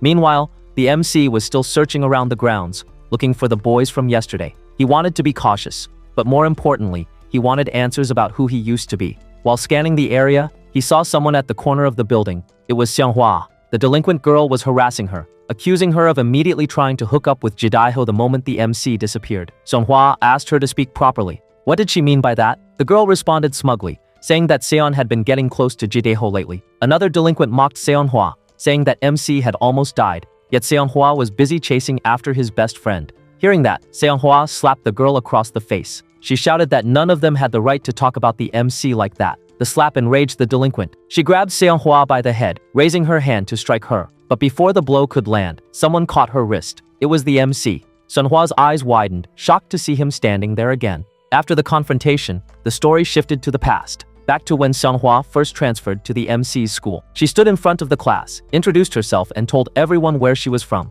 The students immediately began whispering among themselves, some snickering and making fun of her accent and background. The teacher told her to take a seat, but one boy loudly mocked her, saying he wondered if there was even a seat left for her. Without hesitation, Manhwa snapped back at him, telling him to shut his bitch ass up unless he wanted a beating. The entire class fell silent. The teacher, clearly annoyed, ordered her to meet her in the office after class. Later, Manhwa stood behind the school building, smoking and cursing herself. She muttered that she shouldn't have lost her temper on her first day. While raising the cigarette to her mouth, she reminded herself that she had to behave better. If her new father stopped accepting her, she'd be dumped again, and she'd have no choice but to return to the miserable place she came from. She reached into her pocket for a lighter and realized she had forgotten it. Just then, a football flew her way. The boy who retrieved it was none other than the MC. Their eyes met for a moment. Without saying a word, the MC turned and kicked the ball back toward his friends with perfect accuracy. Then he looked at her and asked if she was smoking. He warned her that teachers often patrolled around that area, so she'd get caught for sure. He also pointed out that she didn't have a lighter. After a brief pause, he told her to follow him. They went up to the school rooftop where the MC lit her cigarette for her. She insisted he take the lighter afterward, but he refused. She asked him which grade he was in, and he said he was in the second year. She then asked whether the rooftop was safe. The MC said it was. Only he and his friends ever came there. He asked if she was the new transfer student, and she confirmed it. She asked how he knew. He said it wasn't that he remembered every student's face. It was just that hers was hard to forget. The comment made her blush. Later that day, Manhwa walked alone down the street, thinking about how she didn't want to go home. No one would be there anyway. Her grandmother was gone now, and she couldn't return to Sangcheon either. She still didn't have a lighter. A group of boys approached her and offered her one, pretending to be friendly. Meanwhile, the MC's friend was trying to drag him into some kind of boys and girls matchmaking meetup. The MC refused immediately. His friend complained, asking why he suddenly had a change of heart. The MC thought of Seonhwa's face and blushed. At that moment, he heard shouting nearby. He turned and saw one of the boys harassing Seonhwa. Without hesitating, the MC sprinted toward them. He punched the first guy straight in the face, dropping him instantly. Another boy rushed at him, but the MC spun and knocked him down with a single kick. The first harasser tried to get up again, but the MC kicked him across the face and told him to go bring his boss, the one who always moved around in big groups. After dealing with them, he turned to Seonhwa and asked if she was okay. He handed her a cigarette and introduced himself, saying he had forgotten to tell her his name earlier. Seonhwa smirked faintly and told him she already knew. He was famous, after all. His name was Jo-hoon. The narrative returned to the present. The MC stood face to face with Seonhwa once again. Rain began to fall softly around them. The MC asked if she was okay. Seonhwa stared at him, her voice trembling, and demanded to know why he had disappeared without a word, why he had left her behind. Tears streamed down her face. For a moment, the MC felt a faint, blurry memory surface. Her face, her voice, fragments that he could never fully piece together. But to Seonhwa, it felt like he was mocking her. Through her tears, she asked if he thought this was funny. At that moment, Jidaiho appeared, calling the MC by his old name. He stepped forward, eyeing the MC with confusion and intensity, and demanded to know what he was doing there.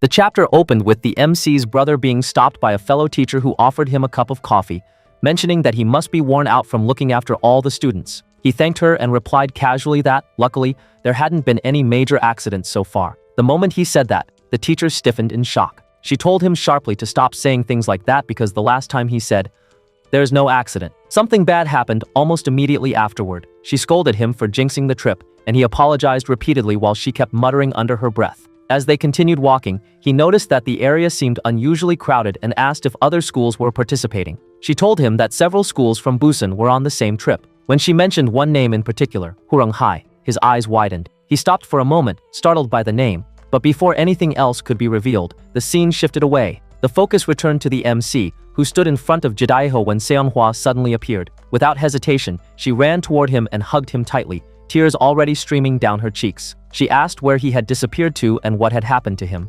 She explained that after his accident years ago, she had visited him every single day in the hospital because she had been so worried she could hardly sleep. When he was discharged, she went to his house, but his parents told her he had been sent to America for treatment since his condition was difficult to handle in Korea. They even told her that he might not return again and that she should stop visiting. Now, clinging to him, she said she wished he would live happily in America. But seeing him here, unexpectedly, made no sense to her. Her voice trembled as she asked him again how he could be here at all. While she spoke, Jidaiho stepped forward and asked the MC whether he had actually been living in Seoul. When Seonhwa heard that, she questioned him in confusion. Jidaiho explained that he'd heard from students of another school that the MC had arrived on a bus coming from Seoul. Both of them stared at him, wondering why his parents told everyone he was in America if he was actually here. They demanded an explanation, clearly expecting answers. The moment the name Johun, the MC's old name, was mentioned, Seonhwa froze. Old memories resurfaced all at once. The MC looked at both of them as fragmented memories flashed through his mind. The more he tried to understand,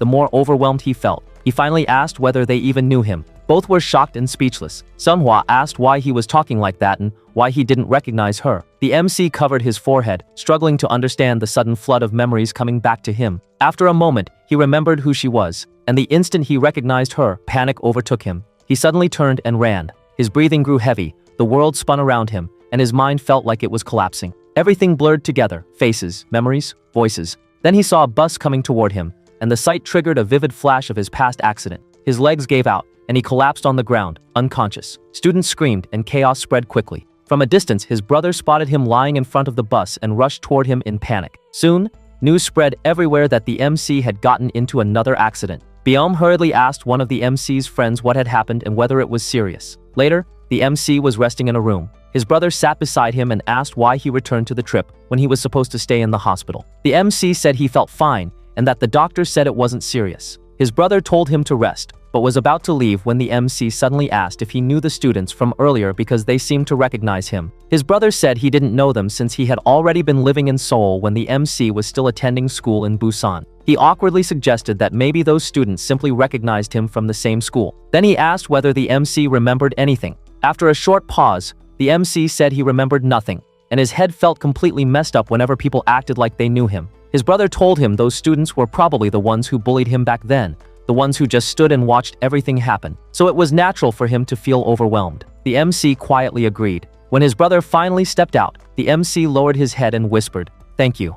The next chapter started with the MC standing in front of the mirror early in the morning. He looked at his hairstyle closely and wondered who gave him such a strange haircut and why he even had it. He touched his hair a few times, trying to fix it, but it still looked odd to him. While he was still looking at himself, his brother walked by and asked if he had woken up earlier than usual. The MC replied that it was fine because he normally liked going to school early and studying before class. His brother didn't notice any change in his behavior and simply told him to study well since school started early for him today. The MC only nodded and kept staring at his hair. Then the scene moved to the school, where the MC's friends were sitting in the classroom, wondering why he wasn't there yet. They whispered among themselves, thinking he might not be feeling well. Byom was listening quietly. Hearing them talk made her remember the conversation she had with the MC the other day, when he told her he had amnesia after his accident. She started feeling regret because she remembered how he approached her when she was sitting alone and how he sat beside her on purpose. She wondered if she misunderstood him before. She reminded herself that just because he came to school in Daehan's car didn't automatically mean he was a bad person. Suddenly, everyone looked toward the door. The MC finally arrived. His friends rushed to him and asked many questions at once. The MC only gave a small smile and gently patted one of them on the head, saying he was okay. But even as he spoke, his friends could tell something felt different about him. He walked to his seat and looked at Byom. She asked if he was really all right. He stared at her for a moment and said, "You do look alike." She didn't understand what he meant. Before she could ask anything, he sat down and lowered his head, not talking anymore. Byom became confused. This wasn't the same MC she was used to. Normally, he would greet her like an excited dog, offer her small things, or try to talk to her. But now he didn't even look interested. He was acting like a completely different person. A little later, class started. The teacher began reading from the book, but the MC was already sleeping at his desk. This surprised Byom because the MC usually never slept during classes. Seeing him like this confused her even more. When the class ended, the MC suddenly woke up and walked out to get something to eat without saying anything. His friends watched him leave, wondering what was wrong with him. At the cafeteria, it was crowded.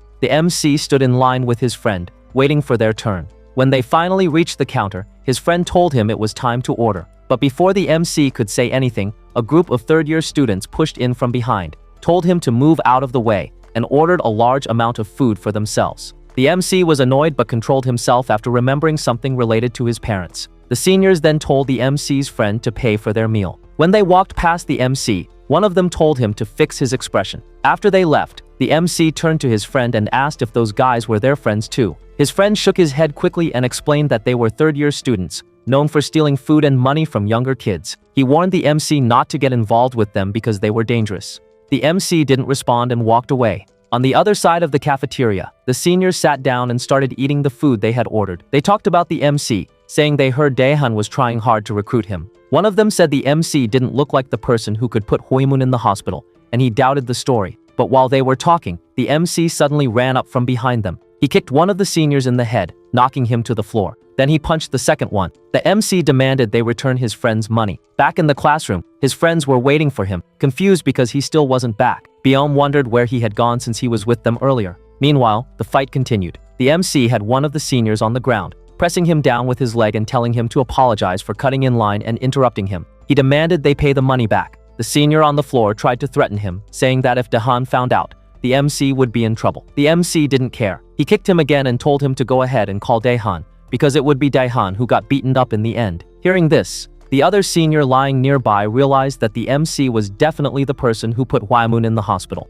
The MC then pulled a cigarette out of one of their pockets and lit it. He took a drag and muttered that acting like a loser was not easy at all. After the cafeteria incident, the MC remembered what his brother had told him earlier, how those types of students were probably the bystanders who used to watch him get bullied back at his old school. Thinking about it, the MC found it almost funny. His brother didn't even change his expression while lying so casually. The MC thought that his brother was really good at acting. He then wondered what would happen when his family eventually found out his memory had returned. His father had reacted in a crazy way the last time something similar happened, so he assumed trouble would come again. Most of his memories still hadn't returned fully, until the most important memory came back. He knew he would have to keep living like this, even if it was uncomfortable. When he returned to the classroom, he handed his friend the money that the delinquents took earlier. His friend stared at the bills and asked how the MC managed to get the money back. The MC replied simply that he just asked them, and they returned it. He sat at his desk afterward. Byom noticed something strange. While looking at the MC, she saw a small bloodstain on his shirt. She stared for a moment, confused. The MC noticed her looking and asked if she had something to say. She quickly turned away and said, "No, nothing." Byom thought that something about the MC's atmosphere had changed since the school trip, but she couldn't explain what it was. Class continued. Byom studied quietly, while the MC watched her from his seat. He thought she really did look similar to Seonghwa. In fact, he felt he would believe it if someone told him the two were twin sisters. As he stared, he remembered the earlier scene where Seonghwa cried in front of him. He thought it must have been difficult for them both. Another memory came to him, a scene from the past where Seonghwa and Jidaiho were together, laughing and talking happily. He had been surprised back then because both of them had told him they were at home that day. Seeing them together in secret had shocked him. After school ended, the MC's friend asked whether he wanted to hang out with them for a while. As the MC was thinking, Byom suddenly approached and asked him if they should go study together. She told him that they could study quickly before she had to leave. The MC was about to refuse, but then he remembered that refusing without reason might make him look suspicious, so he agreed to go with her. At the MC's house, the two sat down to study. The MC watched her explain the material, but nothing she said made sense to him. She handed him a problem to solve and told him to answer it quickly because she had more English questions to ask later. The MC told her honestly that he wasn't understanding anything she was explaining. Byom then asked if he was angry by any chance. That confused the MC. She explained that ever since the school trip, he had been acting differently, and she wondered if he was angry because she had avoided him earlier. She apologized, saying she might have misunderstood him because when he got out of Daehan's car, she assumed he had joined Daehan's group. The MC asked her how she knew it was just a misunderstanding. She replied that she knew because if he were truly working under Daehan, he wouldn't have switched seats on the airplane with other students, just so he could sit next to her. Hearing that, the MC thought that not only did she look like Seonghwa, but even her honesty and way of thinking were similar to hers. When they finished studying, the MC walked with her on her way home. While walking, he told her that there was something he had wanted to ask for a while. He asked why Dahan picked on her specifically, and what was going on between the two of them. He also asked why she thought him getting out of Dahan's car meant something was going on between him and Dahan. Byom stayed silent at first, remembering all the conversations she had with the MC before. Since she didn't answer, the MC started walking away, telling her that if she didn't want to say anything, it was fine. Just then she stopped him and said she still had some time before her part-time job started. She asked if he wanted to sit for a bit. They went to a nearby park and sat on a bench. Then she asked him if he knew what Daehan's father actually did. The MC said he assumed Daehan's father was some rich businessman, maybe a company president or someone in construction. But Byom told him that those stories were only what people believed publicly. In truth, Daehan's father was a gangster. The MC asked how she knew that. She told him it was because her father used to work under Daehan's father. Then a flashback scene played in her mind. A man was with a woman beside him. That man was Beom's father, and young Beom stood near the door, covering her little brother's eyes. Her father turned and asked why she came home earlier than he told her to. He reminded her he said to come home late. She answered that it was urgent because her brother needed to use the bathroom. The woman next to her father asked who these kids were. Beom's father told Beom to greet the woman properly and show some manners. In Beom's mind, memories of her mother came up, the mother who ran away, leaving them behind. She remembered her mother saying her father wasn't human, that he was garbage. And now, standing there, her father introduced the woman and told both Beom and her brother that from that day forward, she would be their new stepmother. Beom explained that she hated calling that man her father. He was known as the hands and feet of Chairman Huang, a title that described his role perfectly. Chairman Huang played the respectable businessman in the construction industry, while her father handled the ugly side of things. He became Huang's hands, snatching up dirty money, and his feet, treading into dangerous territory. That was where her father got his nickname. The worst part was watching him grovel like Chairman Huang's lapdog in public, then come home and terrorize his own family in private. In other words, he was a complete scumbag. Beom told the MC that schooling had become a nightmare for her. Every new school year, she made friends easily enough. But once word got out about her father, everything changed. By the time the first semester ended, her friends started avoiding her. She couldn't blame them for it. Who would want someone like her father anywhere near their kids? Her father was a roadblock in her life, and she despised him for it. She couldn't stand any of it, right down to the features she had inherited from that man. If she could, she would have carved them all off. That was around when she stopped trying to connect with people altogether. It hurt less when people inevitably left if she kept them at a distance from the start. It was a form of self-preservation. Back in the present, she asked the MC if he remembered when he had asked why she buried herself in books. Initially, she had responded that it was because of embarrassment. She was perpetually embarrassed about being alone, and keeping her face hidden in books made it seem like her solitude was intentional and not something forced upon her. But eventually, she told herself something different. She would grind relentlessly and study until she could get out of there, far from that man. That was her mindset when the MC came along and offered to teach her English. One day, Beom found her brother stumbling around their home. She tried to ask him what had happened, but he avoided her, saying it was nothing. When she tried to stop him by grabbing his hand, he screamed, saying it hurt. Concerned, she asked if his arm was broken. He finally explained that he had gotten into a fight with some thugs who were disrespecting their mother. They had said that if he wanted to find her, he should check the brothels. The insult had offended him, and he got into a fight. The beating he received was the result. After hearing this, Beom went to a place where two thugs were standing guard. When they spotted her, they told her to go away. She responded that she was there to see her dad. When they asked who her father was, she said he goes by Chiroseo. After hearing that, they started laughing, saying who would have guessed that man had a daughter like this. They asked why she was looking for him. She responded that she needed some money. The thugs said they would take care of the money if she just hung out with them for an hour. This completely shocked her, and she refused. Just then, someone appeared behind them. It was Daehan. The men explained that she was there to find Cheeto. After looking at Beom, Daehan was surprised by her appearance. He said he didn't realize Uncle Cheeto had a daughter. He told her that her father was tied up right now and kind of busy, but instead of him, he could help her. The scene shifted back to Beom's brother, who was crawling around in pain, thinking his arm might be broken. Someone outside started beeping and honking. Annoyed, he opened his window to see who it was. He was surprised to see his sister standing in front of a car. She told her brother to get down immediately, get inside the car, and go to the hospital. After they came back, Daehan showed some care, saying that her brother was lucky. They were just minor bruises. He told both Beom and her brother to feel free to reach out whenever they needed anything. Then he looked at Beom and said that from now on, no one would touch her. That was how she met Daehan for the first time. The next day, when she went to school, everyone around her was gossiping and murmuring about Beom. They had seen her come out of Daehan's car. Were they close now? Inside her class, female students started approaching Beom, asking if she wanted to hang out with them later. This surprised her. They started asking when she and Daehan had started hanging out together. After school, when Beom and her brother were walking together, her brother said that nobody was messing with him anymore. He almost got jumped the other day, but he just dropped Daehan's name, and they walked away. Beom told him not to go around acting tough and to lay low instead. Just then, Daehan approached them, asking if they wanted a ride. He suggested they could grab something to eat on the way. Her brother was excited to go. She thought she would lecture her brother later about this, but honestly, for a moment, she was on that same ego trip too. Sometime later, when Beom was trying to find Daehan, she went up to a rooftop. When she called out his name, she was shocked by what she saw. He was beating a boy. After beating up the boy, Daehan told his underling to take care of things.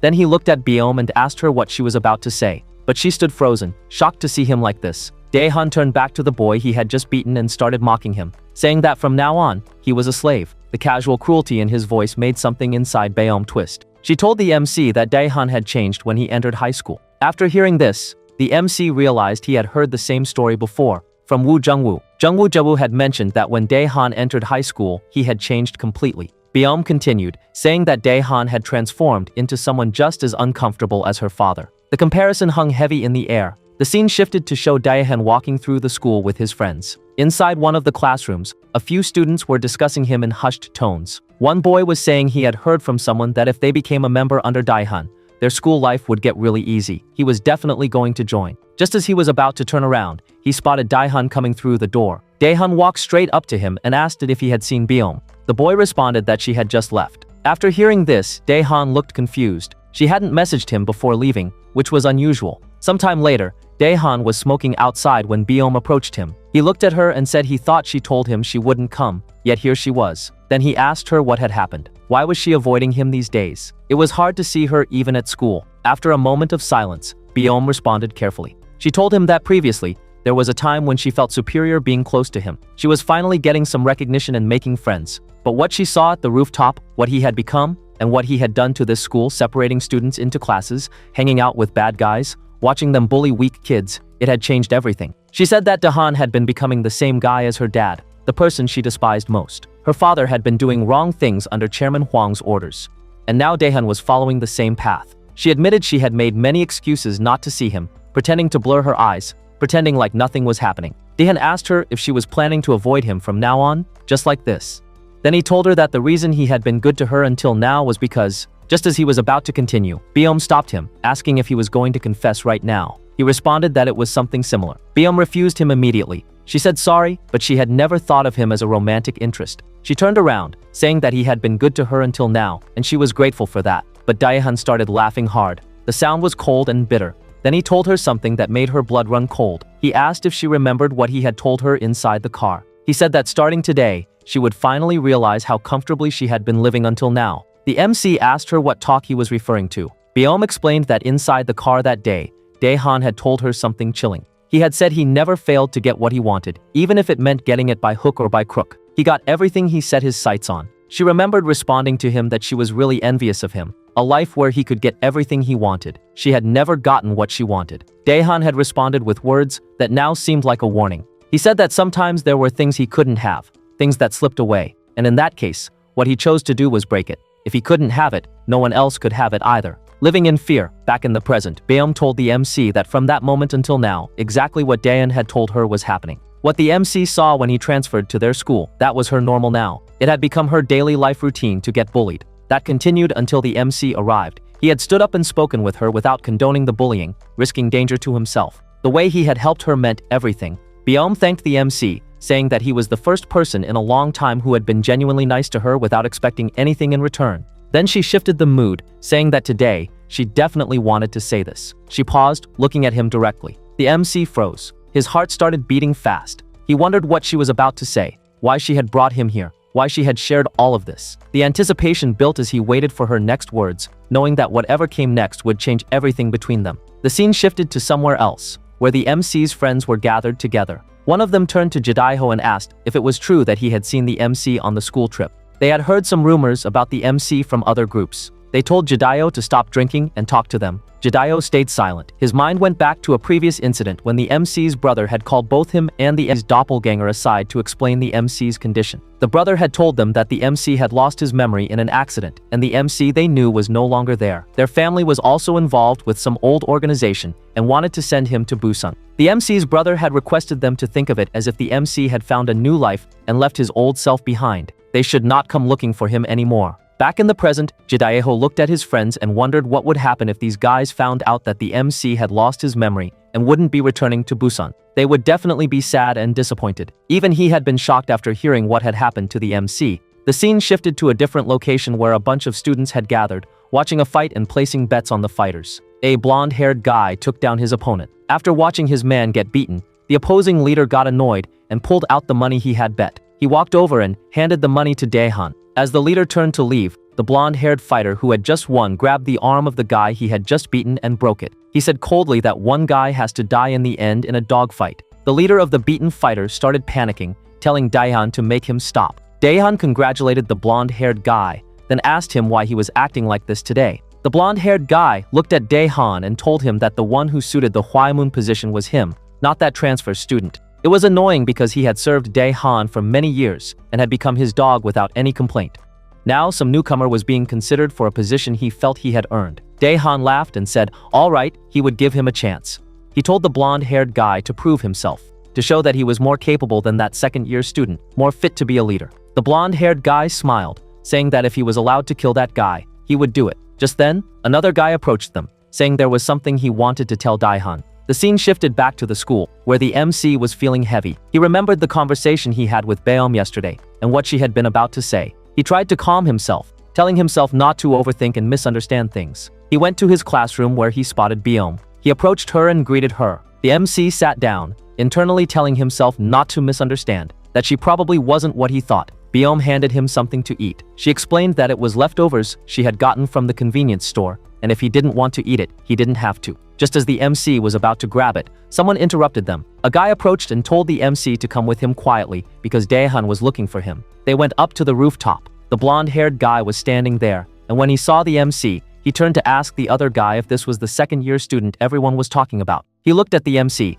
wondering if Hwaemun had seriously lost to this guy. Dae-han was already there waiting. He looked at the MC and asked for the answer he had been waiting for, the response to the offer he had made. The MC had thought about everything and analyzed the situation. He responded clearly, saying that he couldn't do it. He couldn't accept Dae-han's offer. Dae-han said that was unexpected. He asked the MC why he didn't like the conditions he had proposed. The MC responded simply, saying that he couldn't do it because it was too cringy. All that crap about ranks and slaves, it was just too childish. The blonde-haired guy suddenly lunged at the MC to attack, but the MC took him down with just one blow. The blonde-haired guy fell to the ground. The MC looked down at him and told him not to interrupt when two people were talking. After that, the MC looked directly at Dae-han and asked him, "You're nothing special, so why are you acting like you're trying to die?" Dae-han was bewildered to see his fighter go down with just one punch. He was shocked that even though his guy had attacked first, in an instant the MC had turned around and punched him, making him fall with just one blow. Dae-han started thinking about what he had just witnessed. When he had heard about Hwaemun's fight with the MC, he thought that the MC might have been at Hwaemun's level. But now, after watching the MC fight with his own eyes, he was sure that the MC was on a whole different level. On the other side, after taking down the guy, the MC realized that he was supposed to pretend to be like his older self, Jo Iu, but instead, he had done the opposite. The MC tried to wake the guy up by slapping him on the face while saying that he got scared and accidentally hit him with his arm. But Dae-han wasn't buying the MC's acting. The MC dropped the guy on the ground and turned to Dae-han. He threatened him, saying he was warning him not to touch his things and bother him. He wouldn't be bothering Dae-han either. Just as the MC turned around to walk away, one of Dae-han's lackeys, a big guy, rushed toward the MC in fury, ready to attack. But before he could do anything, Dae-han stopped him, asking if he had given him an order to attack. The guy apologized and backed off. Dae-han then asked the MC about what he said earlier, about not touching his things. What would happen if he did? The MC responded simply, telling him he should try it and see. He didn't know what would happen. After that, the MC left. Dae-han's lackey, the big guy, asked if he was just going to let the MC walk away like that.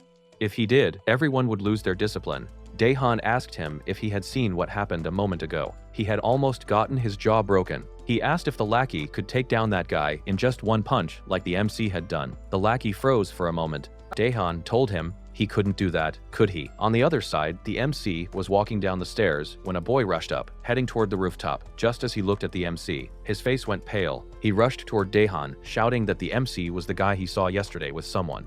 After hearing that, Dae-han's expression changed. He became furious again. Back with the MC, he spotted Baeom walking in the hallway while holding a garbage bag. The MC took the garbage bag from her and told her to stop doing these things. She responded, saying that it was the same as before. When he wasn't in the classroom, everyone was more scared of Dae-han than him. Then she asked the MC why Dae-han had called him. The MC responded, saying that Dae-han wanted him to work under him. Baeom asked him what he had said in response. The MC told her that he had said Dae-han should keep his childish power games to himself, and he didn't want to get involved. After hearing that, Baeom told the MC that he should have made a decent excuse, even if he didn't want to work under Dae-han. At this rate, he would end up like her. The MC looked at her for a moment and asked if she was worried about him right now. After hearing that, she got flushed and moved away, saying that it wasn't like that. She wasn't worried about him. The MC asked if she was going to leave him alone there. she responded, saying that they should go together. But from behind, someone was watching them. It was Daehan. He remembered the earlier incident where the boy had told him that he saw the MC with someone. The boy had looked closely and identified Biom. He mentioned that sometimes she went to the MC's house and they looked very close. Daehan stood there watching the MC and Biom walk together, but someone else was also watching Daehan from behind. The person thought to themselves that this was nice timing. For some reason, they had wanted to come today, and they were finally seeing the scene they wanted to see. They were shocked after seeing Daehan's face like this for the first time. It looked like he was completely losing control. The scene shifted to Busan, where the doppelganger of Biom was sitting alone while drinking. Suddenly, she was approached by a few guys who wanted to hang out with her. She refused them politely. As they were getting clingy, Jidaho approached them from behind, asking if they wanted to hang out with him instead. This scared them, and they walked away quickly. Jidaho sat next to her and asked what type of high schooler drinks this much. She even had snacks with her. She responded, saying that it was because she had lost. Jidaho asked her if she was okay. She responded, saying that the MC wasn't in USA, he was in Seoul all this time, and he couldn't remember them just because of amnesia. She was confused about everything. Jidaho responded, saying that he wasn't even sure how he could explain to his other friends about the MC's situation. He was thinking of visiting Seoul, but he wasn't sure if he should. Just then, Biom's doppelganger said she had been wanting to ask him something since last time. She told him to respond honestly. Was he involved in any of this? She wanted to know about the MC's situation and that incident. The question hung in the air between them, waiting for an answer that could change everything. After hearing Sunhwa's question, Jidaho asked her if she really didn't know. He told her to stop drinking. Then he asked if she was being serious right now. He reminded her that she should remember he was with her all day on that day. What's more, they were in a completely different location from the MC. After the incident, he had overheard the conversation between the police and the teacher. They were saying that the MC had been drinking and got into a fight with someone. He was running away when he crashed into a car. Jidaho asked her what she thought, that he had driven the truck and hit the MC, or that he had told the MC to go out, get drunk, and fight. He emphasized again that he was with her all day. After hearing all this, Sihonhwa, Biom's doppelganger, agreed, saying that it was enough. She believed him and would take his word for it.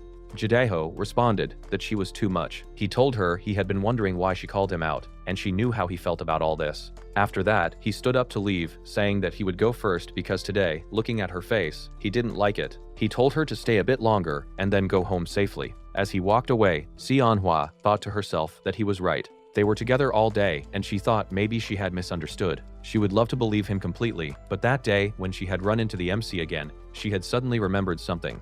A memory of that day which had slipped her mind. On the day of the incident, she was shopping with Jidaho. He had been on his phone when he told her that he needed to take a call for a few minutes. After that, Sihonhwa had heard him saying to someone that they should take another look carefully. From that day on, it had been giving her a weird feeling. That's why she wasn't completely sure. The scene shifted back to the MC. He was with Biom after taking care of the trash. Biom thanked him and told him that she was trying not to, but she was always in his debt for his help. After that, she told the MC that from now on, he didn't really have to help her. For some reason, she thought things had been quiet lately. But if Daehan found out that the MC was hanging out with her, she had no idea what would happen. She suggested that at least at school, they should keep their distance. As she was walking, the MC was wondering if it was because of their similar looks. Despite knowing it wasn't the right time, he had come out without realizing it to help her. The MC asked Biom if he could help her. She was confused and asked him, "Help with what?" The MC responded, saying that he wanted to help so that Daehan couldn't bully her anymore. After hearing that, she laughed and turned around, thanking him for saying that. She told the MC that maybe they should go inside the classroom because it was getting late. As they both entered their classroom, there was a commotion going on. The MC went to look and saw it was near their desks where everyone was gathered and watching something. After taking a look, the MC immediately took Biom away from there, blocking her vision with his hand. He told her to stay out of the classroom for a minute. After that, the MC went back inside and asked his friends who had done this. There on the desk was a dead cat, completely cut open and bleeding. The MC's friend responded, saying that the third-year members had suddenly come in and kicked all the class students out. When they came back inside, it was like this. After hearing that, the MC laughed bitterly, saying that whether in Busan or Seoul, these futchers do the same childish things. The scene shifted somewhere else. Biom's brother was standing in front of Daehan, wondering why he had called him all of a sudden. Daehan asked him if things were good between him and his sister. Biom's brother responded that it was right. Ever since they met Daehan, his life and his sister's life had completely changed for the better. Daehan responded to him that unfortunately, things had gotten worse now. The brother was confused by this statement. Just then, a guy behind Bion's brother raised a stick, preparing to hit him from behind. The scene shifted to a convenience store where Bion was pleading with her boss, asking why he had suddenly fired her from work. He hadn't said a word until yesterday. What had happened to change things? The boss responded coldly, telling her to get lost. He would deposit the money she had earned until now into her account. Outside the store, Biom was wondering what had happened and why she kept getting entangled in everything. Just then, her phone rang. As she picked it up and heard the news on the other end, she was completely shocked. The scene shifted to the MC, who suddenly stopped walking. He said he had to get home before his brother left from work. If they had something specific to do, they could do it now. There were a bunch of guys following behind the MC. He turned toward the goons and told them that maybe he had an idea why they were following him and what they were trying to achieve. After that, the MC told them to get their work done immediately. He was ready for whatever they had planned. The next scene opened outside a hospital where a doctor was asking if Biom was the guardian of the boy they had just admitted. They were calling her to inform the parents, but Biom stood paralyzed after seeing her brother in that condition. The doctor explained that someone had reported finding him lying on the ground in that state, and he was rushed to the hospital. The doctor told her that the bruises and fractures were serious, but they were not life-threatening. Biom fell to her knees, crying. The scene shifted to Daehan, where a girl was telling him his phone was ringing. As he looked at the phone, he smiled, saying that he had to do all this just so she would call him first. The girl asked him if he wasn't going to pick up the call. He responded, saying no. She asked him why. He responded, saying that he wanted to make things even worse. Hwaemun, who was nearby, mocked him, saying how cruel that was, but he admitted it was actually more fun this way. Then he asked Daehan what had gotten into him all of a sudden, and what was he going to do about the MC. Daehan responded, saying that he had already sent a few people from the third year. Hwaemun asked him how many. Daehan responded, saying 4. Hwaemun confirmed that wouldn't be enough. But just after that, a guy came inside, one of the third years. He reported that his other members were in serious condition and had been sent to the hospital.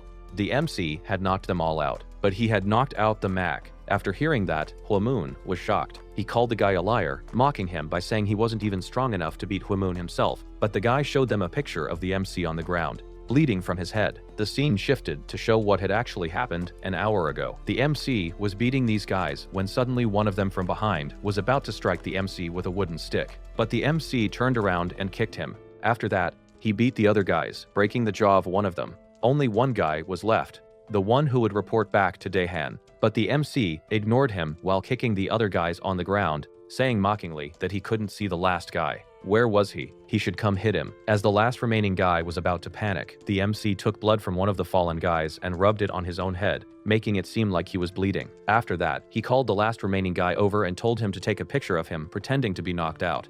Then the MC told him that all of his men were out cold and had no idea what was going on. So he should go straight to Daehan and tell him exactly what the MC was about to say without changing a single word. After that, he told the guy to go and memorize everything he had told him. But as the guy was about to leave, the MC suddenly stopped him and punched him hard in the face, saying that he looked too fine to be convincing. After that, the guy left. As the MC was walking, he was wondering if Daehan had sent those men after him like before. And, if he had, what about Biom? He went to the convenience store where Biom worked. After reaching there, the boss told the MC that he had fired her. After hearing that, the MC was wondering what was going on. Daehan must be doing all of this. The MC asked the owner of the store again, saying that he was supposed to find Biom because one of their teachers had told him to. Now he had no idea what to do, and he asked the owner if he knew anything about her whereabouts. After getting some information, the MC was looking at a location on his phone. While reaching there, he thought it should be here, but he was shocked to see fire coming from a house.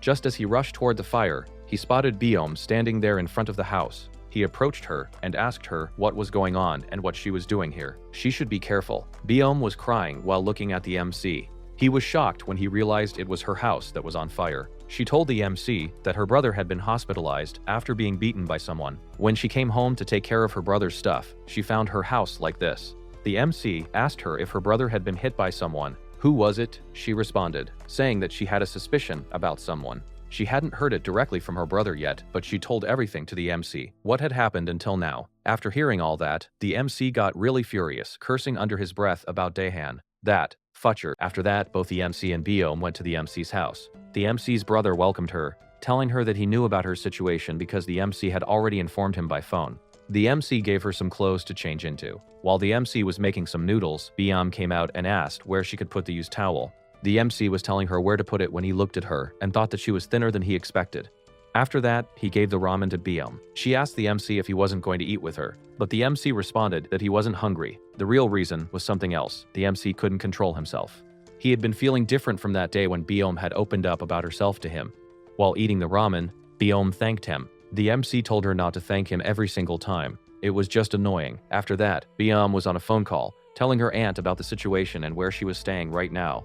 She asked if her aunt could visit her brother at the hospital. After that, she thanked her aunt.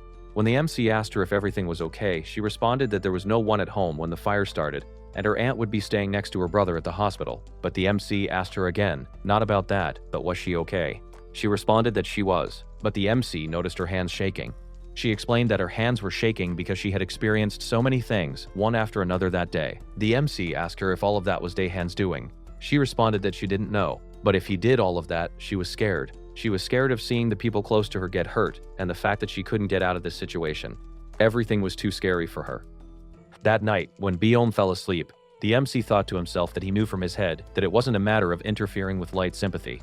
His memory had come back because things had gotten bigger for nothing, and he was scared that he might get caught by his brother. After that, the MC took out his phone, thinking that even though he knew what he had to do, it was still difficult. Then he called someone, saying that he had something to ask and they should meet. The MC met with Woo Jungwoo. Woo Jungwoo was kind of mad because the MC had left him with only half the news and knowledge. He told the MC that he was dying to hear what was going on. The MC told him that he should just tell him where that place was, even if he came here. Woo Jungwoo responded, asking how he could stay at home after hearing all that. In that call, the MC had asked Woo Jungwoo where he could find Daehan. After hearing that, Woo Jungwoo had come with the MC. He pointed toward a bar, saying that whether it was for meetings or whatever, Daehan always came here. The MC asked him if people even accepted high schoolers there. Woo Jungwoo responded, saying that this was Daehan's father's bar, and there were several playgrounds like this owned by his family. Woo Jungwoo asked the MC if he had any plan. The MC responded, saying that he would be going straight at Daehan. Woo Jungwoo called the MC crazy for planning to attack without a proper plan. The MC responded, saying that he had done this plenty of times back in Busan. If he took care of the head, everything would be taken care of easily. Woo Jungwoo told the MC that he had heard Daehan wasn't there right now. After hearing that, the MC asked him then why were they here. Just then, someone approached them. The scene shifted to show a bunch of Daehan's lackeys coming out of the bar. The big guy told everyone to take care of everything inside. He would go and report to Daehan. As he was leaving, one of the guys asked him if he couldn't just report it by phone. Just then, the big guy saw a kick coming toward him, and he blocked it. That was none other than the MC. Earlier, when the guy had approached both the MC and Woo Jungwoo, it turned out that guy was a senior who had graduated last year. Woo Jungwoo had given the MC information about him, saying that this guy had refused to join under Daehan, and then he was beaten for it. After hearing that, the senior had turned around and said he had things to do inside. He would go first. Woo told the MC to listen carefully. Taking Daehan one-on-one was impossible because he always hung out with a bunch of guys. That was what he had learned from his father. If the MC wanted to go one-on-one with him, he had to take out his limbs first. That's why the MC was here in front of the big guy, fighting with him. The MC recalled an earlier conversation where Woo Jungwoo had asked him why he was trying to fight Daehan all of a sudden. He had always stayed calm before. As the big guy headbutted the MC thought that he was doing this because it was hard to see Biom crying. All this time, it had been pissing him off. Daehan was the main reason for all of this, and he needed to be stopped. The MC thought to himself about his opponent. If Wimon was Daehan's recent recruit, this big guy, Shim Wongu, was different. He had been enrolled in school with Daehan from the beginning, and he was truly Daehan's hands and feet. He did everything for him, handling people, organizing all sorts of events, gang meetings, and dogfights. He was also Daehan's bodyguard, and Daehan had absolute trust in him, and he was strong too. Shim Wongu asked the MC about the earlier incident on the rooftop, when the MC had warned Daehan not to touch him. If he did, he would see what happened. Shim Wongu mocked the MC, asking if this was how much power he had. He told the MC that if he hadn't been stopped that day, the MC would be dead right now. Then he lunged at the MC. The MC thought to himself that the earlier attack was clumsy. Not only had Shim Won gawked it, but he had followed up with a headbutt. He was quite strong too. Shim Won-go, looking at the MC standing there with his weak points exposed openly, thought that he had an opportunity to strike hard. When he started punching, the MC blocked his attack with one arm. The MC thought that Shim Won-go was quite fast for his body size. With this speed, size, and power, he could beat even a top fighter back in Busan. Shim Won-go prepared to attack the MC again while saying that the thing the MC had called childish, the classes and all that, was meant to be scary and serious. The MC thought to himself that, as expected, the leaders always had complexes about themselves. The MC figured out that being called Daehan's dog was his trigger point, and seeing him openly excited like this, Shim Wang-gu had exposed a weak point. The MC punched hard under his arm, which hurt him badly. Then the MC instantly punched him hard on his face, but the MC missed. He had aimed to hit his chin and finish him with one blow. The MC praised him, saying that he was holding up well. Most people got knocked out in 2 punches. As the MC was about to hit him again, someone suddenly kicked the MC. It was Shim Wang-gu's friend. The MC thought to himself that he had completely forgotten there was another guy. The guy, while smoking, started talking trash, saying the MC should apologize right now. But instead, he got kicked hard on his chest. That was none other than Woo Jung-woo.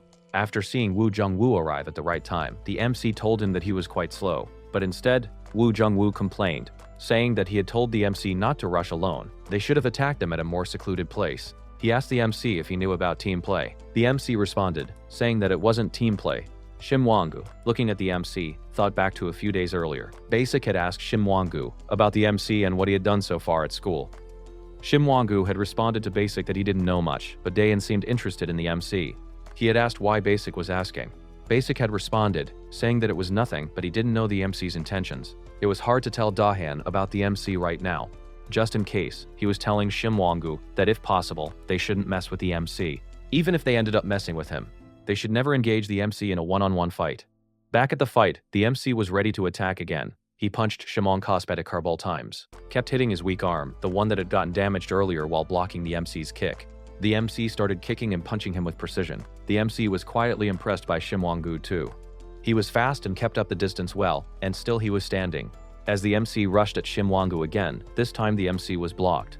Shim Wang-gu grabbed both of the MC's hands and told him that if he was caught by him, no one had survived. They both fell to the ground. Shim Wang-gu told the MC that he might have come here after messing around in some rural corner of Busan, but the MC should be humbled here. There were a lot of monsters in Seoul which the MC had never seen in Busan.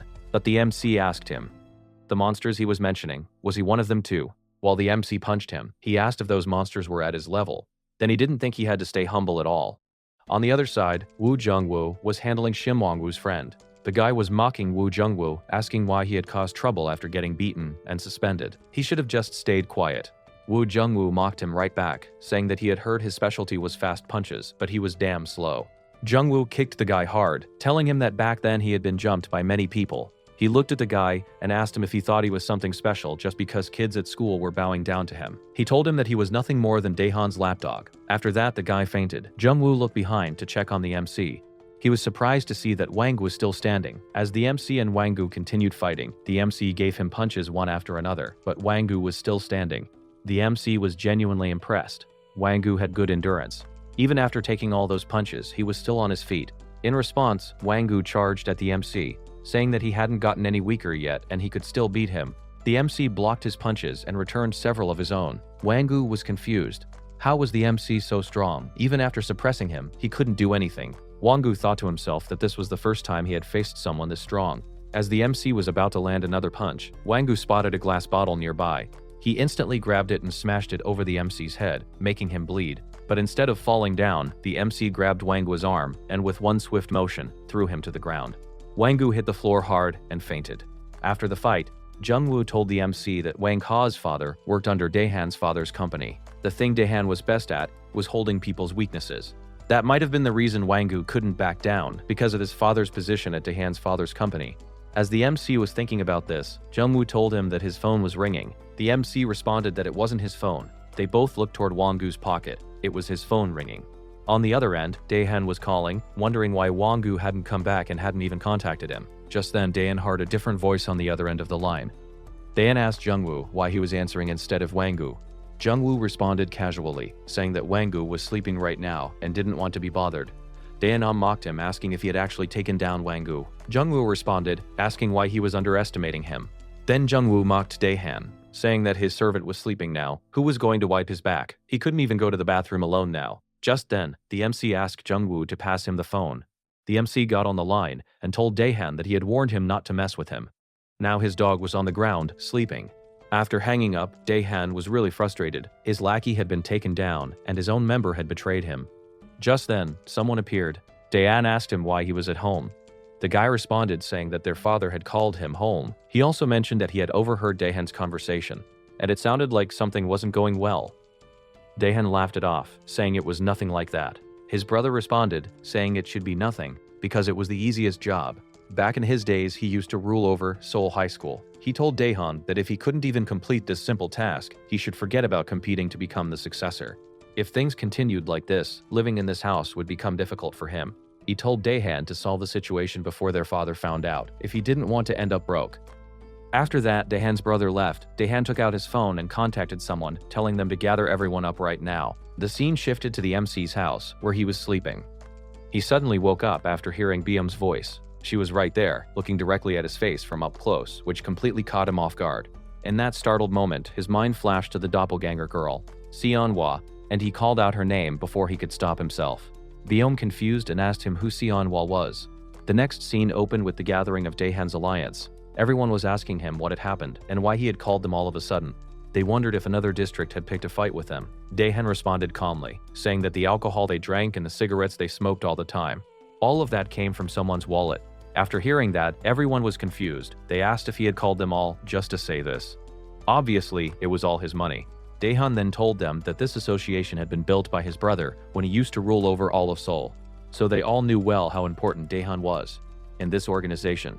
Then a message appeared in the group chat. Everyone took out their phones. The message told them that Haitu Moon had been beaten. And after that, today Wangu had been beaten too. This shocked everyone. They couldn't believe that someone like Wangu had been defeated. Daehan told them that both of them had been defeated by only one guy. He sent everyone a picture. It was the MC. After that, Daehan told them that if they wanted to continue enjoying their current lifestyle and everything they had right now, they should bring the MC to him. The person who brought the MC to him would receive 50 million, won in cash on the spot. After hearing that, everyone in the room lit up with excitement. They were all thinking about how they would catch the MC. But one of the guys who knew the MC's past wasn't so happy about that. The scene shifted to the MC. Both he and Byum were having breakfast together when Byum asked the MC about the name he had called out when he woke up. The MC tried to dodge the question, asking when he had said that. Then he casually said, it was probably just an old name he knew. After hearing that, Byum responded that it meant his memory was slowly coming back. Just then, she noticed a bruise on the MC's face and asked him what that scar was from. The MC quickly looked toward his brother and made an excuse, saying that he must have bumped into something while sleeping. While he had been about to sleep the night before, he had heard the sound of the door opening. He was now wondering if the MC's memories were actually coming back. While walking together, the MC asked Byum if she was all right. He told her she could stay home if she wasn't feeling well. She responded, asking why she should stay home. She was all right. She hadn't done anything wrong. The MC responded, saying that it wasn't about right or wrong. Just then, the MC noticed someone walking straight toward Byum. He pulled her toward him and directed her to walk on his side, telling her to stop walking dangerously while looking at her phone. Byum blushed and apologized, saying that she was looking for a part-time job. She said she couldn't keep staying at the MC's place and was trying to find a place to move into a goshiwon. In that moment, the MC quietly activated his ability and looked behind him. He knew that guy was suspicious. When Byum asked what he was looking at, the MC shrugged it off, saying it was nothing. After that, Byum asked the MC again, saying that she was just curious. Was the name he had said, Seonhwa, familiar to him? Weren't he and someone really close back in Busan? The MC asked her why she was asking all of a sudden. Byum responded, saying that it just made her curious. It was the first name that came to his mind when he woke up. She told the MC to think about it carefully. If something else was coming to his mind, memories that belonged to just the two of them. After hearing that, the MC got a flash of memories. He stayed silent. Just then, Byum got a call from the hospital. After that, the MC and Byum went to the hospital to see her brother. He was lying there, looking nonchalant despite everything. Byum asked him if he was okay and who had done this to him. He didn't say anything. She asked if it was Daehan's doing. After hearing that name, her brother tried to play it off, saying that she didn't know what she was talking about and that it wasn't true. She asked her brother again if he was sure. Then who did it? She started shouting at him, asking who else would do something like this besides Daehan. The nurse came in and tried to calm the situation. She then took Byum out of the room. The MC was left alone in the room with her brother. He asked him quietly who had done this to him. Her brother stayed silent for a moment. He looked at the MC, remembering when the MC had tried to help him before. After that, he asked the MC to promise that he wouldn't tell Byum about this. The scene shifted to Busan, where Jadeoho was entering a classroom. He asked a few girls if they had seen Seonhwa. They responded that they didn't know. She hadn't come to school today. The scene then shifted to show Seonhwa sitting alone inside a bus, heading somewhere, her expression unreadable. On the other side of town, someone called out to Basic, asking why he was just standing there smoking. They should head out to catch the MC because Daehan had put 50 million won on his head. The guy shouted that at this rate, students from other schools might catch the MC first, and they would lose the 50 million won. He suggested that they should take out the MC today since Basic had the most information about him. Basic told him to stay quiet for a while. He explained that he knew the MC very well. He had heard it was the same back in Busan. Whoever jumped in first got wrecked first. They should step back for now and watch what happened. The scene shifted to the MC, who was still walking together with Biom. He was thinking about her brother, reflecting on how even though it was obviously Daehan's doing, her brother still chose not to speak about it. The MC remembered the conversation between him and Biom's brother earlier. Just then, he sensed someone behind him. He looked back in an instant, but there was no one visible. Then he turned around and continued walking. Behind him, someone was standing on the corner, watching him carefully. The sneaky guy thought to himself that Daehan might be crazy for putting 50 million won on the MC. He had been observing the MC for a while and had seen nothing special. He was really excited to take that 50 million won. At the school, as the MC entered the room, his friends noticed him and Biom getting inside the classroom together. Just when the blonde friend was about to ask if they were dating, he got choked. The MC was trying to shut him up. To make matters worse, Hong-hee appeared at that moment, asking the MC if it was true. The MC took Hong-hee outside, where he told her it was all a misunderstanding. She asked him why the MC wasn't replying to her messages. She had been worried. After hearing about his situation during the school trip, when she went to look for him in the hospital, he wasn't there. She asked the MC if he was hurt anywhere, which he denied. Then she pulled out a pack of cigarettes, saying thank goodness the MC was alright. After seeing the cigarettes, the MC started unconsciously drooling. She pointed this out to him, saying he was acting weird. Disclaimer: smoking is injurious to your health. Kids, stay away from this. After lighting up her cigarette, the MC asked her if she was close to Dahan.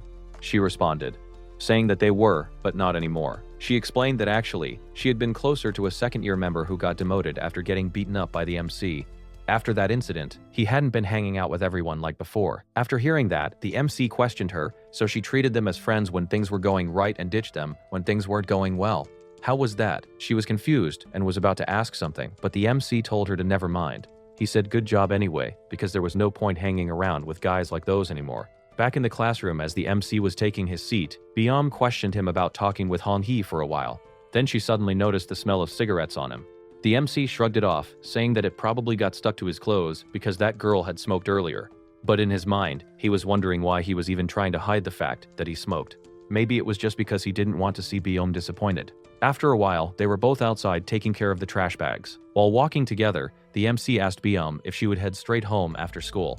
She said no, explaining that she would go to the hospital first because she needed to bring a few things for her brother. After hearing that, the MC told her that he would just text her the house password so she could go by herself.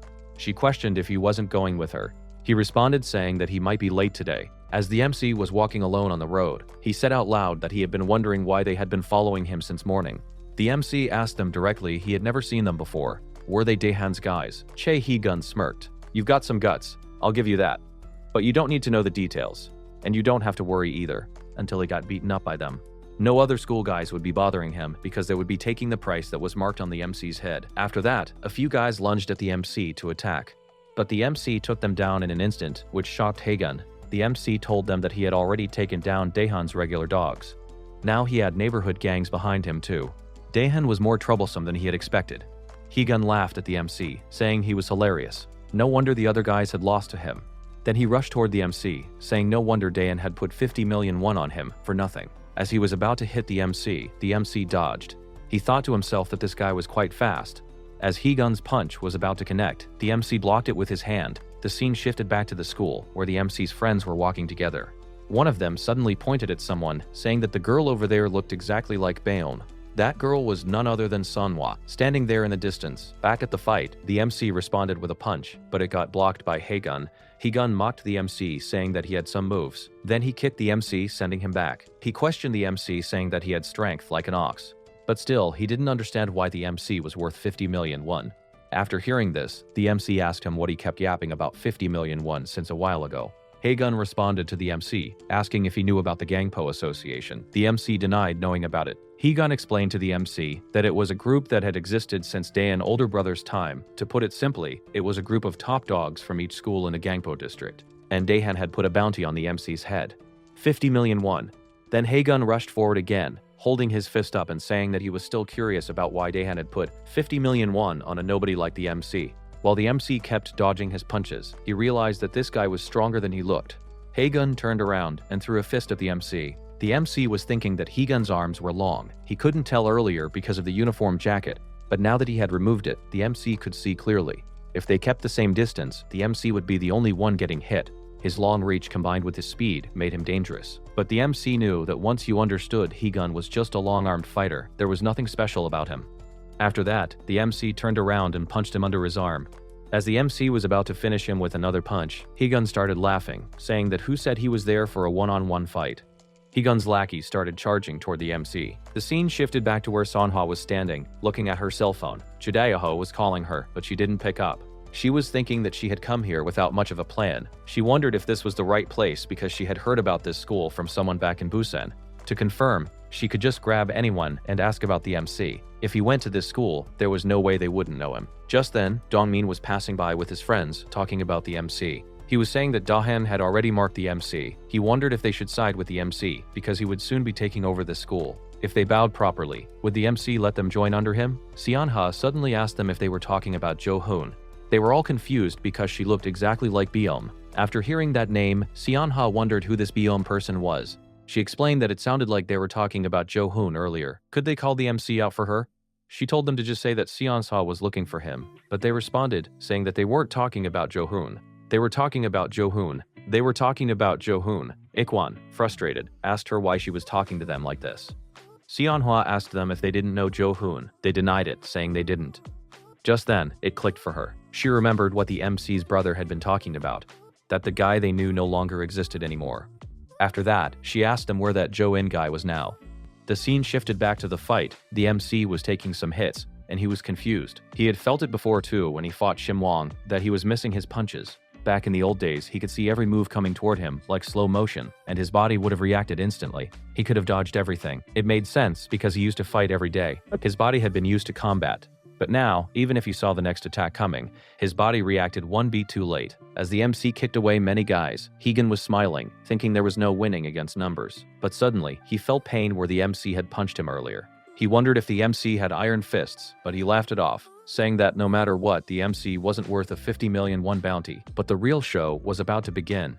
His lackeys were getting thrown away, one after another while the MC fought. The MC thought to himself about filling the gap from those few months without fighting. Months spent living his life like an idiot as Jo-yoon. Getting back to his original condition was going to take time. So what if his body wasn't fully back yet? Then he called out to Haegun, telling him that he would show him why they had put a 50 million won bounty on him. Jo-eun started running toward one of them. Someone warned the others, saying that no one should go one-on-one. They should surround him and beat him all at once. As one guy moved forward to attack, he was knocked out with just one punch. In that moment, Jo-yoon got hit by a stick from behind. Looking at the numbers against him, our boy started running. Behind him, Higun was relaxing and telling his men to fight properly.